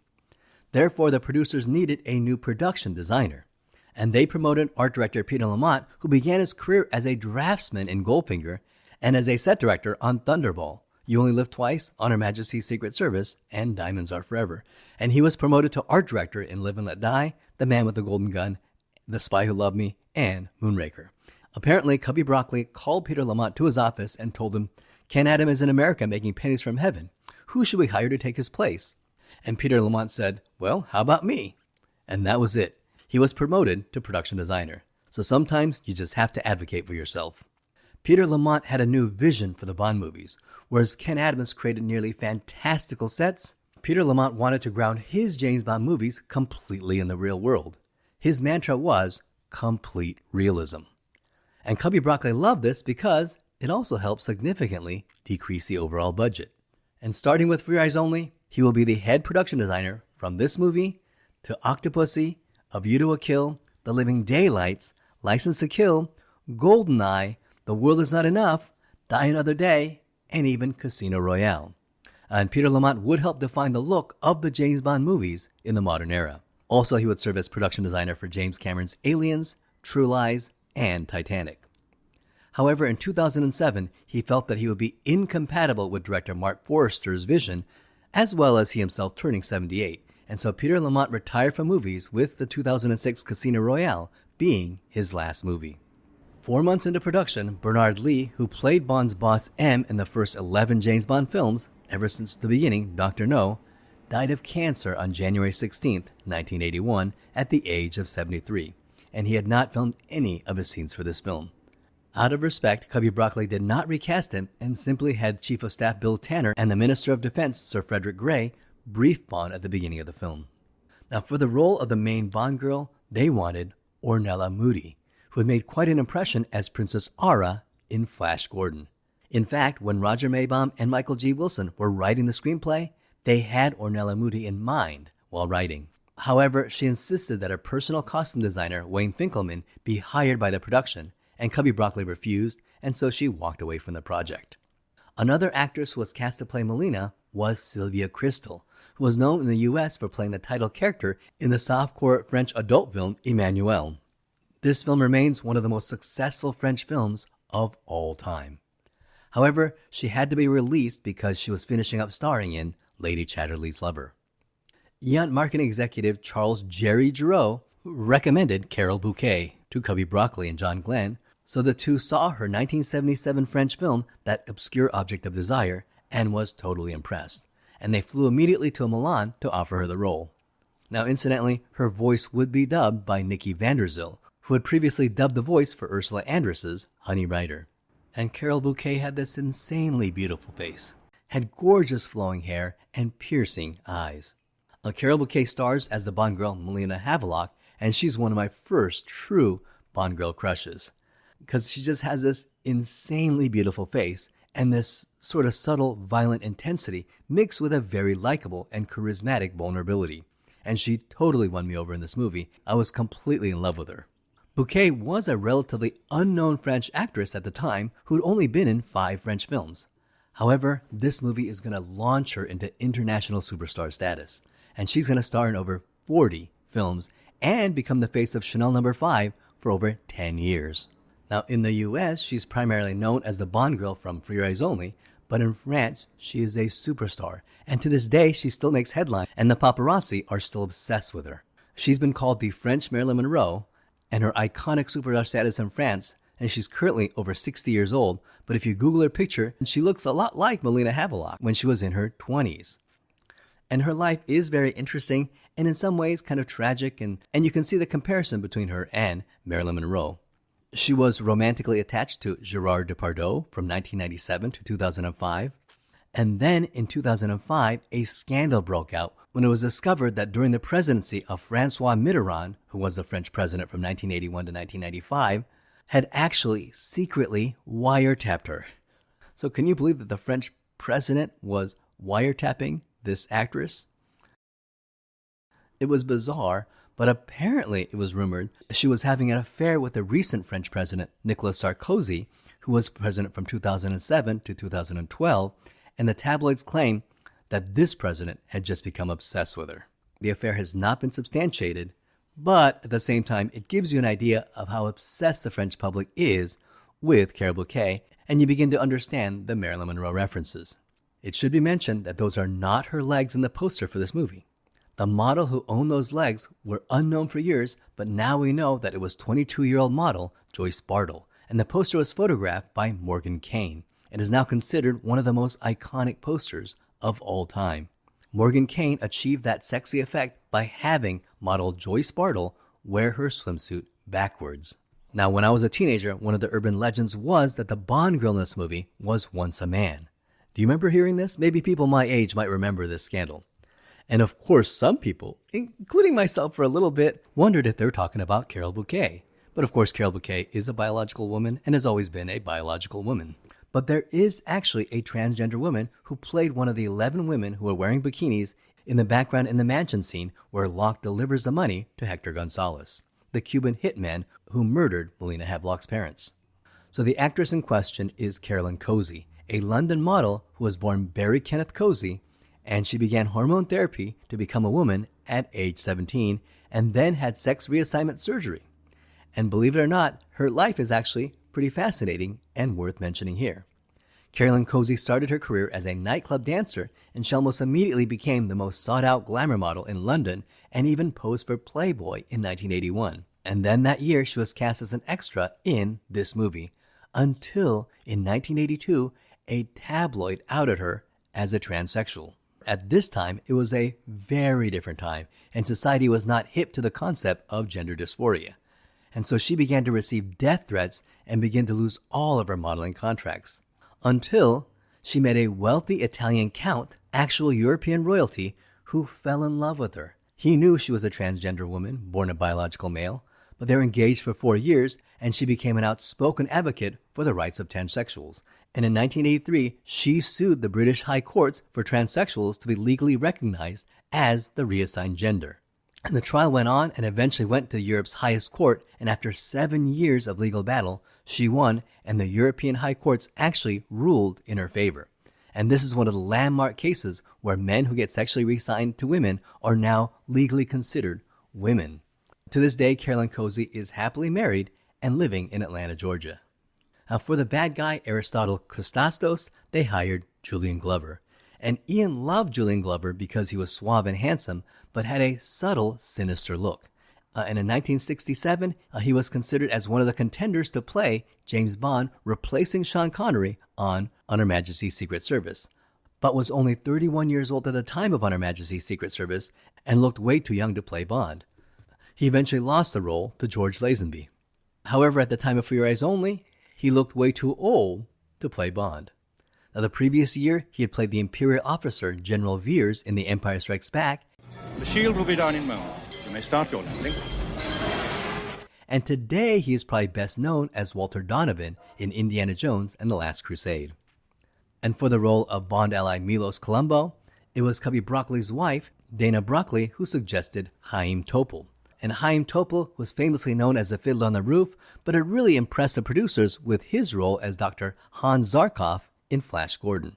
The casting happened when Cubby and Dana Broccoli met Chaim Topol at a party in London, and she was a huge fan of his. As they were meeting Topol, "Oh, Topol, nice to meet you. I just had a good idea." Dana turned to Cubby Broccoli and said, "Cubby, what do you think of Topol playing Columbo?" And that was it. That was how he was cast. Incidentally, I have completed the video of Flash Gordon and will be releasing it after my James Bond series. So in the opening pre-credit action sequence, the film starts with James Bond visiting the grave of his late wife, Teresa Bond. And James Bond married Teresa in On Her Majesty's Secret Service, but she was killed at the end of the movie by Blofeld. And the gravestone even reads, "We have all the time in the world," which was the haunting theme of that movie. The idea of Roger Moore's James Bond visiting Teresa's funeral was the idea of director John Glenn, who really wanted to layer his James Bond movie with connections to past Bond films, outlining that his Bond was the same character as Sean Connery in Lazenby's Bond. A Bond is picked up by a helicopter, which turns out to be a trap set by Blofeld, or rather an unnamed character who looks like Blofeld.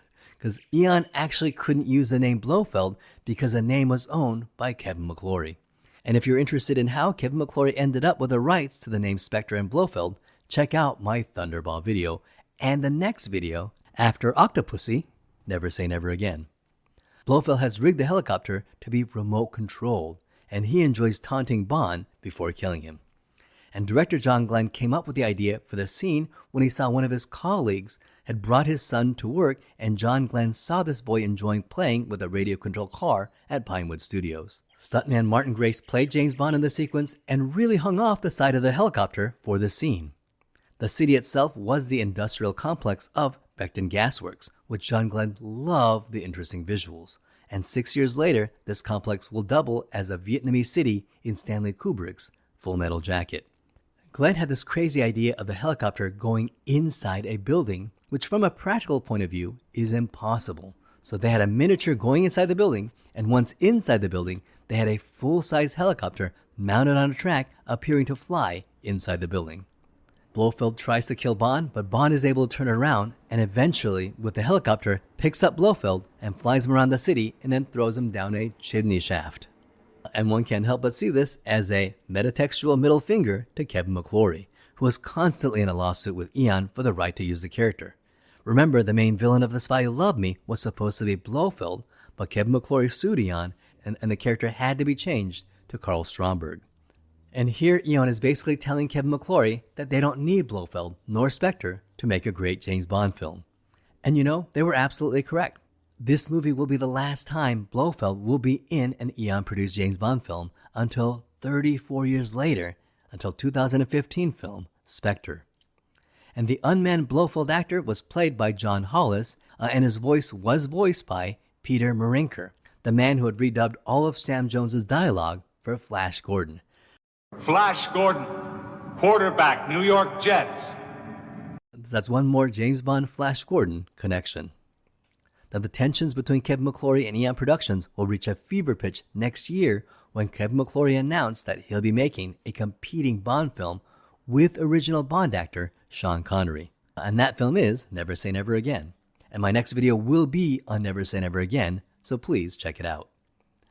Now, after the pre-credit action sequence, we get one of the most famous James Bond songs ever.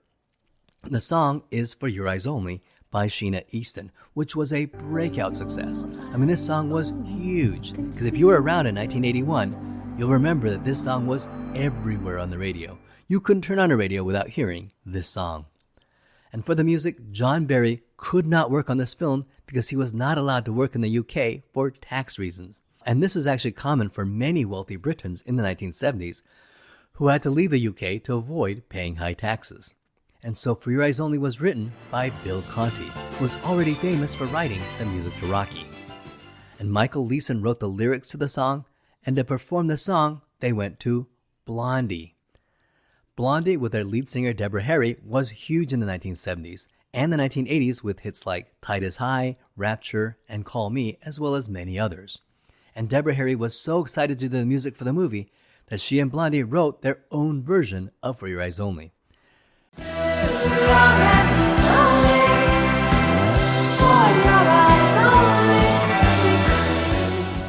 And when she submitted their song to the producers, it was rejected. Broccoli wanted Bill Conti's version. However, Blondie wanted to perform their own song, not Conti's. And so Blondie was let go, and Sheena Easton was hired to sing the song. Sheena Easton was a 21-year-old Scottish pop singer who had success with her first single, Modern Girl, and her second single, Morning Train. And For Your Eyes Only propelled her to international stardom, and she was nominated for an Academy Award and a Golden Globe in 1982. And she won a Grammy Award for Best New Artist. Maurice Bender, who had created the visuals to the musical montages for every James Bond film, liked the look of Sheena Easton and decided to feature her in the montage. When Maurice Bender first met Sheena Easton, he said, "I must have that face." And as of 2025, she remains the only singer of a Bond theme song to be featured in the musical montage. The movie proper starts with a fishing boat called the St. George's, which turns out to be a covert British espionage ship. And the ship contains the ATAC, which stands for Automatic Targeting Attack Communicator. which is the computer system that coordinates the Royal Navy's fleet of Polaris submarines and fires their missiles. ATAC, sir. Automatic targeting attack communicator. Uses an ultra-low frequency coded transmitter to order our submarines to launch ballistic missiles. A mine blows up the St. George's, but the crew members are unable to self-destruct the ATAC before the St. George's sinks. And the ATAC will be the MacGuffin of this movie, sought out by both James Bond and the Russians. Next, we get Melina Havelock, who's visiting her parents, and her father is a marine archaeologist who is secretly working for British intelligence and trying to locate the sunken St. George's ship. But the helicopter pilot who brought Melina to her parents turns out to be a Cuban hitman named Hector Gonzalez, and he assassinates the Havelocks. Melina survives, and we can see that she vows revenge. You can already tell that she's going to be a very different Bond girl, and Melina Havelock is far more fascinating than any previous Bond girl we've seen on screen. Now, Bond arrives at MI6 and he flirts with Moneypenny, and this was another idea of John Glenn to continue to layer the movie with old James Bond references. But the scene is a little awkward. The scenes between Sean Connery and Lois Maxwell were magnetic and had such sexual tension between the two. But there's none of that here. The two have always come across like siblings, and here you can also begin to see Lois Maxwell's age. And she comes across like an older sister or an aunt to James Bond in this scene. And without Bernard Lee as M, we get Bill Tanner and Frederick Gray giving Bond his brief. And he gets his mission with the title of the movie. And this is the first time MI6 Chief of Staff Bill Tanner is named. He's played by James Villiers here, and the Chief of Staff was unnamed in The Man with the Golden Gun, but was played by Michael Goodliff. And Bill Tanner will become a James Bond staple. In the Pierce Brosnan films, Bill Tanner was played by Michael Kitchens, and in the Daniel Craig films, he was played by a much younger Rory Kinnear. And Bond rides off to Spain in his famous Lotus from The Spy Who Loved Me, and he arrives at the mansion of Hector Gonzalez. And here's Caroline Cosey, by the way. And Bond witnesses a mysterious man paying off Gonzalez. Bond is captured, but just as Gonzalez is diving into the pool, a crossbow arrow strikes him in the back, killing him. And remember, this is exactly like the scene from Ian Fleming's short story. Now, John Glenn wanted a movie where James Bond has to use his wits rather than rely on cartoonish gadgets. So in the opening act, he had his Lotus blow up, and he has to survive by driving this beat-up Citroën 2C. And John Glenn stated that he intentionally inserted this as a metaphor for the new direction of the James Bond films, and I think it totally worked. And I do love the scene where the Lotus blows up, although it's always sad to see a great car like the Lotus blow up. It's always fun to imagine if we had this gadget, and if someone ever tried to break into our cars, they would get the same fate. This man trying to break into James Bond's car is played by legendary stuntman Bill Simmons, who was the original James Bond in the gun barrel sequence of the first 3 movies. And the car chase through the countryside of Spain is fun, it's exciting, and it is energetic. And it's such a great action scene, and incredibly well choreographed, and extremely fun to watch. And in my opinion, it is arguably one of the most entertaining car chases in all of cinema. And the humble Citroën 2CB is a popular French economy car. In 1981, Citroën released the 2CB 007 edition of their popular car. And it was painted yellow like the movie, with a 007 sticker across the side, and even had sticker bullet holes all around the vehicle. And a miniature version of this model car was extremely popular. And the Citroën 2CB remains one of the most iconic and popular cars of James Bond. James Bond goes back to MI6 and gets chewed out by his bosses for letting Gonzalez get killed. But he mentions that he did notice a mysterious man paying off Gonzalez. And enter Q, who has a 64K computer, which looks like an old Commodore, with an old dot matrix printer. Now, it may look low-tech today, but I remember in 1981 seeing this and realizing that in the future, computers would be able to do everything. Now, Q is able to identify the man using Bond's description, and he is Emile Leopold Locke, who has been identified in Cortina, northern Italy. Inside Q Lab, in the background is a scientist named Smithers, who is testing a fake cast. And he'll also appear as the same character in Octopussy. And he is played by Jeremy Bulloch, who played Boba Fett in The Empire Strikes Back. Bond heads to Cortina in a maroon version of the Lotus, where he meets his contact, Ferrara. And Ferrara introduces Bond to Eris Christatos, a Greek businessman who is funding a young ice skater named Bibi Doll. And Christatos tells Bond that Locke works for a Greek smuggler named the White Dove. Then Bond runs into Melina, who is purchasing a crossbow. Then assassins and motorcycles try to kill her, but Bond takes them down, and Bond is able to convince Melina that she's in danger and to wait for him while he investigates. And when Bond returns to the hotel, Bibi Doll is waiting for him, and she's played by figure skater Holly Lynn Johnson, who won the silver medal in the 1974 U.S. Figure Skating Championship, but in 1977 gave up figure skating to pursue acting. She starred in Ice Castles, and it was in this movie that Cubby Broccoli saw her and cast her in this movie. Michael G. Wilson stated that Bibi was intentionally written to annoy Bond. And in this movie, Bibi Doll was supposed to be 16 years old. However, in real life, the actors Bibi, Holly Lynn Johnson, and Carol Bouquet were roughly the same age. Holly Lynn Johnson was 22 years old, while Carol Bouquet was 23. Bond and Bibi go skiing, and we meet Eric Kriegler, an East German Olympic biathlete, and he's going to be the main henchman of this movie. And he tries to kill Bond from a distance, and as Bond skis away, more bad guys and motorcycles chase him. Now, originally the bad guys were going to be on snowmobiles, but John Glenn had the idea that motorcycles may appear more sinister. And this is one of the best action sequences in the entire James Bond franchise, and it is so entertaining. Because John Glenn turned to the same team that he used to film the ski sequences in On Her Majesty's Secret Service and in The Spy Who Loved Me. This included ski unit director Willie Bogner Jr., and Willie Bogner and John Glenn came up with the entire ski sequence of this movie and designed it as an evolution of the ski sequences of the previous two movies. And personally, I feel that this is one of the best action sequences ever filmed. It's so brilliantly choreographed. And as for me, I grew up in Colorado and I grew up skiing, and ever since I saw this movie at the age of 12, every time I'd ski, I would hum the James Bond theme in my head as I skied. And believe it or not, I still do it. Bond spots Kriegler talking to Locke, and we assume that they must both work for Columbo. But of course, we'll later learn that they both work for Christatos. And another goon working for Locke is Charles Dance, and we can see him clearly as Bond is riding the elevator. And this movie is Charles Dance's feature film debut, but he's going to have a fantastic career. He'll immediately land the role of the villain in The Golden Child, then The Last Action Hero, and then Underworld Awakenings, and many, many more, but is best remembered as Tywin Lannister in the Game of Thrones. But it all started here. We also get some funny Roger Moore moments, like when he makes a class of beginner skiers fall down. And then we get Victor Turjansky, also known as the alcoholic or the man with the bottle, making his third and final debut. He was there when James Bond drove the Lotus out of the water, he was in Venice when Bond drove his gondola hovercraft, and he's here now as Bond skis down the mountain. And according to Bond lore, not only are all three guys played by the same actor, it is supposed to be the same character.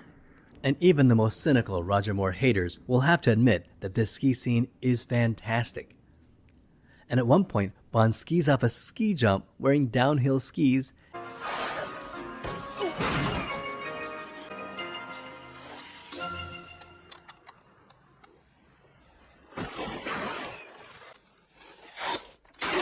And in a highlight, he even skis down a bobsled course. And this is likely an homage to James Bond chasing Blofeld on the bobsled in On Her Majesty's Secret Service, but boy, this scene is incredible here, and it blows away the previous scene. Now, unfortunately, while filming this scene, it actually ended in tragedy when one of the stuntmen, 23-year-old stuntman named Paolo Regan, was actually killed during the last day of shooting. While shooting the bobsled scene, the bobsled flipped over and Regan was trapped underneath, and he later died in the hospital from injuries he sustained during that accident. That night, Bond and Ferrara meet up with Bibi to get some information on Kriegler, but he's attacked by killer hockey players. And when he returns to the Lotus, Ferrara has been strangled to death, and the assassin has left a white dove symbol, suggesting that Columbo killed Ferrara, and likely hired the killer hockey players. Now remember, in the Q Lab, we learned that Emile Leopold Locke likes to strangle his victims, so it is likely that Ferrara was killed by Locke. Although we'll later find out that he's only trying to frame Columbo, and Locke really works for Christatos. But Bond is on the trail of Milos Columbo, who is now on the Greek island of Corfu. And he meets up with Melina, and we get a cool tour of Corfu, and it is really a beautiful and exotic locale. Bond and Christastos check on Columbo, who is also at a restaurant with his mistress, Countess von Schlaff, played by Cassandra Harris, and she takes Bond to her house. And here's an interesting bit of trivia. Pierce Brosnan visited the set of For Your Eyes Only when he was only 23 years old, and at that time he was married to Cassandra Harris, who played Countess Liesl von Schlaff. And Cassandra Harris really wanted Pierce Brosnan to one day play James Bond, and intentionally brought her husband to the set so that he could meet Cubby Broccoli. Well, it worked. The entire production team, as well as producer Albert Broccoli, was fascinated by Brosnan, and they're all thinking the same thing. This guy looks like he could be the next James Bond. And so Albert Broccoli took Pierce Brosnan and Cassandra Harris out to lunch and was even quoted as saying, "If he can act, he's my guy." And of course, the next year, Brosnan was cast as Remington Steele, proving that he could act, and he'd be inching closer and closer to one day playing Bond, although that wouldn't happen for another 14 years. Now, sadly, a few years after this movie, Cassandra Harris would be diagnosed with ovarian cancer and would eventually succumb to it in 1991 and pass away at the tragically young age of 43. Pierce Brosnan supported her, adopted her 2 children from a previous marriage, and stayed by her side until her passing. And Pierce Brosnan is such a class act. In the morning, Bond and Countess Liesl are having a morning stroll when Locke and his men, dressed in the clothes of the White Dove, attack them and ultimately kill Liesl. And just when Locke and his right-hand man, played by Charles Dance, have the drop on Bond, he is rescued by frogmen who also have wetsuits with the White Dove logo on them. And Bond is so confused. But these guys are the real White Dove, and we learn that Columbo is the good guy and Christastos is the real villain. And I thought this was a great twist straight out of Ian Fleming's short story, Risico. And Topol is great here as Columbo, and he has this charisma that rivals Roger Moore. And Topol himself came up with this idea of his character always snacking on pistachios. Columbo takes Bond on a raid of Christastos' ship, and sure enough, not only does Locke work for him, he is indeed smuggling heroin. And Bond also discovered old naval mines like the ones that sank the St. George's. And now he knows that it is Christastos that sank the St. George's and is after the ATAC. This raid was filmed with over 30 stuntmen, including legendary James Bond stuntman Bob Simmons, who had worked with Bond ever since Dr. No and even played Sean Connery's Bond in the opening gun barrel sequence for the first 3 James Bond movies. Now, in one of the most artistic action sequences, Bond chases the evil henchman Locke, who is driving up a monastery in Albania, and Bond runs up the flight of stairs before confronting Locke head on. And I think this scene shows the brilliance of John Glenn, because a lesser director may have chosen to add music in order to add to the intensity, but John Glenn brilliantly leaves the scene silent, with only a quiet hum of the car superimposed on Bond's footsteps, and it creates this real quiet intensity. Bond shoots Locke, who almost falls over the cliff, but Bond throws the White Dove emblem, and then you see Locke kind of helpless and pleading for help, and James Bond just looks at him and gives the car a violent kick, which makes the car fly over the cliff, killing him. And it is a shocking moment. Roger Moore himself even expressed concern that this might be out of character with Bond. However, John Glenn convinced him to do it, and John Glenn felt that this was perfectly in line with Roger Moore's Bond, but was just giving him a harder edge to the character. And they were both right. It was out of character and surprised a lot of old school Roger Moore fans, but on the other hand, it was a fantastic moment, and the scene totally works. And as a teenager watching this, it was one of the most defining aspects of Bond, showing us that there is this dangerous cold-blooded killer underneath the kind and likable gentleman exterior.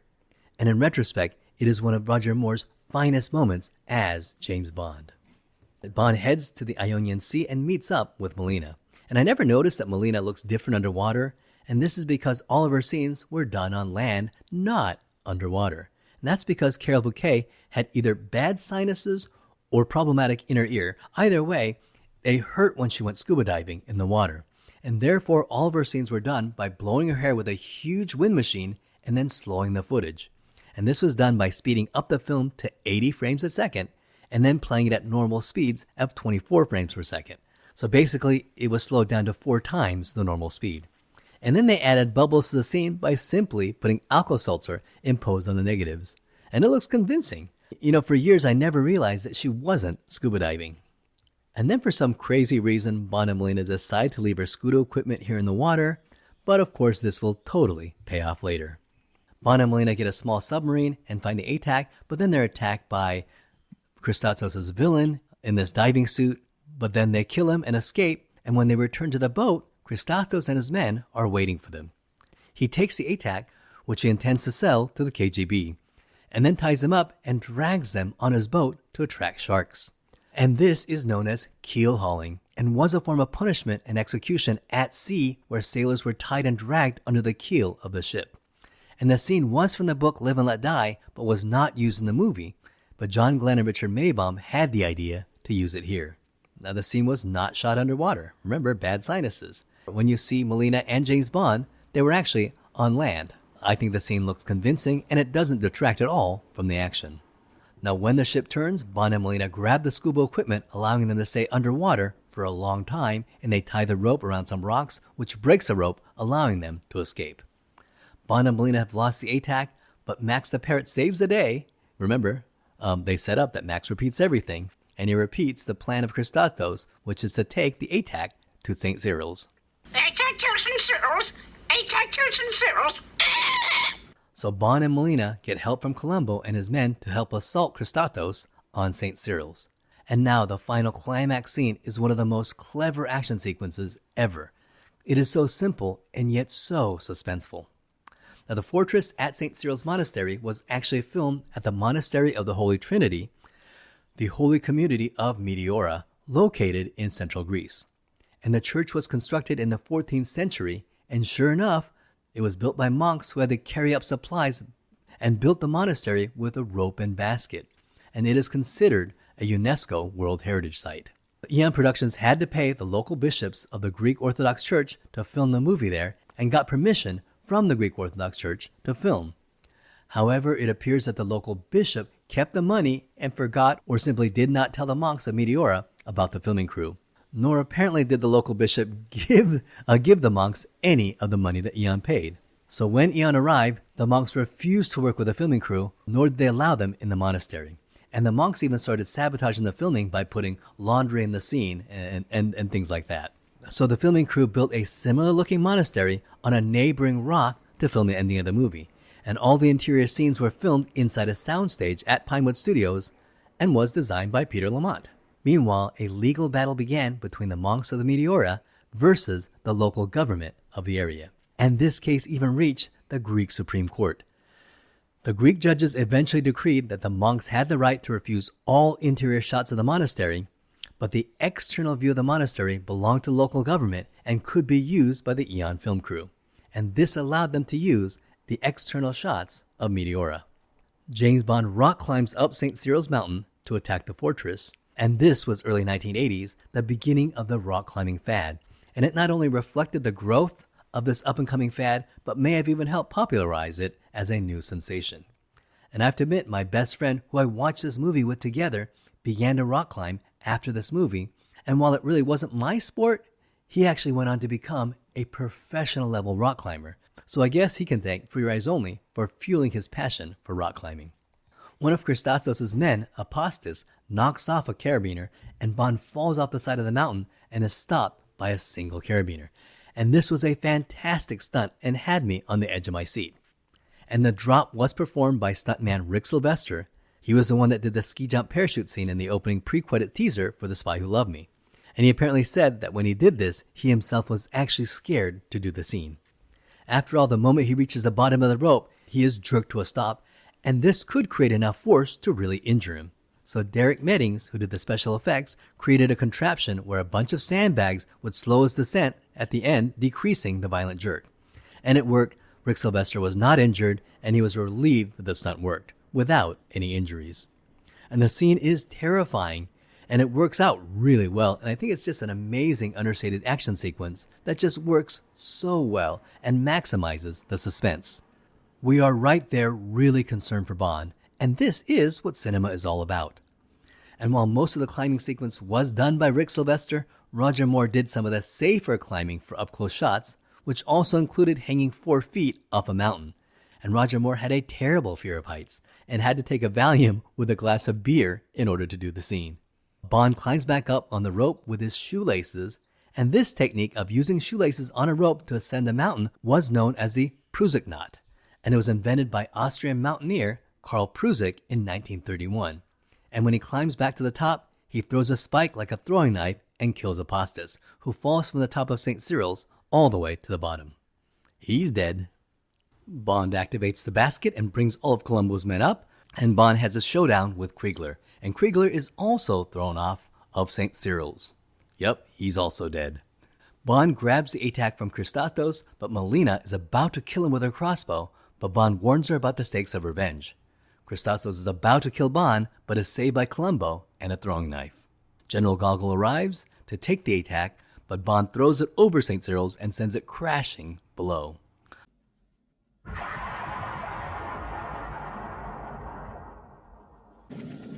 That's Dayton, comrade. You don't have it? I don't have it. And Gogol smiles with respect.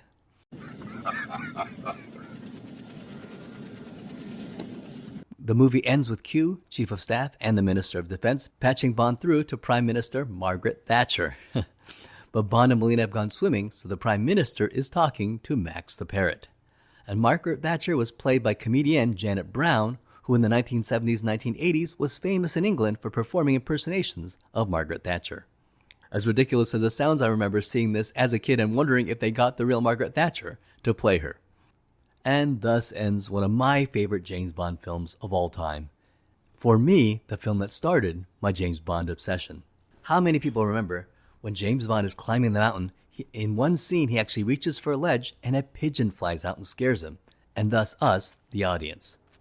This is John Glenn's trademark, and he thought of it here. And in subsequent films, he'll always have a flying pigeon scaring the protagonist in almost every movie he's directed. He believes that it invests the audience in the scene when this happens. In For Your Eyes Only, it happens here when Bond is climbing St. Cyril's. It happens in Octopussy when James Bond is climbing the ledge of Kamal Khan's house. It happens in The Living Daylights when he's at night ready to attack Whitaker's house in Tangiers. Bond is scared by pigeons by the pool. It happens in License to Kill when James Bond is ready to put explosive toothpaste in front of Sanchez's window. The only film not to have a pigeon is A View to a Kill, where instead of pigeons, you get a cat that gives Bond the false scare at Stacey Sutton's house, and also use Stacey Sutton's birds in a birdcage in San Francisco to give you a false scare. The pigeon false scare is definitely a John Glenn hallmark, which he himself has talked about. It's his Alfred Hitchcock cameo. However, there are also some other minor trends and patterns that James Bond fans have noticed that appear in all 5 of John Glenn's James Bond films. Another common John Glenn trope is that the villain always seemed to fall from a great height to his death, usually requiring a mannequin for the scene. In For Your Eyes Only, the henchman Apostas falls off of St. Cyril's to his death, and so does Kriegler. In Octopussy, Kamal Khan's henchman Gobinder falls off of Khan's flying airplane to his death. In A View to a Kill, 2 men fall from a great distance. One, a businessman, is thrown out of Zorin's blimp, and then Zorin himself falls to his death from the blimp atop the Golden Gate Bridge. In The Living Daylights, Necros falls out of the flying transport plane after Bond cuts his shoelaces. And finally, in License to Kill, Bond kicks 2 men out of the aircraft to their deaths. And another John Glenn trope is that Bond's close ally and fellow secret agent is murdered by the main villain. In For Your Eyes Only, CIA contact Ferrara is killed by Locke. In Octopussy, the MI6 agent in India is killed. In A View to a Kill, Sir Godfrey Tippett and CIA agent Chuck Lee are killed by Zorin. And in The Living Daylights, MI6 agent Saunders is killed by Necros. And finally, in License to Kill, Felix Leiter's friend and Bond ally Sharkey is killed by Sanchez. And finally, all of John Glenn's Bond movies each have a spectacular action-packed car chase where Bond is clearly the underdog in a car chase. In For Your Eyes Only, James Bond escapes multiple killers while driving a beat-up Citroën 2CV. In Octopussy, Bond survives assassins by escaping in a tuk-tuk through the streets of Mumbai. In A View to a Kill, Bond is chased through the streets of Paris by multiple police cars while his car is missing the top and the back half of the car. In The Living Daylights, Bond has the upper hand with his Aston Martin V8, but is chased by the entire East German army and ends up escaping by riding the case of a cello. And finally, in License to Kill, Bond is dropped on the top of a tanker and has to commandeer it while Sanchez and his men pursue with machine guns. Now apparently, director John Glenn and Roger Moore had a great working relationship. John Glenn loved working with Roger Moore, and Roger Moore also loved working with John Glenn, and in fact the two were close friends, and in 2007, it was Roger Moore who wrote John Glenn's biography. Now, something very odd happened during the premiere of this film. The premiere was shown to Prince Charles and his fiancée at the time, Lady Diana Spencer, at a charity benefit for the Royal Association for Disability and Rehabilitation. And nothing wrong with that, right? After all, Prince Charles was a huge James Bond movie fan. And it seemed like a good idea at the time, until you realize that the opening scene you have James Bond throwing a man in a wheelchair down a chimney chute. This caused a lot of people, a lot of royal and wealthy elite people of England, to complain about the insensitivity of the producers. And I gotta admit, they kinda have a point. And again, I really shouldn't laugh. However, the movie did go on to become a huge financial success. Made on a budget of $28 million, which was $6 million less than the previous movie, the film would go on to be a smash hit. The movie made $54 million in the US, which is equivalent to about $200 million in today's money when adjusted for inflation. And it became the second highest grossing Bond movie ever, unadjusted for inflation, only slightly less than Moonraker.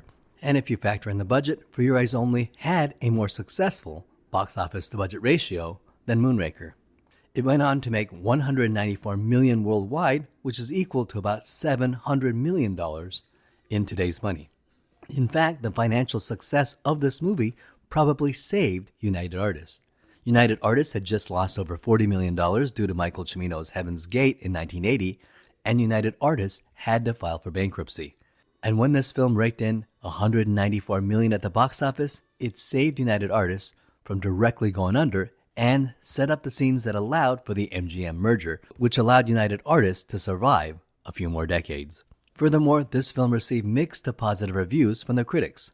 Most critics praised the action, but many critics felt that Roger Moore was getting a little old to play James Bond. However, time has been very kind to this film, with now people considering it one of the best James Bond movies. In 2006, IGN ranked this the number 6 best James Bond film out of 21 films, and MSN said that For Your Eyes Only is one of the best Roger Moore films that rivals Sean Connery's James Bond movies. And in 2008, Entertainment Weekly rated For Your Eyes Only number 10 best James Bond film out of 22 films. The film was nominated for an Academy Award for Bill Conti's theme, For Your Eyes Only, and it was also nominated for a Golden Globe. And at the Academy Awards, Albert R. Broccoli was honored with a Lifetime Irving G. Thalberg Memorial Award. And Roger Moore himself has gone on record to say that The Spy Who Loved Me and For Your Eyes Only were his 2 favorite James Bond films. And both movies were re-released after his death as a tribute to Roger Moore. And half of the proceeds were donated to UNICEF, for which he served as a Goodwill Ambassador. And for those like me who grew up in the 1980s and saw this movie in the theater, my favorite merchandising tie-in was the comic book. Marvel Comics released a comic book adaptation of For Your Eyes Only, written by Larry Hama and drawn by Howard Chaykin, and it was only the second comic book tie-in since Dr. No, although Marvel would later publish the comic book version of Octopussy in 1983. And after this movie, Roger Moore believed that he would not return for James Bond. Again, he really felt this time that he was getting way too old to play an action star and was concerned that he was doing the character a disservice. And producers began to audition other actors, including American actor James Brolin. And they also interviewed Lambert Wilson and perennial favorite Timothy Dalton.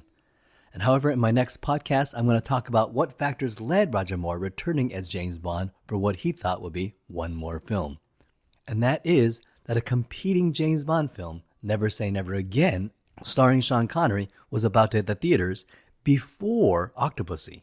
And this meant that Roger Moore would be absolutely crucial. So I'm going to talk about Octopussy in my next video, and then I'm going to talk about Never Say Never Again. For Your Eyes Only is arguably one of the best James Bond films, and it holds its own against any of the best Connery films. I've personally seen it over 100 times, and it ranks as my favorite James Bond movie, probably second only to the 2006 Casino Royale. And it ranks as one of my favorite movies, period, of any genre. Well, that ends my video on For Your Eyes Only, and if you like this video, please check out my videos on Goldfinger, on The Spy Who Loved Me, and Moonraker. And please tell me what you thought of For Your Eyes Only, and where it ranks among your favorite James Bond movies. And that ends this video. Thank you so much for watching. I hope you had a great time.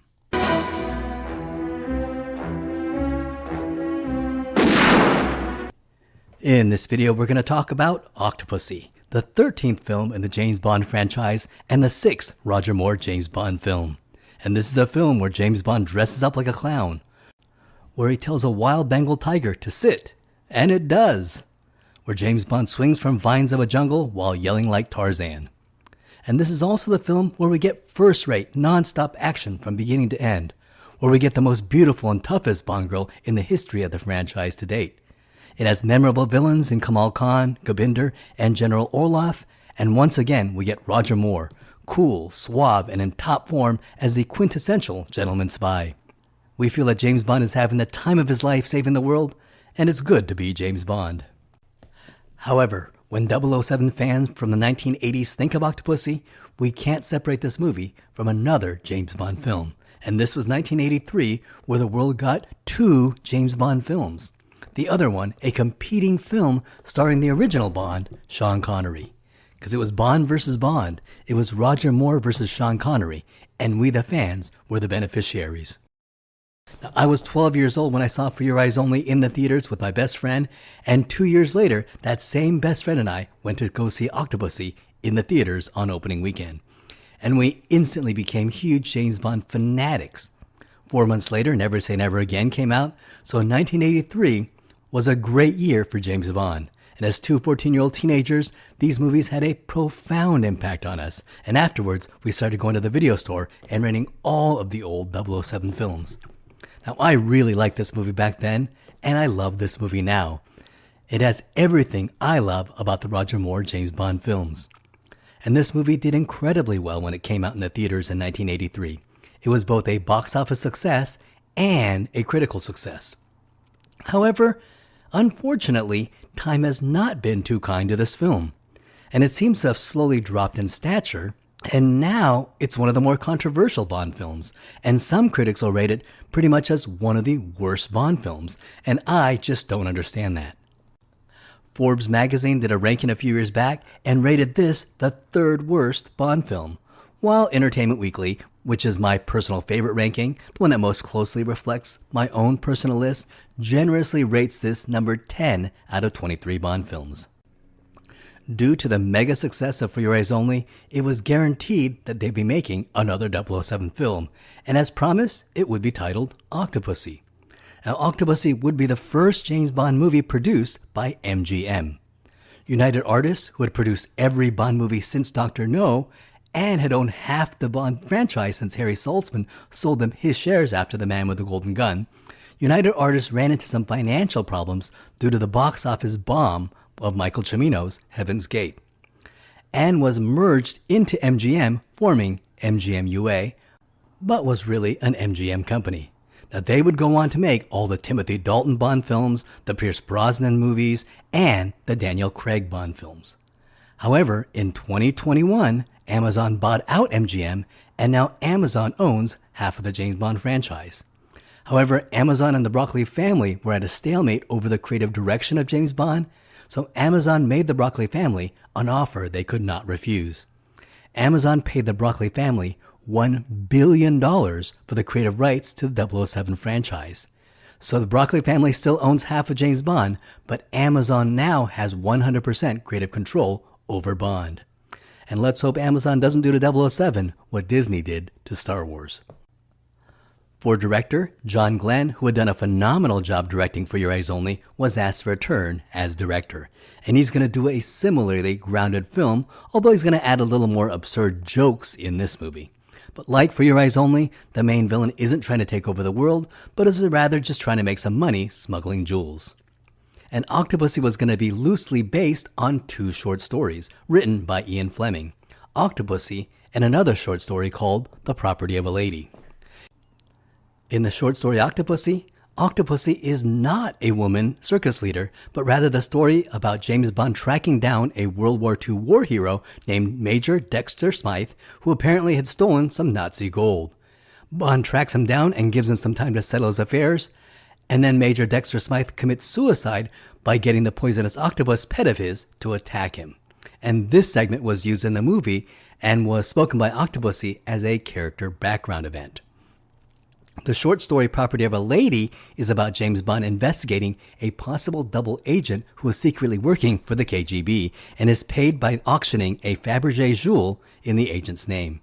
And Bond investigates this and goes to the auction, and he notices when the KGB agent is bidding for it, Bond decides to keep betting just to see how much the KGB is willing to pay for this Fabergé gem. The movie was going to take elements from both stories and merge it into one long story. Unfortunately, Ian Fleming's two short stories, Octopussy and Property and a Lady, were way too short to support a full movie. Michael G. Wilson, who was the stepson of Cubby Broccoli and a Stanford lawyer, was being groomed to take over the Bond franchise. He was close friends with Hollywood screenwriter Raymond Sanchez, and Raymond Sanchez was one of the many writers of Star Trek II, The Wrath of Khan. Now remember, that movie was written by committee until director Nicholas Meyer put all the disparate elements together and wrote the final shooting script. Raymond Sanchez wrote the sequence where the crew of the Reliant goes down to Ceti Alpha 5 and discovers Khan's crew. In a casual meeting with Michael G. Wilson, Sanchez came up with a pretty good idea that it would be pretty interesting if James Bond would fight a female villain this time, a female villain of an all-female criminal organization. And then he went on further to say that the woman would be named Octopussy, and she would run an all-women criminal group using a traveling circus as a front. And rather than be a full bad guy, she could have a noble side and also be Bond's love interest. Sanchez came up with the idea to have this woman be the daughter of Major Dexter Smythe from the Octopussy short story, and that Octopussy was Major Smythe's nickname for her daughter. And this would connect the movie to the short story. And of course, Michael G. Wilson loved it. Michael G. Wilson and Cubby Broccoli hired novelist George MacDonald Fraser to come up with the story, with Richard Maibaum and Michael G. Wilson himself coming in afterwards to clean up the script. George MacDonald Fraser was the author of a popular series of books called the Flashman series, and it was about a hard-drinking, womanizing British officer in 1832 and his world travels, getting into adventures for the British Crown. And you can see why they chose him to write a James Bond movie. The original location of Octopussy was in East Germany. However, the filmmakers considered setting the movie Octopussy in Japan. However, George MacDonald Fraser set his story in India because a James Bond movie had never gone to India before. Plus, Fraser had become very familiar with India during his research for his last Flashman movie, which took place in India. Cubby Broccoli and Michael G. Wilson loved the idea because the two had gone to India before while location scouting for Moonraker and fell in love with the place. And they had really hoped that a future Bond movie could one day be set in India, and now this was their chance. And when they went to India for location scouting, they went to the city of Udaipur, known as the Venice of Italy, and they fell in love with the place. And they noticed all the landmarks from Fraser's screenplay. The Maharana's castle on the hill, which would double for Kamal Khan's castle, as well as a floating palace on the water, which was Octopussy's palace. It was all there in one city, within a few miles of each other.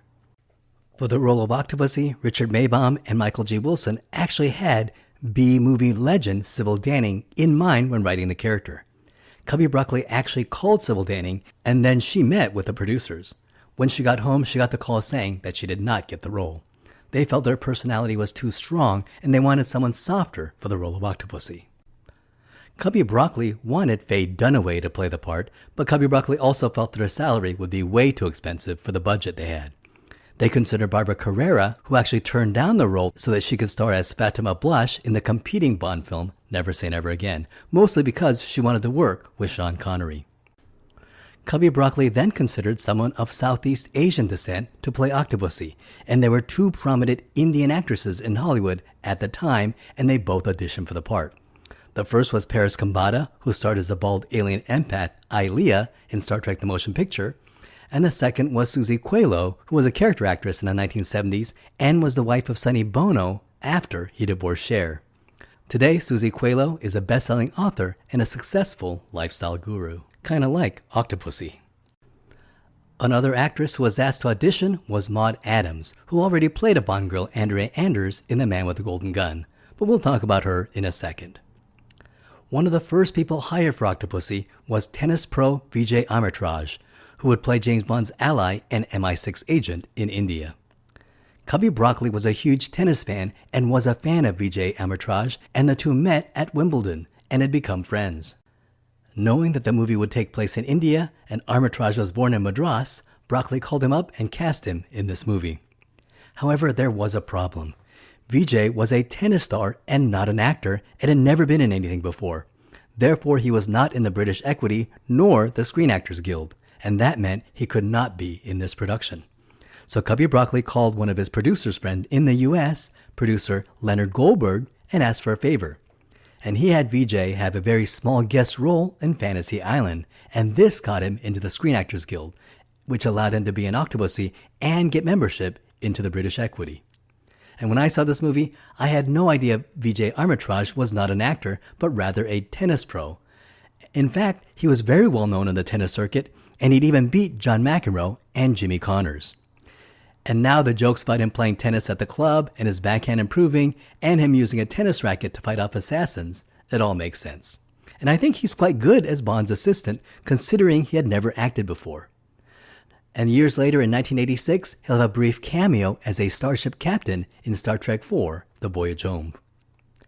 Roger Moore had signed a 3-picture deal which resulted in him starring in Live and Let Die, The Man with the Golden Gun, and The Spy Who Loved Me, and he made $1 million for each of those films. And that was a pretty good deal in 1970. Well, after his 3-picture contract was up, he was able to negotiate his salary on a film-by-film basis. So for Moonraker, he was able to negotiate a salary of $4 million. And that was a pretty good deal for Roger Moore, who made more in one movie than he did from the last 3 films combined. And let's face it, it was a pretty good deal for Cubby Broccoli too, who had a genuine hit on his hands with Moonraker. Now for For Your Eyes Only, Roger Moore was able to negotiate a salary of $4.6 million. And for this movie, the dance of negotiation had begun, with Roger Moore saying that he didn't want to play James Bond because he was getting too old. Negotiation. Well, Cubby Broccoli did his part in the negotiation and acted like he didn't want Roger Moore, and he began to audition other actors for Bond. And who knows, maybe Cubby Broccoli was beginning to agree with Roger Moore and was thinking that he may be too old to play Bond. So Cubby Broccoli auditioned Michael Billington, who was Roger Moore's backup in Live and Let Die, and then played Triple X's lover in the opening of The Spy Who Loved Me. They also asked Maud Adams, who played Andrea Anders in The Man with the Golden Gun, to fly to London and help them audition Bond actors. And Maud Adams was devastated to learn that Roger Moore was being replaced. She and Roger Moore had a great working relationship on the set of The Man with the Golden Gun, and she had tremendous respect for him. But to help out Cubby Broccoli, she helped audition the new Bond actors. And they auditioned one famous actor, an American.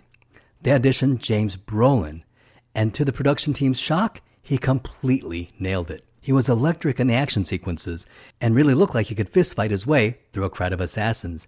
And he played it in a very sophisticated manner and affected a New England accent that gave him a slight British feel. And this worked for James Bond. Plus, he had excellent chemistry with Maud Adams. James Brolin even had screen tests with Vijay Armitage, who was one of the first actors hired. So they were really serious about casting James Brolin as Bond. What Maud Adams likely did not know until she started the screen test was that she was there for more than just help with the readings. She was being eyed for the role of Octopussy. After all, she had no reason to suspect that this was the case, because she had already been in a James Bond picture and was killed off in that movie, and no actress up to that point had played 2 different Bond girls before. But they loved her screen test audition, and she was cast as Octopussy. And I thought she was great in the role, and at that time she impressed audiences as a stronger, very different Bond girl, one of the best Bond girls yet, and even now she is ranked as one of the top. She is beautiful and sexy, but also has this kind of maturity and wisdom that is often missing from the Bond girls. She's very, very strong, and at 38 years old, she was very mature and age appropriate to James Bond. And so James Brolin was strongly being considered for James Bond in Octopussy. Sorry, Roger. But then something extraordinary happened. Another film studio announced that they would be making a competing James Bond film called Never Say Never Again, and it would star original James Bond, Sean Connery. So how did this happen? Well, to make a long story short, back before the days of Eon and Albert Broccoli, Ian Fleming met with movie producer Kevin McClory and his screenwriter Jack Whittingham to try to make a James Bond movie. and they came up with a short story about a villain named Blofeld who ran a huge criminal organization called Spectre, who had stolen 2 nuclear bombs and was planning on blackmailing the world, and they called it Longitude 78 West. The partnership fell through, and then Ian Fleming published the story and renamed it Thunderball, but he didn't give credit to Kevin McClory nor James Whittingham.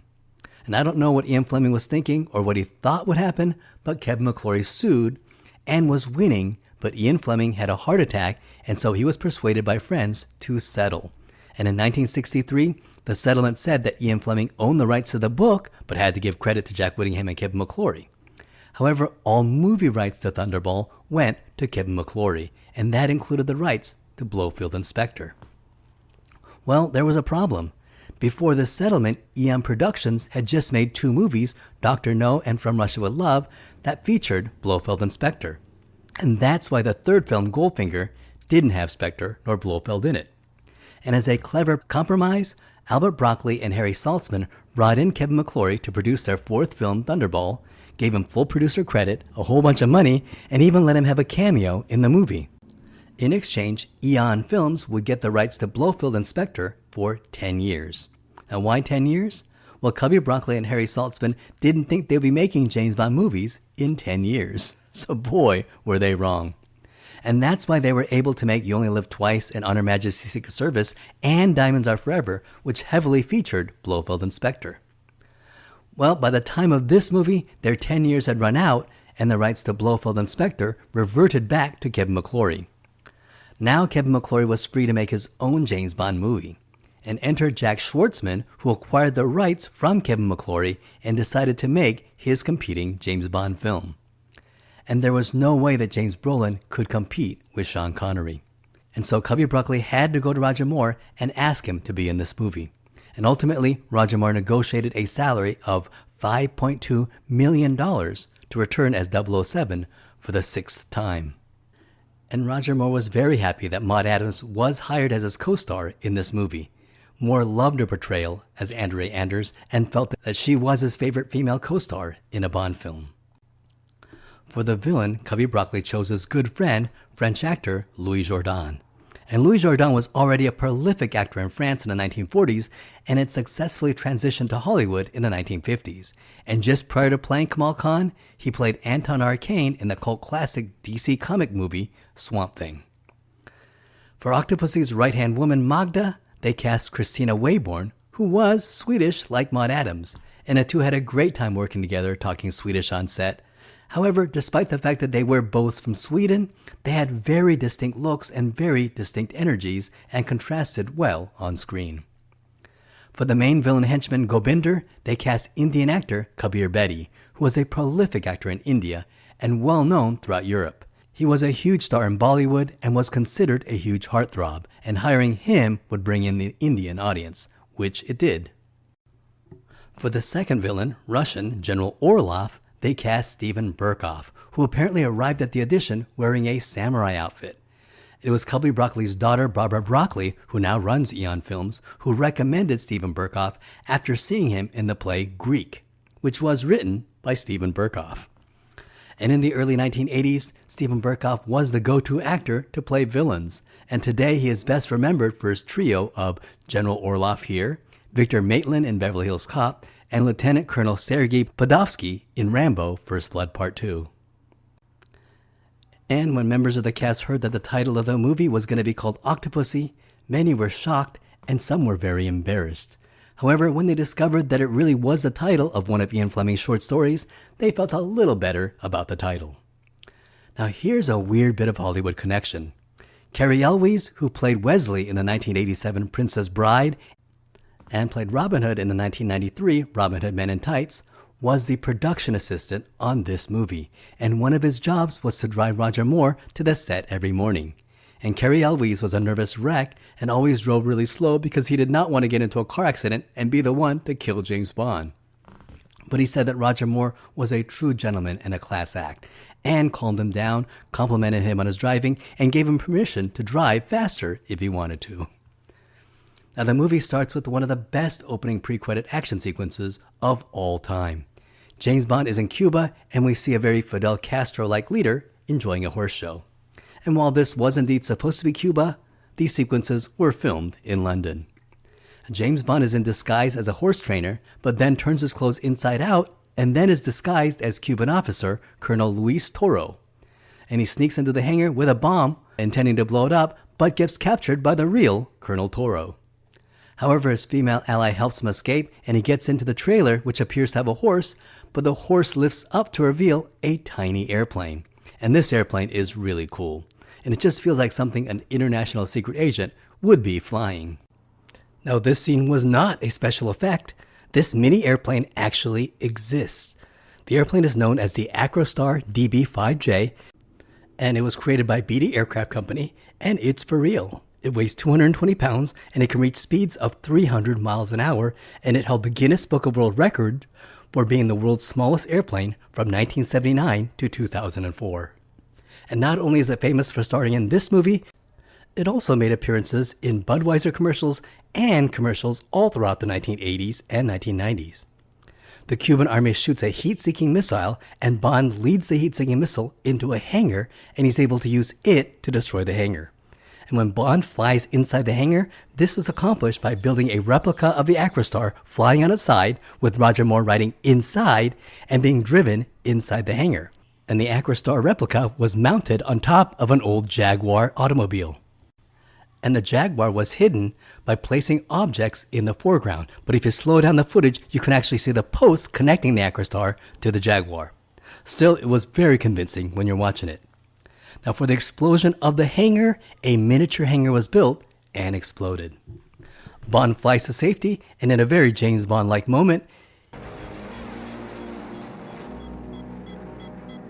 he is able to make it to a small local gas station, and he says, "Fill her up, please."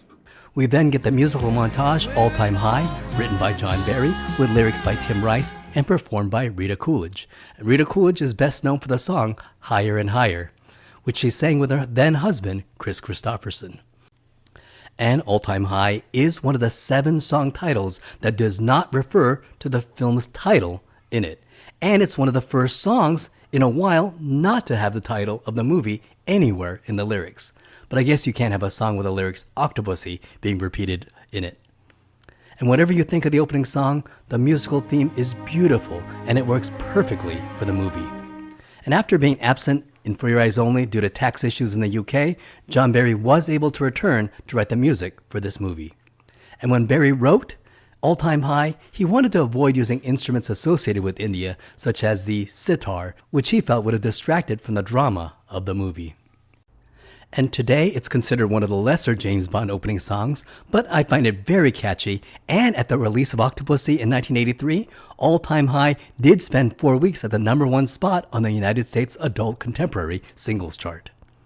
We then open to the movie proper with a clown being chased by 2 knife throwers. And when I first saw the movie, I thought this clown was James Bond, but he's hit in the back and falls into a river, and we later learn that this is 009.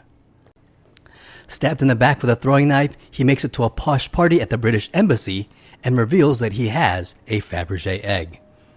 And when James Bond goes into M's office, he notices a much younger secretary named Penelope Smallbones, who's supposed to be Moneypenny's assistant. And it was obvious that they were planning on phasing out Lois Maxwell and replacing her with Smallbones. And Lois Maxwell makes no secret of her displeasure, even when acting in this scene. And Lois Maxwell admitted that she was very upset until she learned that the actress for Penelope Smallbones was the daughter of one of her friends. She was played by Michaela Clavell and was the daughter of James Clavell, the author, and her mother was April Stride. And Lois Maxwell and April Stride were friends coming up together in the modeling world when they were both 18 years old. So it really is a small world. And in M's office, we have a new M, and he's played by Robert Brown, who played Admiral Hargraves in The Spy Who Loved Me. And they never really address this, if this is supposed to be a recasting of the old M, or if Admiral Hargraves was promoted to the head of MI6.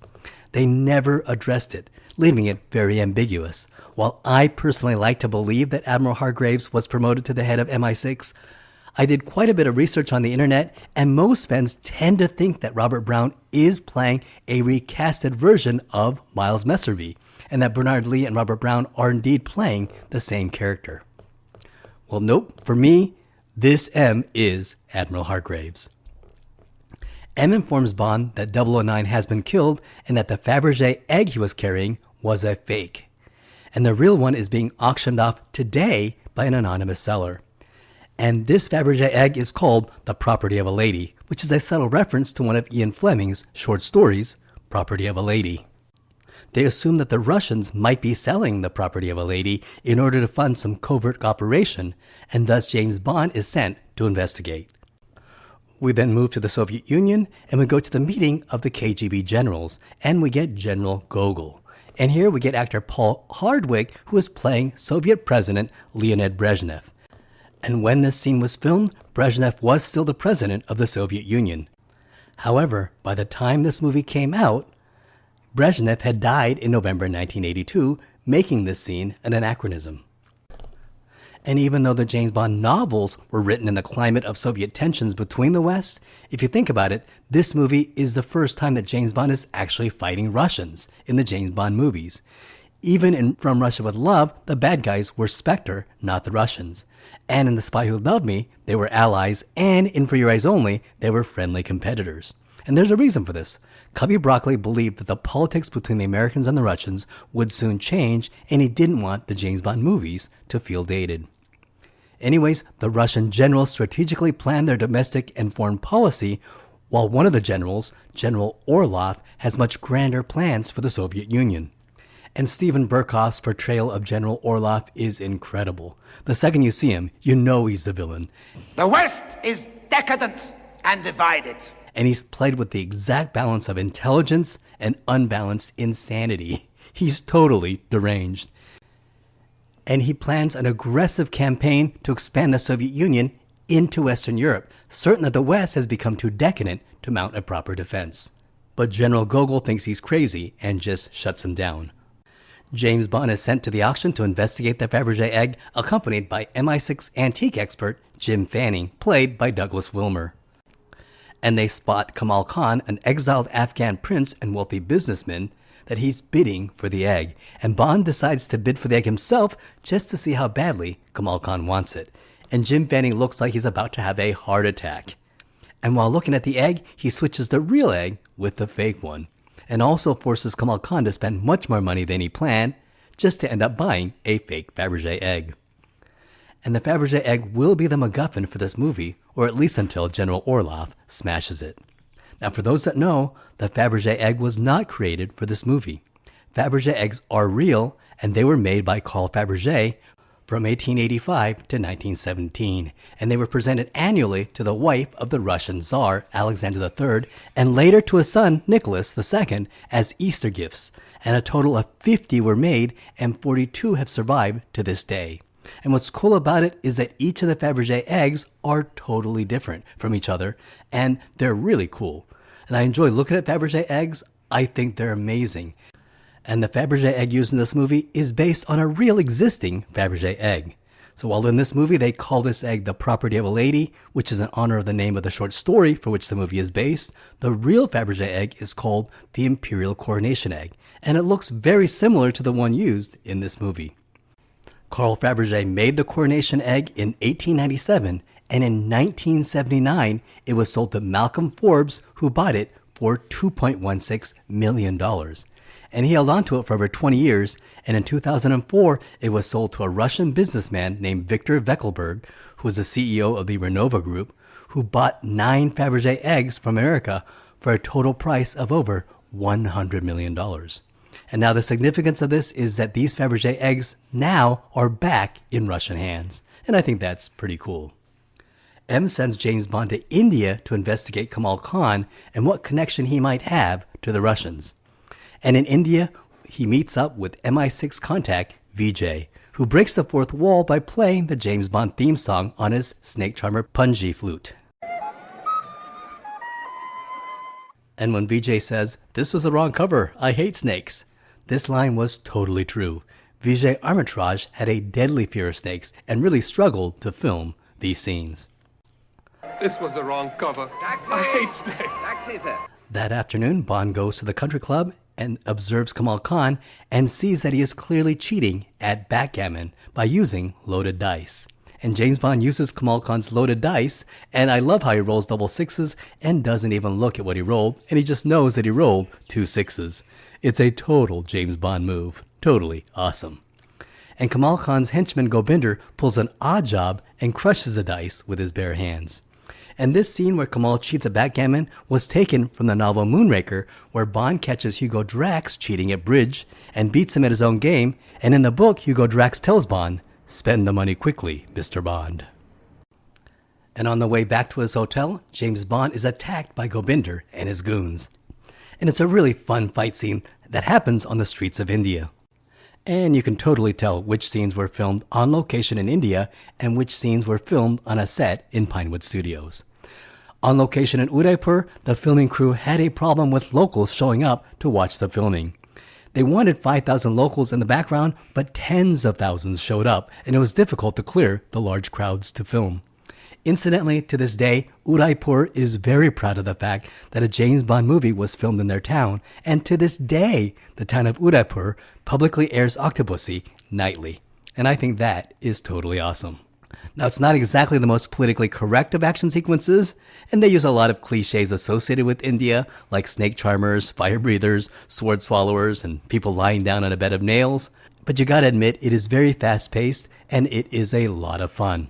It's clear that the action sequences are trying to evoke the market scene in Raiders of the Lost Ark, which is ironic because Steven Spielberg wanted to direct a James Bond movie, but was rejected because of lack of experience. George Lucas actually offered him the job to direct Indiana Jones as a consolation prize for not getting the James Bond job, and possibly as a way for Spielberg to eventually get to make a James Bond movie. So Indiana Jones was copying James Bond, and now you have James Bond copying Indiana Jones. And while driving away, Vijay informs Bond that this tuk-tuk is a company car and can drive at incredible speeds. BJ, we have company. No problem, this is a company car. And this tuk-tuk actually was built in real life at Pinewood Studios and really could achieve speeds of over 70 miles an hour. Vijay takes Bond to their secret MI6 base in Udaipur, India, and Q is there working on some new gadgets. And here at the smashing door, we get the return of Smithers, who is played by Jeremy Bulloch, who also played Boba Fett in Empire Strikes Back. Q arms 007 with a pen that spills acid and plants a listening device inside the Fabergé egg so Bond can listen to everything with an earpiece. And when Bond returns to his luxury hotel, he is invited to dinner by Kamal Khan's female henchman, Magda. And Bond lets her steal the Fabergé egg since he has a listening device in it. And when Magda escapes Bond's hotel room and rolls down to the ground by unraveling her sari, Christina Wayborn, who was very athletic, insisted on doing the scene herself. And this scene was filmed in 2 locations. When Magda falls off the balcony in Bond's hotel room, that was on a set in Pinewood Studios in England. And when she twirls and lands on the ground, that was on location in India. Magda escapes and is picked up by Kamal Khan, but then Gobinder, who we can assume has been hiding in there all night, yikes. Bond is knocked out and is taken to Kamal Khan's castle, which sits atop the Aravalli Hills overlooking the entire city of Udaipur. And this is a real castle known as the Monsoon Palace. And this is a real place in Udaipur. It was built in 1884 by the Maharana.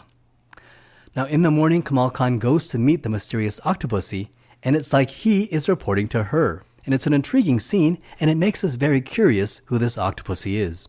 We don't see her face, but we see that she's feeding this incredible-looking blue-ringed octopus, which is very poisonous in real life. It is an extremely venomous species of octopus found in the coral reefs near Japan and Australia. And it produces a tetrodotoxin that is the same poison found in pufferfish and in poison dart frogs of South America. And 1 milligram of it can kill a person, and apparently there is no known antidote. And Octopussy's palace on the waters of Udaipur is the Lake Palace Hotel, and is a real hotel that existed prior to this movie. And it became very famous after the release of this movie, and the hotel is now known as the Octopussy Hotel. James Bond is captive and Kamal Khan's prisoner, but like all great James Bond villains, Kamal Khan invites Bond to a luxurious meal. And that night, he uses his acid pen to escape his room and explore the castle, and sees that Kamal Khan is working with the Russians, who we know from earlier is the dastardly General Orlov. Kamal Khan is making fake replicas of Russian antique jewels, including a fake Fabergé egg. Khan and Orlov agree to meet in Karl-Marx-Stadt in East Berlin, and General Orlov, mistakenly thinking that the real Fabergé egg is the fake one, smashes it. And Kamal Khan, knowing that this is the real one, gives out a look of horror. But once smashed, they spot the bug that Q put inside the real Fabergé egg, and now they know that Bond may be on to their entire plan, and now he must really be killed. Bond discovers a room where Kamal Khan stores the bodies of people he's murdered. Bond hides in a body bag and escapes the castle, and Kamal Khan and his men go on a wild hunt with Bond as their prey. And this scene is very action-packed, but it's also got a lot of insane jokes. He encounters a Bengal tiger and tells it to sit, which it does. And I, like most people who saw this scene, thought it was just crazy. Like, it's just so random. However, the scene was supposedly a reference to a very popular dog trainer named Barbara Woodhouse. And she had a best-selling book called No Bad Dogs, The Woodhouse Way. And she also had a very popular TV show in England at the time of Octopussy called Training Dogs the Woodhouse Way, where she would train dogs by using a kind but firm tone, and her common catchphrase on the show was, sit, and she would also lift her hand. So many people in England would have gotten the joke. And knowing this, it does make the scene a little less crazy and random. And then James Bond swings from a vine while giving a Tarzan yell. And I don't think there's any explanation for this. It was pretty ridiculous in 1983, and it's ridiculous now on rewatch. But by this point, you're so invested in the action, you're able to forgive it, somewhat. Bond escapes and joins a tour group, and I love that when they ask if he's with this group. Are you with our group? He's tattered, he's been chased, he's encountered snakes and leeches, but in his posh English accent he says, No, ma'am, I'm with the economy tour. That night, he explores Octopussy's castle on the water, and he gets there using a fake crocodile boat, which I really liked. Presumably, he needs this fake crocodile boat because the waters are filled with real crocodiles. And we meet Octopussy, and Maud Adams looks fantastic, and I love her in this movie. Not only is she insanely beautiful, but she's smart, she's tough, she's powerful, and she's not exactly a good guy. She's complicated. She's also a smuggler and a criminal who is working with Kamal Khan and Orlov to smuggle jewels. And I love this. It puts Octopussy and James Bond on closer footing. Octopussy knows of James Bond because years ago he was sent to track down her father, and he gave him a few days to settle his affairs, of which he chose to commit suicide. And Octopussy appreciated Bond giving him a choice and wanted to thank him. Kamal Khan comes in to inform Octopussy that Bond escaped, only to find out that Bond is her guest. And I love how irked Kamal Khan is. You have a nasty habit of surviving. You know what they say about the fittest? Bond and Octopussy share a moment, and Maud Adams and Roger Moore have excellent chemistry together. And another important factor that makes this scene work so well is that Maud Adams, who was 38 years old at the time, seems much more age appropriate than previous Bond girls. Roger Moore was 54 at the time, so with only a 16-year age difference, in Roger Moore's James Bond terms, they're practically the same age.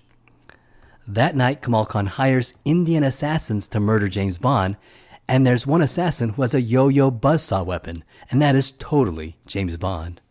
Unfortunately, they kill poor Vijay, and they're about to kill James Bond, but a drop of water alerts him. And incidentally, filming this scene, the actor with the buzzsaw fell and broke his arm, and he begged not to be replaced. He had his arm put in a cast, and he completed the scene, and you can see the cast in some of the scenes. This is a great fight sequence, which ends with Bond and the assassins falling out of a window into the waters, where the assassin is eaten by a crocodile. When I saw this in 1983, I was confused because I wondered if the crocodile boat had like a mode that acted like a real attacking crocodile, which really didn't seem to make sense to me. Well, I don't think so, because now I see it as the assassin got eaten by a real crocodile, and this presumably gave Bond enough time to escape, find his crocodile boat, and get away. James Bond remembers that Kamal Khan and Orlov are to meet in Karl-Marx-Stadt, in East Berlin, where Octopussy's circus is also performing. And we meet the two knife-throwing twins who killed 009 at the beginning of the movie. We learn that Magda is actually working for Octopussy, And Kamal Khan's plan is that he has fooled Octopussy into thinking that the circus will be a front while smuggling Russian jewels out of East Berlin. And one of the stops for the circus is Fellstadt Air Base, a U.S. air base in West Berlin near the East Berlin border. And Fellstadt Air Base is not a real air base, but was created for this movie. And the sequences of the base were actually filmed in the Royal Air Force Upper Heyford, an RAF base in Oxfordshire, England.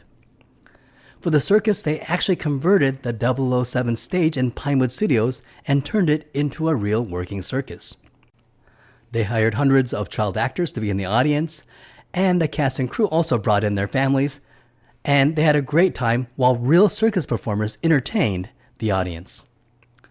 Orlov and Kamal Khan have replaced the jewels with a nuclear bomb, which will go off and destroy the U.S. airbase, triggering the Russian advantage in Western Europe. Bond kills one of the knife-throwing twins and confronts Orlov, and this leads to a crazy sequence where Bond is chasing the train while driving his car without wheels on train tracks. It's incredible. Another train is about to crash into Bond's car, but Bond is able to jump on the circus train in time. The scene where the train hits the car and sends it flying, and when the car lands, it lands on a small boat, and the stuntman playing the fisherman barely got out of the boat in time before the car smashed into it. It was a closer call than they had planned. The KGB find Orlov's car filled with Russian jewels. Where is General Orlov now? He was last reported heading towards the border. And at the border, Orlov is shot and killed while chasing after Bond. Common thief. The disgrace to the uniform. But tomorrow, I shall be the hero of the Soviet Union. And this leads to an incredible action sequence where Gobinder and one of the twins is chasing Bond on the train. And what made this sequence difficult to film was that the top of the train was not flat, but had a curved shape. Now, unfortunately, while filming this sequence, one of the main stuntmen, Martin Grace, who had done much of the famous stunts throughout the Bond franchise, including hanging off the side of the helicopter in For Your Eyes Only. While hanging off the side of the train, a concrete pole was jutting out from the ground, and they had not planned it properly, and in fact the train moved into an area where they had not scoped it out, and Martin Grace slammed into the pole at a speed of the moving train, and he fractured his leg and fractured his hip, and spent 6 months in the hospital recovering. And while he was in the hospital, Roger Moore stayed at his bedside. Now fortunately, he did make a full recovery and was able to work on A View to a Kill. Bond and the twin fall off the train, and it looks like the knife thrower has the edge on Bond and says,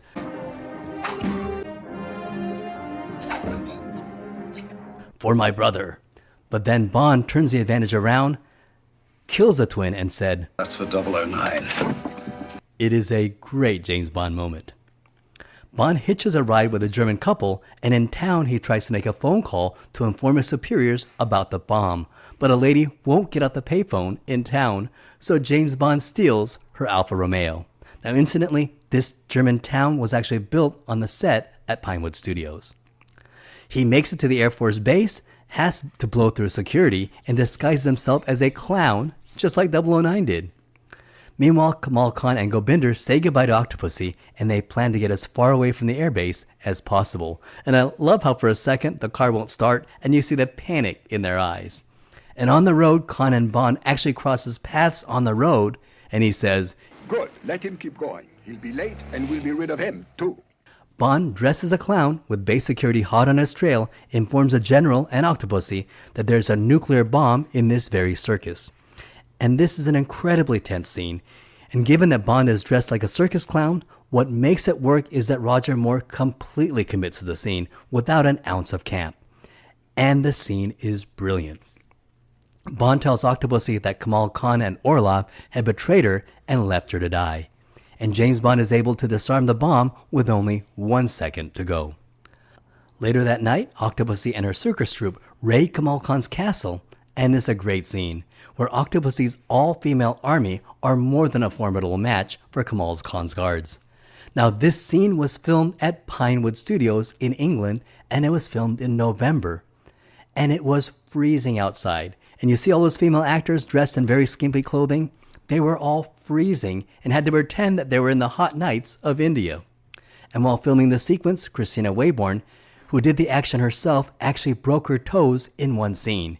She was kicking a bazooka, and it was to be replaced with a plastic bazooka, but the stuntman made a mistake and grabbed the real metal one, and when she kicked it, a couple of her toes fractured. James Bond and Q arrive in a Union Jack hot air balloon. Kamal Khan and Gobinder kidnap Octopussy and escape in their airplane, but James Bond is able to catch up to them on his horse and hangs onto the top of the airplane that is flying in the air, and this is an incredible stunt where James Bond disables the plane's propellers and Khan orders Gobinder to go out and kill him. Go out and get him. Out there, go. This leads to an incredible action sequence where Gobinder and Bond are fighting on top of an airplane that is really flying in the air. And sure enough, two stuntmen actually did this scene on a real airplane that was in flight. And that is just incredible. Man, they really knew how to make movies in the 80s. Bond gets the upper hand when he smacks Gobinder in the face with an antenna and sends him falling to his death. Bond rescues Octopussy and the two jump out of the plane in time as Kamal Khan crashes the plane on the side of the mountain. And of course, the movie has to end on some inappropriate sexual joke, and here the joke is that the rowers are chanting "in and out."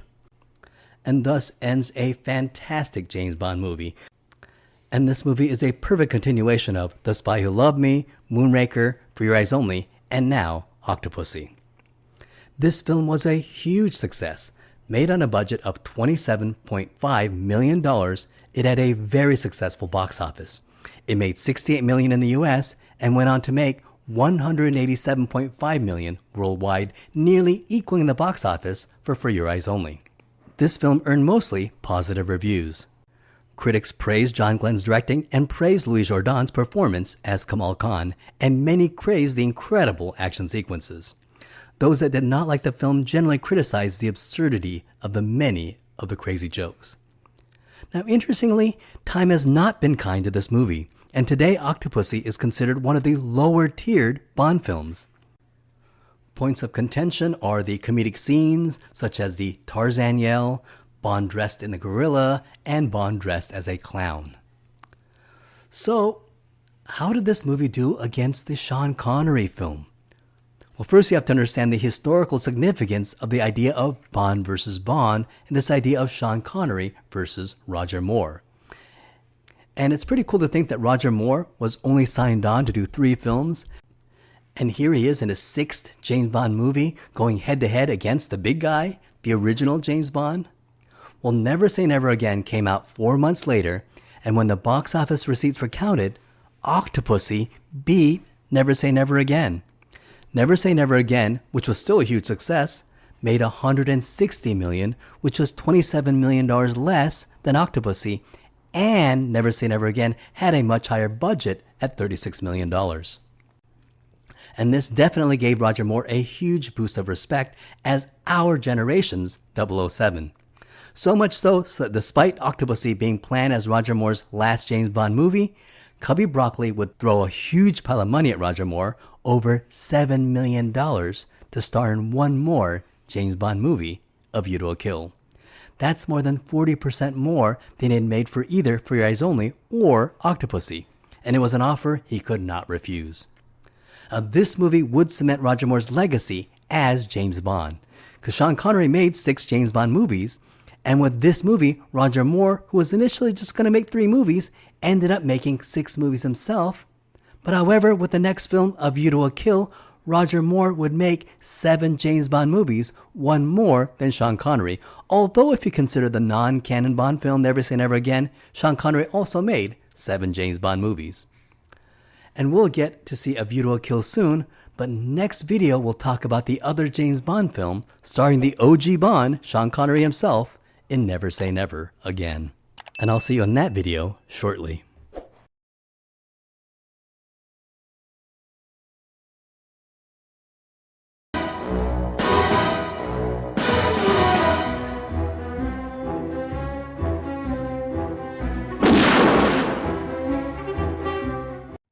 This is the film that had Christopher Walken as the main villain. I gotta have more more cowbell, baby. A film where James Bond makes love to Grace Jones, where the Bond girl has absolutely no chemistry with Bond and lets a blimp sneak up behind her, where it starts to get uncomfortable seeing a 57-year-old Roger Moore seduce women less than half his age. And yet it has incredible action sequences, amazing ski sequences, car chases, and a spectacular fight on top of the Golden Gate Bridge, even though it was too obvious that Bond was being played by stuntmen. And it has one of the greatest James Bond songs in the history of the franchise. And did I mention that Christopher Walken plays the villain in this movie? I got a fever. And the only prescription is more cowbell. After For Your Eyes Only, Roger Moore was starting to feel way too old to play James Bond, and he essentially retired from the role. And American actor James Brolin was strongly being considered for the role of James Bond in the next Eon film, Octopussy. However, in 1982, Warner Brothers announced that they would be releasing a competing Bond film starring the original Bond, Sean Connery. Well, there was no way that James Brolin could compete with Sean Connery, so Cubby Broccoli courted Roger Moore back with a salary of $5.2 million, and so Roger Moore would return for his sixth James Bond film, Octopussy. Well, it was Bond versus Bond, Roger Moore versus Sean Connery, Octopussy versus Never Say Never Again, and both films were very successful, but when all the box office receipts were counted, the winner was Octopussy. Sean Connery's Never Say Never Again made $160 million at the box office, and Octopussy made $187.5 million, so Roger Moore beat Sean Connery. Well, that was it. Pubby Broccoli wanted Roger Moore for the next film and threw money at him. So much for Roger Moore retiring. Cubby Broccoli offered Roger Moore $7.5 million to star in his seventh James Bond film. That was crazy money, and it was an offer Roger Moore could not refuse. Cubby Broccoli decided that the 14th James Bond film would be based on a short story, From a View to a Kill, which had been included in the collection of short stories with For Your Eyes Only.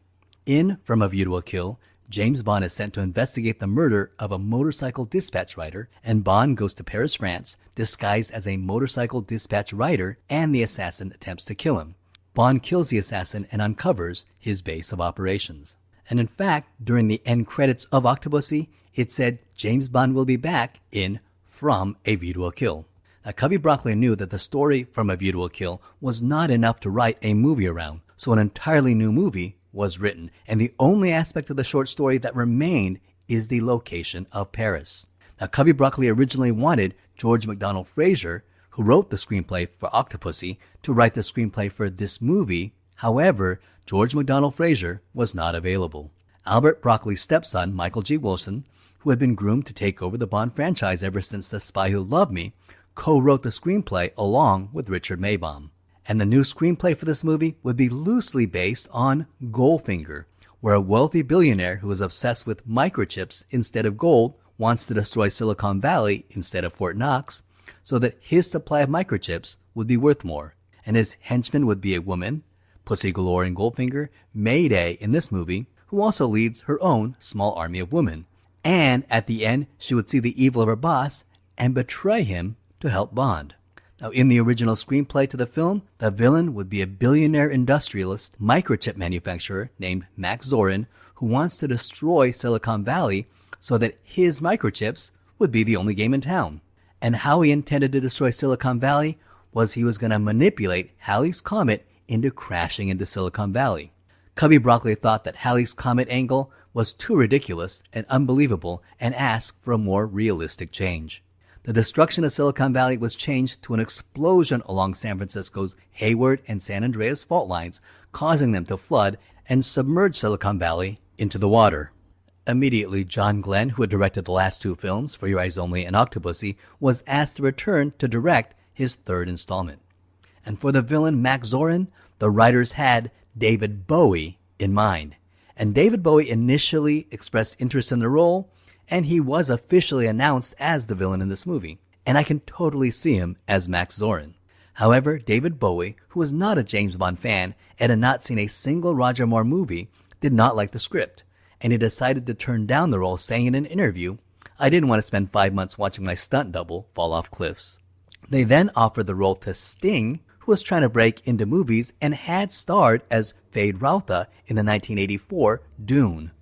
However, he also turned down the role. Another actor considered was Rutger Hauer, but Christopher Walken accepted the role and was cast as Max Zorin. And this may seem like perfect casting now, but at that time, this was very unusual casting. Christopher Walken was known as a dramatic actor who played the very sensitive type. Now, Christopher Walken was born Ronald Walken in Queens, New York, and both his parents were immigrants. His mother immigrated from Scotland, and his father immigrated from Germany. And as a child, he appeared as an extra in several TV shows in the 1950s, including the soap opera Guiding Light and Naked City. Walken attended Hofstra University, but dropped out after 1 year to star in an off-Broadway play, Best Foot Forward, with Liza Minnelli. And he then trained at the Washington Dance Studio to become a dancer before moving on to dramatic roles.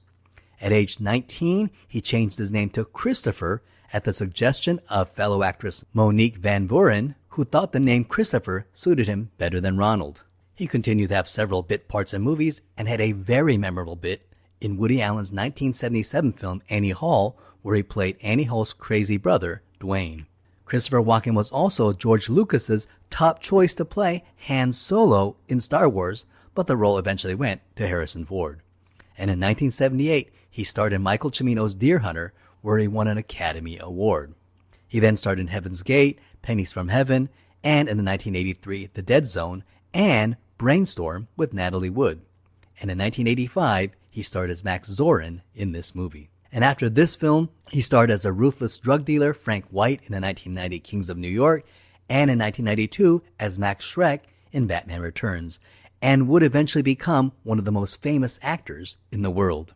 I'm telling you, fellas, you're gonna want that cowbell. For the Bond girl, Stacey Sutton, the producers wanted Priscilla Presley, who was 40 years old at the time and would have been perfect as an age-appropriate love interest to Roger Moore's Bond. However, she insisted that she could not be released from her contract as Jenna Wade in the TV show Dallas and backed out of the role. However, in later interviews, Priscilla Presley said that she intentionally turned down the role of Stacey Sutton because she did not want to be forever known as a Bond girl.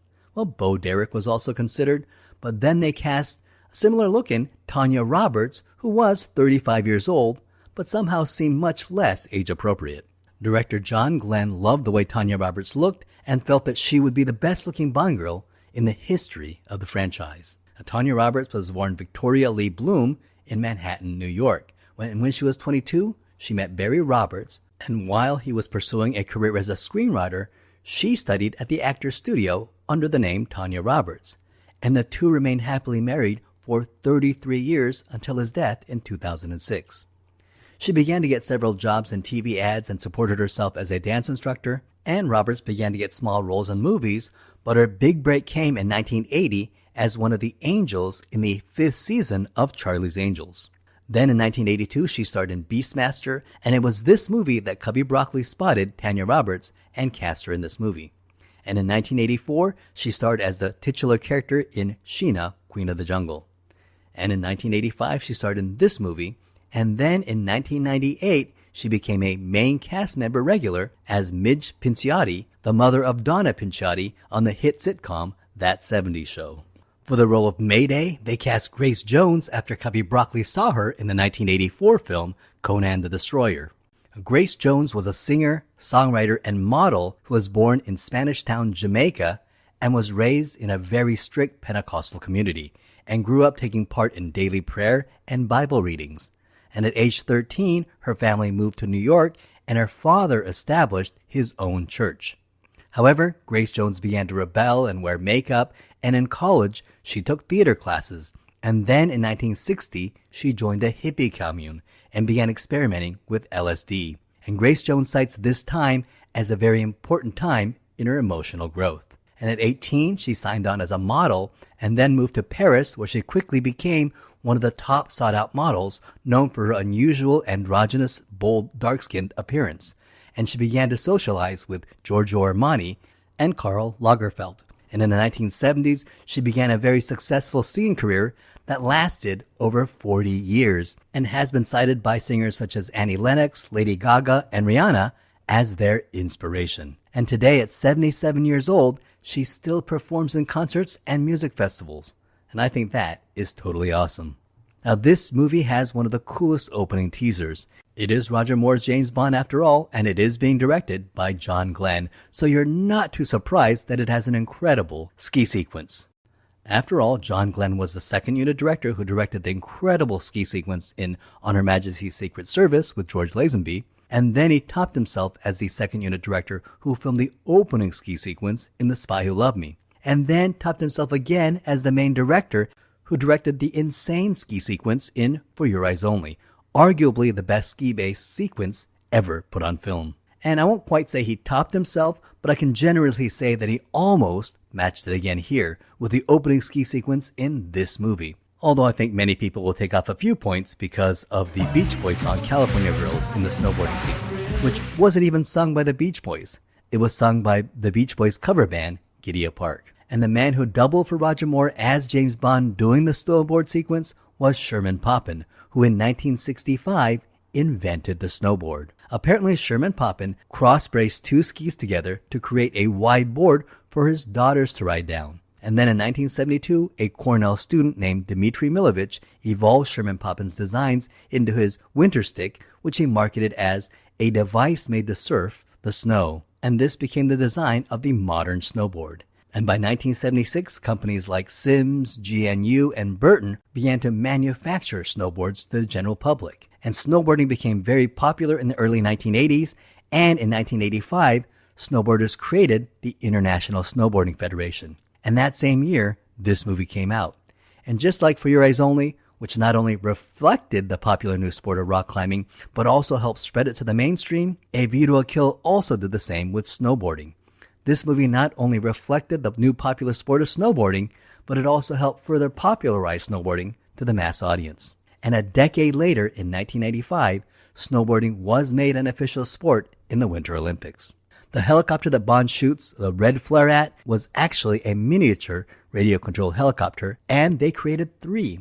However, the first 2 actually blew up while filming, and the footage could not be used, so finally, the last helicopter worked well enough, and that was used for the movie. One of the major stunts in this movie was a spectacular parachute jump off the Eiffel Tower. However, this stunt almost got the James Bond crew kicked out of Paris.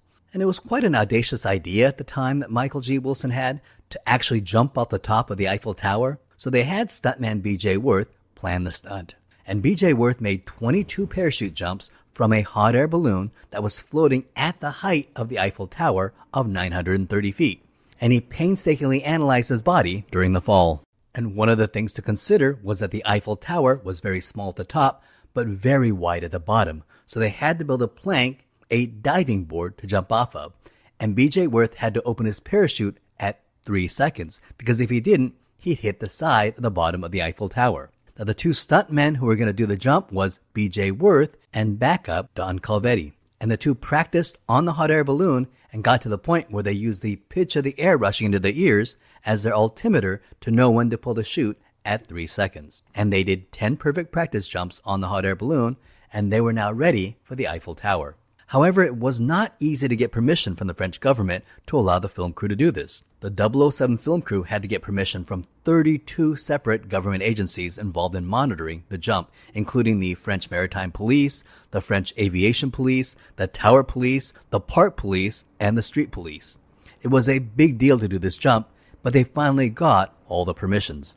Then suddenly, a few days before the jump, 2 random people completely uninvolved with the 007 production snuck onto the top of the Eiffel Tower and jumped off with parachutes. When they landed, the 2 were promptly arrested. And they indeed had nothing to do with the 007 production. All the French authorities were now on edge and shut down the jump. Fortunately, the production was able to convince them that this had nothing to do with the production, and they talked the government authorities into allowing them to still do the jump. So on Monday morning at 6 a.m., they had planned to do 3 jumps. The first was B.J. Worth, the second would be Don Calvetti, and possibly a 3rd stuntman for the jump.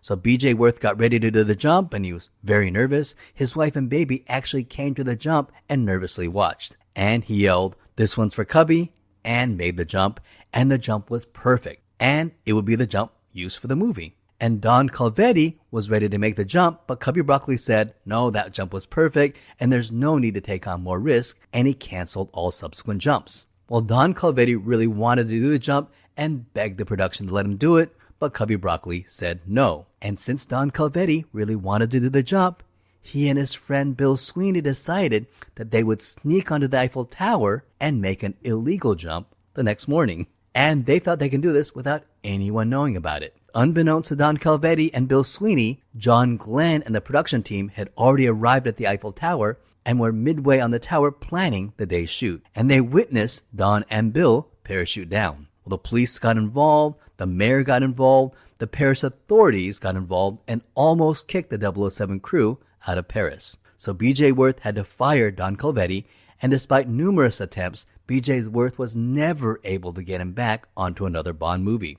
Now, fortunately for the film's crew, they were able to massage the situation with the Paris authorities, who reluctantly agreed to let them finish shooting. And to this day, Don Calvetti has never worked on a James Bond movie. Now, for the scene where Mayday flies through Paris on a parachute while Bond chases him in a car, that was filmed a few weeks before the Eiffel Tower jump, where B.J. Worth jumped out of a helicopter on a parachute and flew through the city and landed on a yacht. Now, the music for A View to a Kill is the movie's greatest legacy. I was a huge Duran Duran fan in the 1980s. Rio, Reflex, Wild Boys, Planet Earth, Save a Prayer, Hungry Like a Wolf. These guys just cranked out hit after hit in the 1980s. And boy, did they strike lightning in a bottle with A View to a Kill. This song was huge. And no doubt you've heard the story. Bass player John Taylor was a huge James Bond fan, was drunk at a party and approached Cubby Broccoli and asked him, "When are you guys going to get someone decent to do one of your songs?" And Broccoli loved the confidence and the audacity and hired them for a collaboration. And at first, John Barry objected and did not like the idea of a contemporary pop band performing the theme song to a James Bond movie. However, after working with him, John Barry said that he loved working with Duran Duran and found them very professional and talented. And it's such an incredible song, and it was the first song in the history of the James Bond franchise up to that point to hit #1 on the music charts. Incidentally, back in 2016, Duran Duran actually came to my town, and I got to see them. And it was cool because drummer Roger Taylor, who had left the band, actually joined Simon Le Bon and Nick Rhodes and John Taylor on the 2016 North American tour. And when they played A View to a Kill, the concert hall, full of 30 and 40-year-olds reviving our 80s nostalgia, completely went nuts. And it was such a great night. Now, I remember this song, along with the music video that came with it, was played heavily on MTV back in 1985, back when MTV was cool, when they actually played music videos and was at the forefront of popular culture. And there was something interesting about the marketing of this movie. It was kind of paradoxical, because on one hand, you have Roger Moore, who was 57 years old and clearly too old to be playing Bond in an action movie, who was basically starring in his own swan song. However, A View to a Kill was heavily marketed to the youth of 1985. And A View to a Kill was heavily promoted on MTV, with Roger Moore and the cast being interviewed by the MTV DJs. It was a very odd dichotomy. And in keeping with the heavy marketing to the younger generation, I remember a series of choose-your-own-adventure books titled Find Your Fate came out based on James Bond in this movie.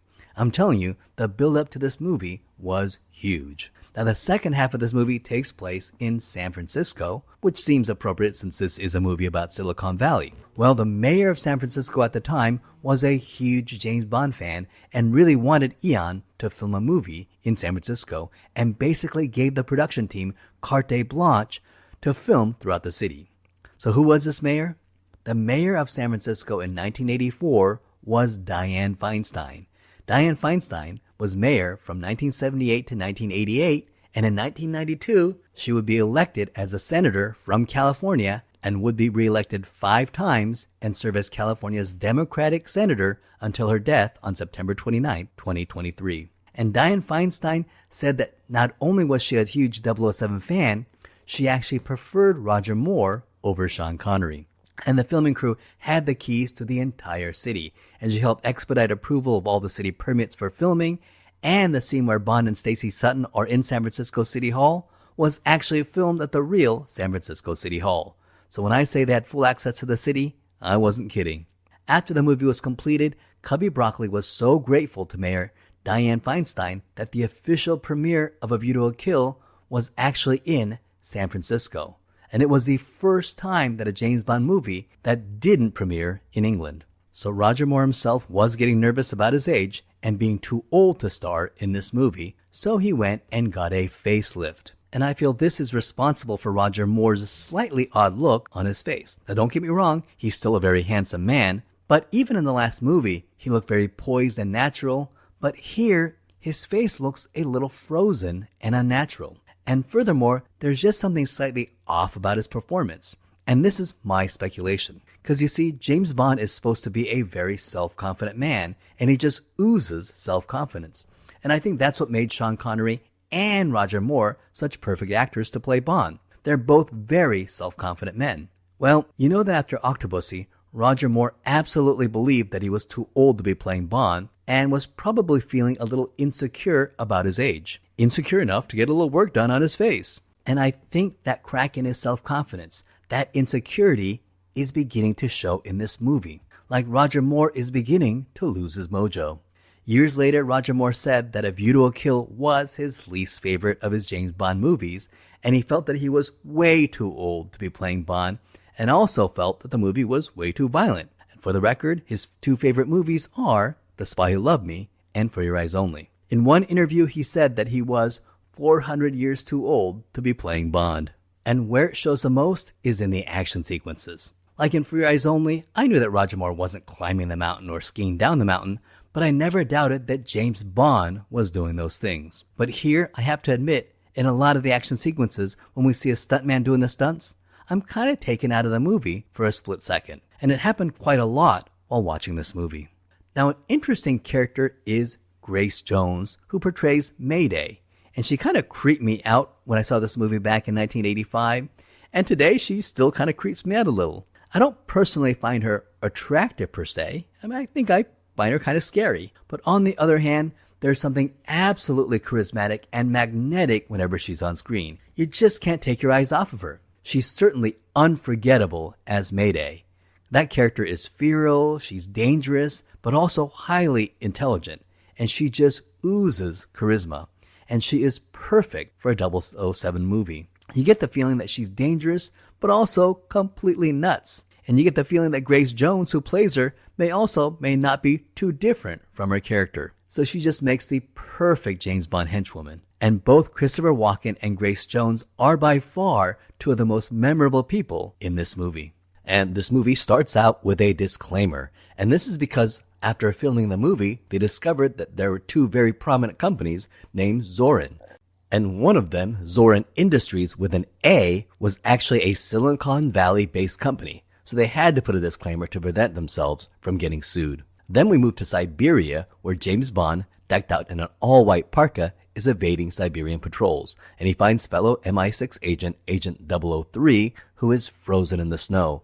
And in his necklace is a microchip, which is kind of the semi-MacGuffin for this movie. And here's an interesting bit of trivia. This scene takes place in Siberia, which means that this is actually the first time in the entire James Bond franchise that James Bond actually has an action sequence inside the Soviet Union. However, this scene was actually filmed in Iceland. The Siberian patrol discovers Bond, leading to an amazing action sequence, and it's another James Bond ski sequence, and it's great. It's one of the best 007 pre-credit action sequences in all of the franchise. And since I own most of the 007 movies on DVD, every once in a while I'll just pop in this movie and just watch the pre-credit opening scene. It really is a lot of fun. And yes, they completely crap on the scene with that fake Beach Boys music.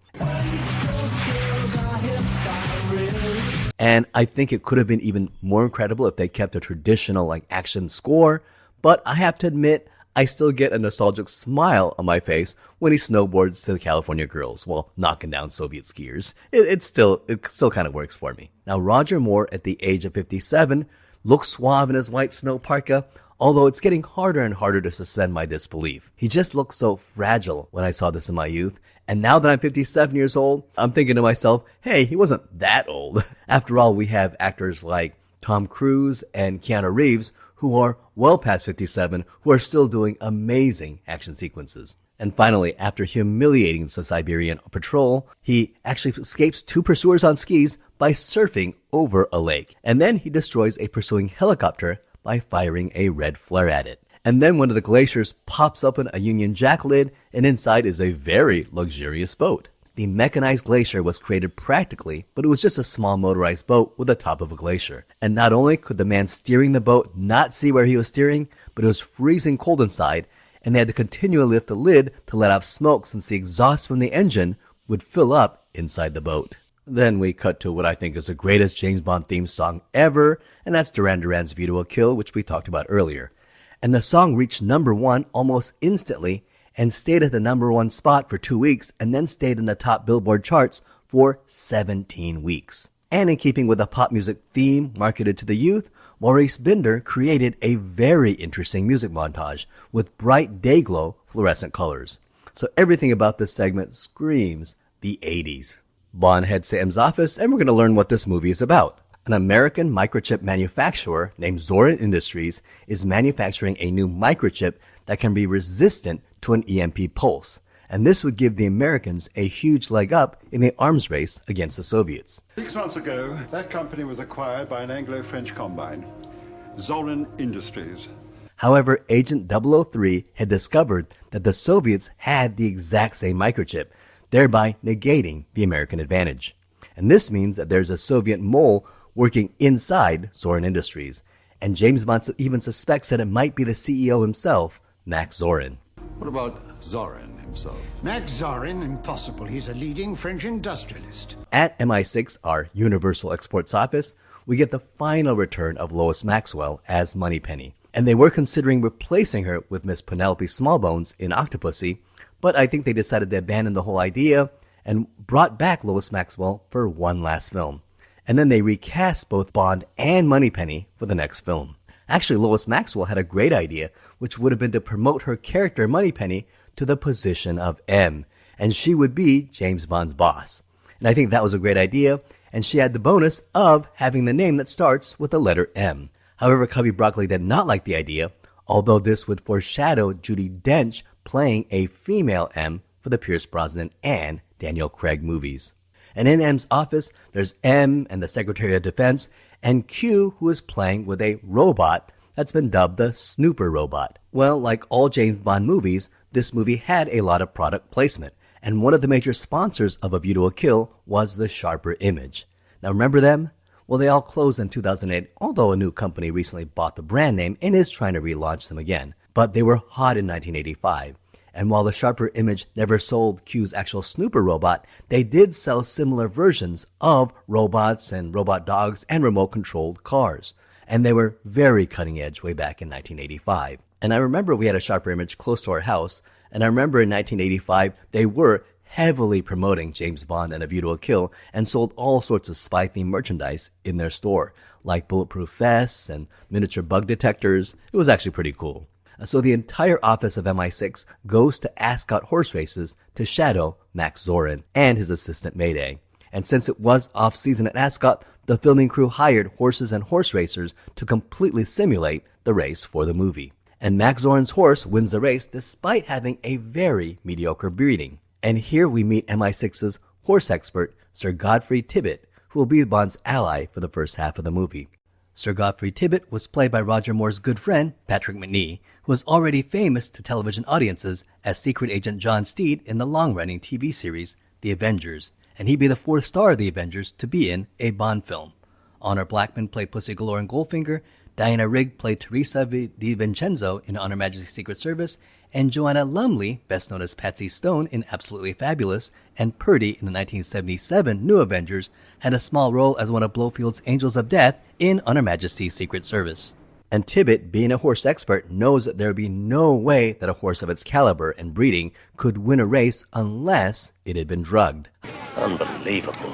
In all my years as a trainer, I've never seen a horse run such a fast last furlong. However, it's mentioned that all tests on the horse have been negative for drugs. Well, soon Bond is off to Paris, where he meets with Detective Aubergine, who is basically a cartoon stereotype of a French person. And apparently, he was supposed to be a spoof of Detective Poirot, who is, ironically enough, not French, but Belgian. Oh well. Aubergine informs Bond that Max Zorin is having a horse sale later that month. And then they watch this bizarre dinner show where a woman whistles at paper butterflies, and it's so weird. But Mayday uses a fly fishing hook to cast what I assume must be a poison butterfly to kill Aubergine. She takes off, and Bond goes after her in pursuit. And Mayday runs up the Eiffel Tower, and just when Bond thinks he has a drop on her, she dives off the top of the Eiffel Tower. And this is the very stunt that got the production crew in so much trouble with the Paris authorities. But it is a great action sequence. So Bond rides the top of an elevator all the way down, steals a taxi, a Renault, from a French taxicab driver, and he is in hot pursuit. And I love this action sequence. And the sequence was done with the French precision driving team known as the Remy Julien stunt team. And it is just, it's so good. And the stunt where the taxi lands on the roof of a bus was actually done practically. Again, it's an amazing stunt. So man, they really knew how to make movies in the 80s. And then Bond's taxi gets progressively more and more destroyed. First the top flies off, and then the back half gets destroyed. And I don't know how realistic it is that Bond's still able to drive the car with only the front half, but it looks great on film. And the half car was built with a small fuel tank in the front, allowing it to move, and a fake back half was attached with an electromagnet that could be turned off, allowing the back half to split from the front. Max Zorin picks up Mayday on his boat, and the two get away, and now Bond knows that Max Zorin is 100% corrupt. So Bond takes Aubergine's tip and goes to Max Zorin's horse sale dressed as a wealthy man named James St. John Smythe, or as he pronounces it here, James St. John Smythe. Mr. St. John Smith? St. John Smythe, my dear. And it's a crazy name for the American ear, but I guess it's a British thing. People, let me know in the comments. And he brings along Sir Godfrey Tibbett, who is posing as his chauffeur, and this is a hilarious scene where James Bond just abuses the heck out of Sir Godfrey Tibbett. Oh, there you are, Tibbett. I wish you wouldn't keep wandering off. He's a good chap. I'm sorry, sir. And we really get to enjoy Bond's playful but sadistic mean streak. And this gorgeous Rolls Royce that they drive was the real car of Cubby Broccoli. And there are moments like when Tibbett drives the Rolls Royce through a narrow horse gate where Cubby Broccoli was apparently nervous and was apparently seen praying while the car passed through the narrow gate. Roger Moore and Pat McNee were really close friends in real life, so Roger Moore had a lot of fun verbally abusing his friend McNee, and the two have excellent chemistry together here. They are greeted at Zorin's mansion by femme fatale and henchwoman Jenny Flex, played by 18-year-old Alison Doody. And 4 years later, she'll play Elsa in Indiana Jones and the Last Crusade, starring James Bond, Sean Connery. And in the original concept for Jenny Flex, she was going to be an assassin even larger and stronger than Mayday, and was going to be played by bodybuilder Anita Gandel. However, when Alison Doody auditioned for the role, they were impressed by her charisma and star power and cast her in the role. Bond heads down to Zorin's reception, and he notices a beautiful woman fly in on a helicopter who is having a private meeting with Zorin. And this woman is Stacey Sutton, who is going to be the main Bond girl of this movie. And he uses special Q-designed polarized sunglasses, which allow him to see through windows, and he sees Zorin write her a check. And later he'll sneak into the office and uses Louis Vuitton special electrostatic miniature photocopier to make a copy of the imprint of the check. And he learns that Zorin wrote the woman a check for $5 million. So intriguing. And I always found it memorable that the copier is in a Louis Vuitton case. So I always wondered if Louis Vuitton was a sponsor for this movie. And no, they weren't. It's just a totally random thing that apparently MI6 gives to their agents. James Bond is caught snooping around by Dr. Carl Mortner, played by Willoughby Gray, who also played the kindly absent-minded king in The Princess Bride, and will discover that he is really Hans Glaub, a Nazi scientist who did research on pregnant women, thus creating Max Zorin. And he was based on Joseph Mengele, the infamous Nazi who performed sadistic and unethical experiments on Jewish prisoners in Auschwitz during World War II. Bond also meets oilman Bob Connolly, who was working with Zorin in San Francisco, and we'll see the return of Bob Connolly at the end of the movie. Zorin's bodyguard and loyal henchman is Scarpine, who actually has a scar on his face. So if Mayday is Zorin's pussy galore, Scarpine is Oddjob, although I think Mayday is kind of a combination of Oddjob and Pussy Galore, and Scarpine, he's far less memorable of a character. That evening, Bond and Tibbett explore the horse stables and discover that the horse is fitted with a microchip, and this would explain how the horse passed a drug test, but during the race, a performance-enhancing drug would be released. Zorin and Mayday get alerted to the fact that someone was snooping around the stables, and Zorin immediately suspects St. John Smythe. And this is when Mayday suddenly recognizes that he was the man at the Eiffel Tower. Well, Bond makes it back to the chateau, but he can't get into his room, so he sneaks into Mayday's room and then acts like he intentionally went in there. And I don't know what to think of this scene, because it was disturbing when I saw it in the theaters, and I watch it now and it is absolutely hilarious. For England, Bond later says, A little restless, but I got off eventually. Apparently, Roger Moore did not like Grace Jones. She would arrive on set late and would listen to loud rock and roll music in her dressing room, which disturbed his nap. So yes, Roger Moore actually took daily naps. I'm at the same age now that Roger Moore was here, and I find it hilarious that he took daily naps, but also kind of jealous. And in his lovemaking scene, Grace Jones wanted to pull a prank and apparently had a very large and very black, let's call it an adult appliance, under the sheets with her. And it surprised Roger Moore, and he just wasn't happy about it. And when asked about Grace Jones in later interviews, he would say things like, I was told that if you can't say anything nice, don't say it at all. On the other hand, Grace Jones had no idea that Roger Moore didn't like her and really liked him. She frequently praised him for being kind and gentlemanly throughout the entire shoot.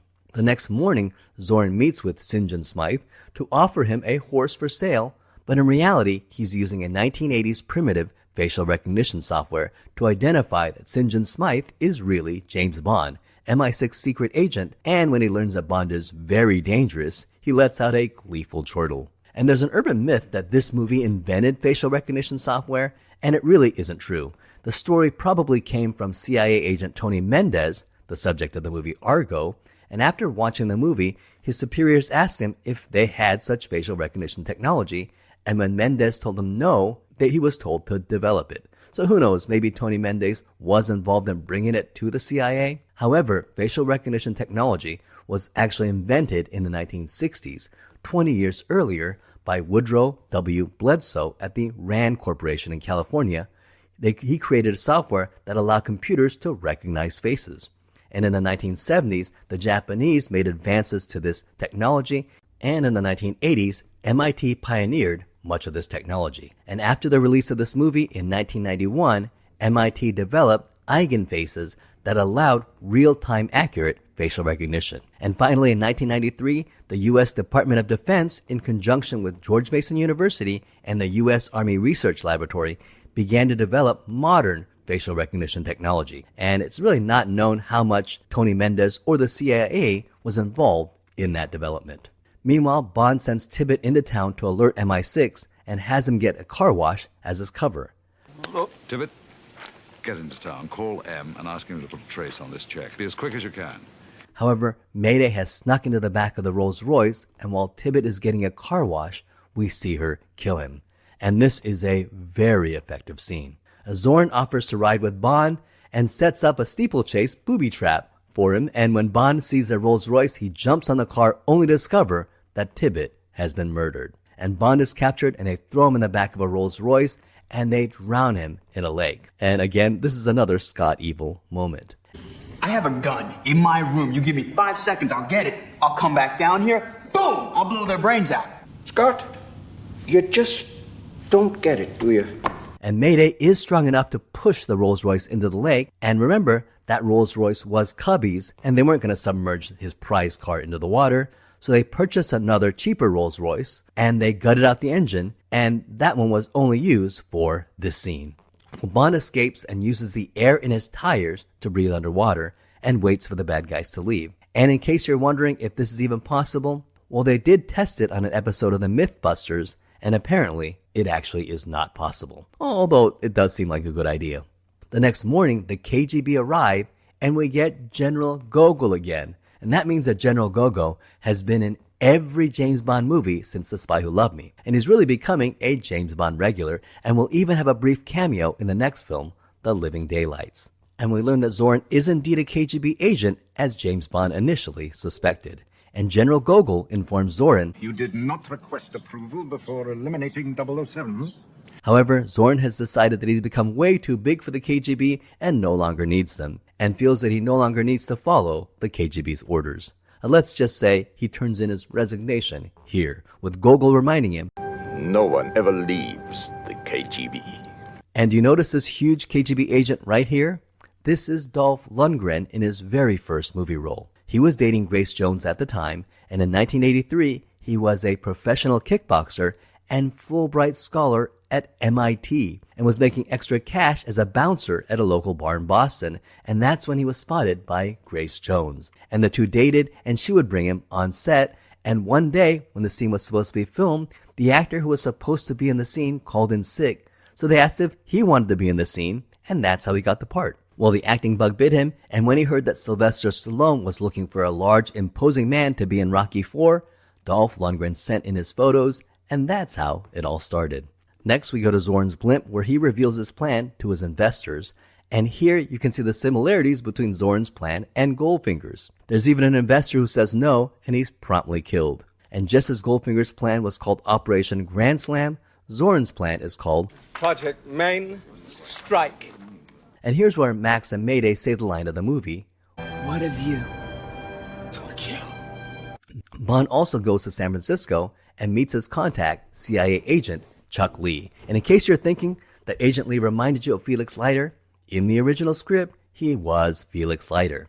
However, they later changed the character to be Chinese American to reflect the huge Chinese American population in San Francisco. And David Yip was cast in the part, and a year previously, David Yip played Indiana Jones's partner Wuhan in the opening sequence of Indiana Jones and the Temple of Doom. And Chuck Lee reveals that Dr. Karl Mortner was a Nazi scientist who escaped to Russia during World War II, and he experimented on pregnant women by injecting them with chemicals that produced a group of super babies who were highly intelligent but lacked empathy and remorse. Basically, they were psychopaths. And Max Zorn was one of those babies. And in this scene, this is supposedly Maud Adams, who was visiting the set and visiting John Glenn and Roger Moore, and John Glenn just put her in the scene as a fun Easter egg where fans would try to see if they can figure out where she is. And that makes her the only woman to be in 3 James Bond movies as 3 different characters. And the rumor is that this is her here, but I'm not 100% convinced. That night, James Bond investigates Zorn's pumping station and notices that the KGB agent are also spying on Zorn. And one of the KGB agents records Zorn discussing his plans, but he's captured and brutally murdered. And did you catch that the KGB agent here that he kills is the one that called him a freak earlier in the movie? A physiological freak? And James Bond captures the other KGB agent only to discover that it's someone he knows. And in the original script, this was supposed to be a cameo by Barbara Bach playing Anya Amasova. And I think that would have been so cool if she had agreed to do it. However, Barbara Bach was not interested in returning for the scene and declined the cameo. So the character of Anya Amasova was written out of the movie, and this new character of Paula Ivanova was created. And Mariam Dabo actually auditioned for this part, and they liked her, but felt she was way too young for the role. However, they kept her in mind, and she would later be cast 2 years later as the main Bond girl in The Living Daylights. The two spend the night at a Japanese sauna, and Paula Ivanova takes a tape recording of Zorn's plan, but it turns out that Bond already switched it with Japanese music.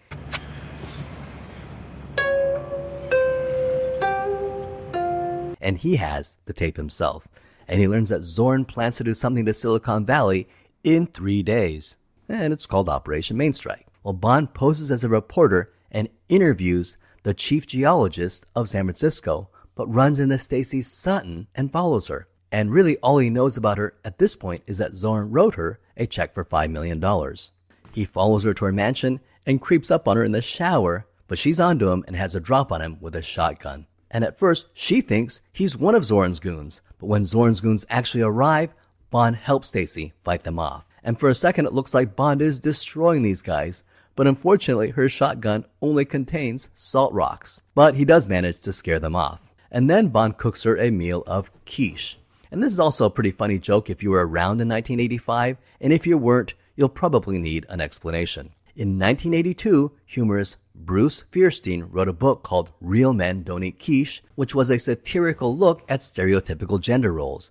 And the book was hugely successful and spent 55 weeks on the New York Times bestseller list.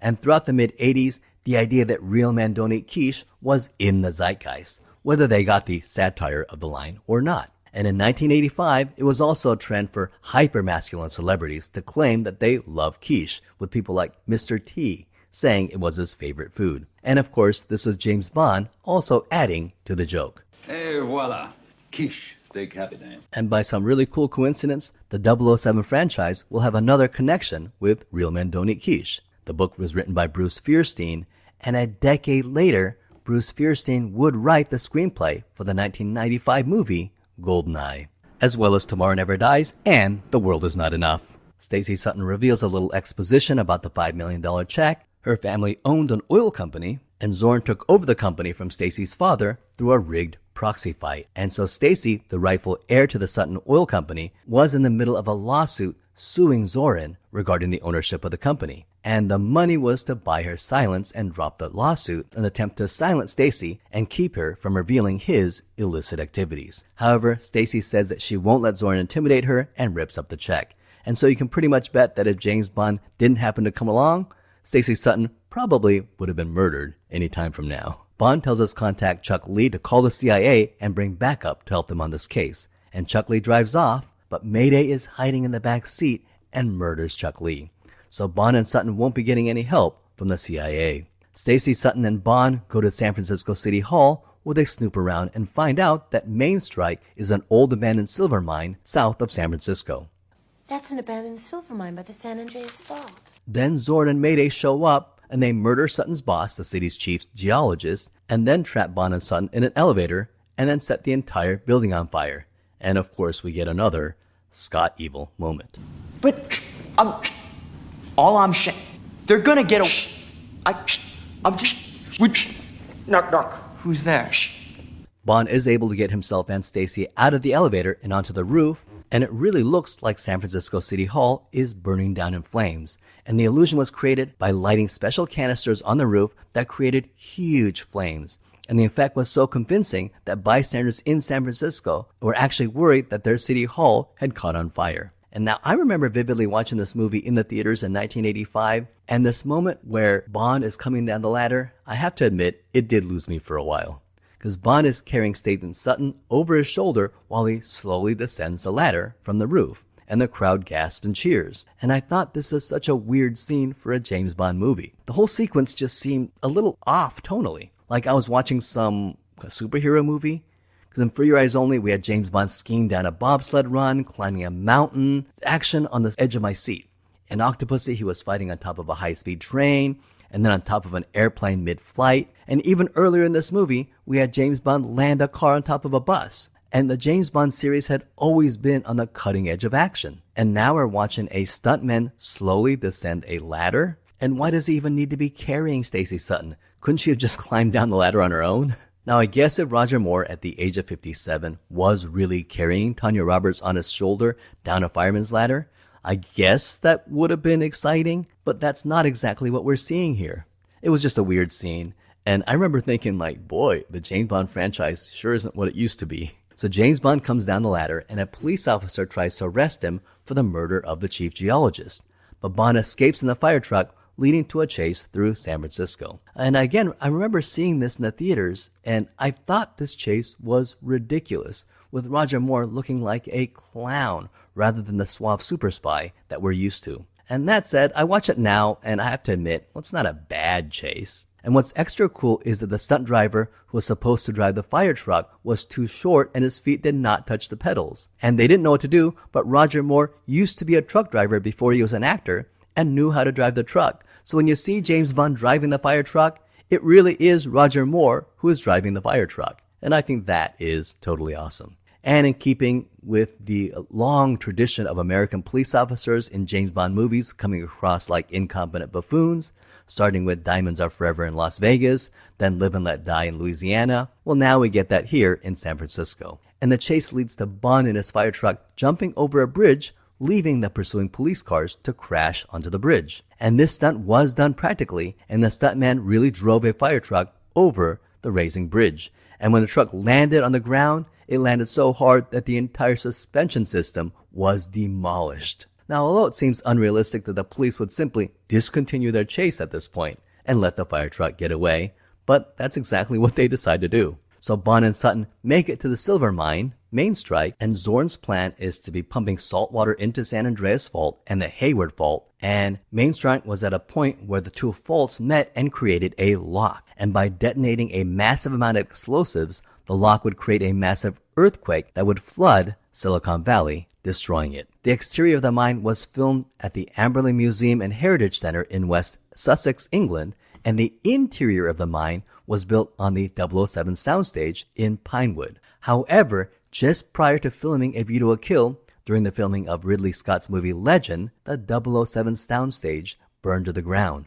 Apparently on 27 June 1984, the crew of Legend left out some canisters of petrol during filming, and these caught on fire, and the entire soundstage burned down. So the 007 stage in Pinewood had to be completely rebuilt, and a new soundstage was rechristened on January 1985, the Albert R. Broccoli 007 soundstage. This interior mine that was built is incredible. I mean, it really looks like a real mine. Again, I'm very impressed with the design. Bond and Sutton discover a huge ton of explosives and a detonator, but Zorn and Mayday discover them, and while Mayday and her team chase after Bond, Max Zorn enacts his final plan to leave no witnesses behind. And I love how Bond Conley, remember him from earlier, tells him, Mr. Zorn, those men are loyal to you. But Max doesn't care. He grabs a machine gun, kills Bob Connolly, and guns everybody down.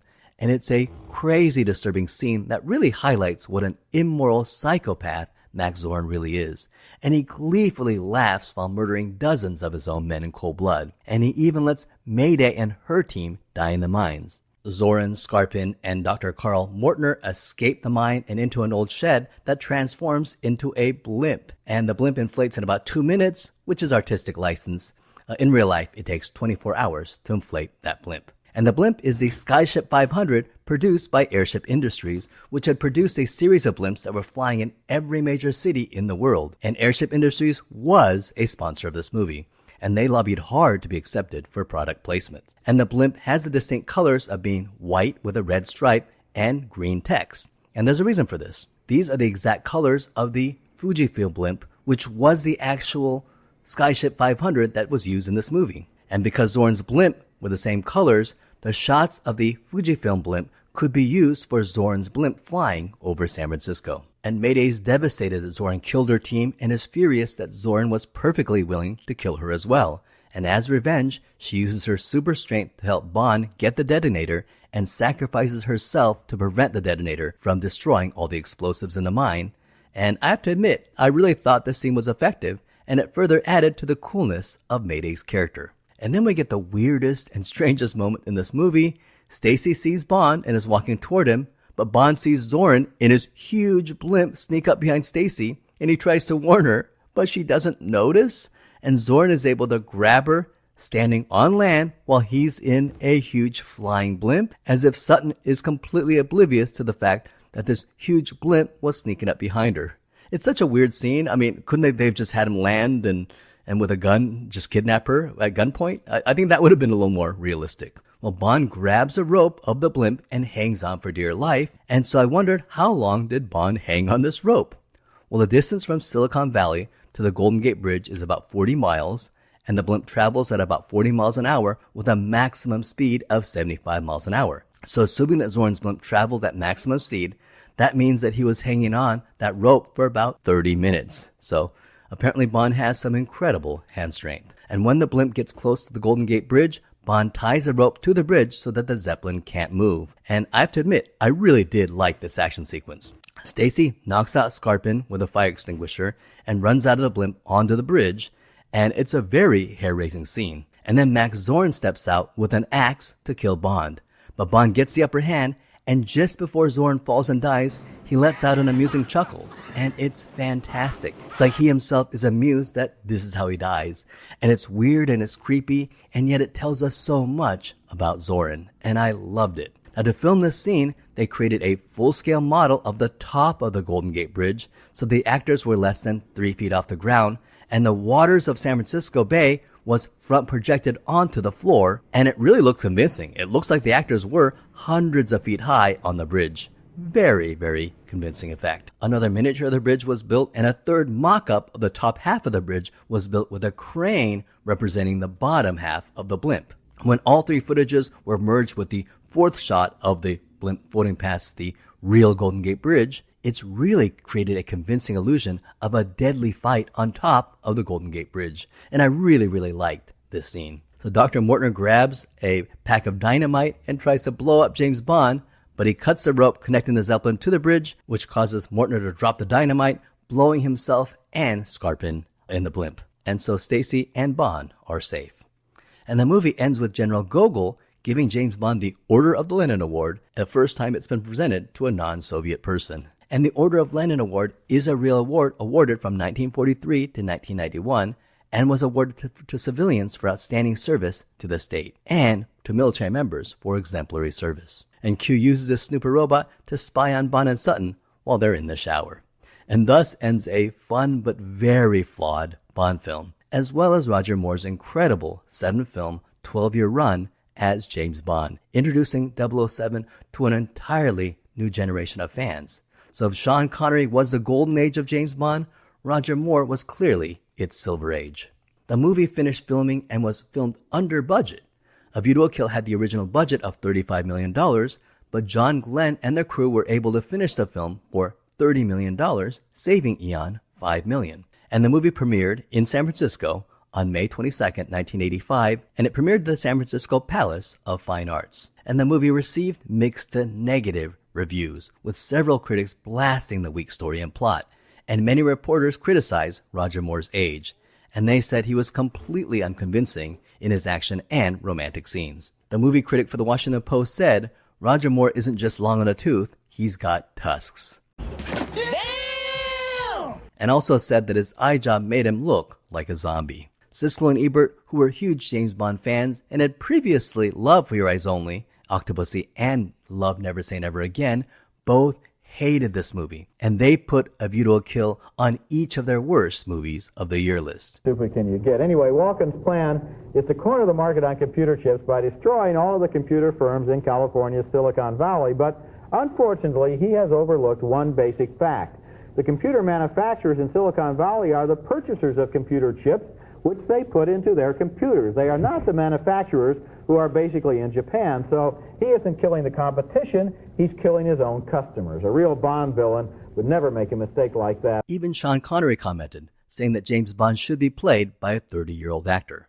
He said, I'm too old and Roger is too old. And Tanya Roberts was nominated for a Razzie Award for her portrayal in this movie. And time has not helped this movie. Today it is considered a lower-tiered Bond movie, and it holds a Rotten Tomato rating of 36%, which is actually the lowest rated James Bond film, if you don't count the 1967 Casino Royale, which has a rating of 26%. Now, at the box office, it made $152.4 million, which made it very profitable, but was a significant disappointment compared to the $187 million of the last movie. And it was clear that Roger Moore was done with the character, and in a now famous or infamous statement, he said that he knew that he had to retire from James Bond when Tanya Roberts was raving how much of a fan her mother was of his. And then he discovered that he was older than Tanya Roberts' mother, and he officially retired from the character.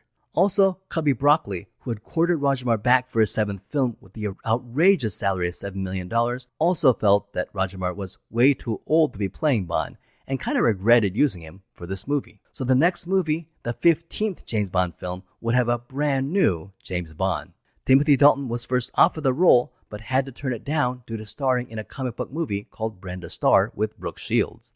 Then Sam Neill blew everyone away with his audition, but Cubby Broccoli didn't want him. And this led to the hiring of Pierce Brosnan, who was available after Remington Steele got canceled. However, Remington Steele exercised their option and decided to produce one more season of Remington Steele, so Pierce Brosnan had to bow out. But his time would come soon enough.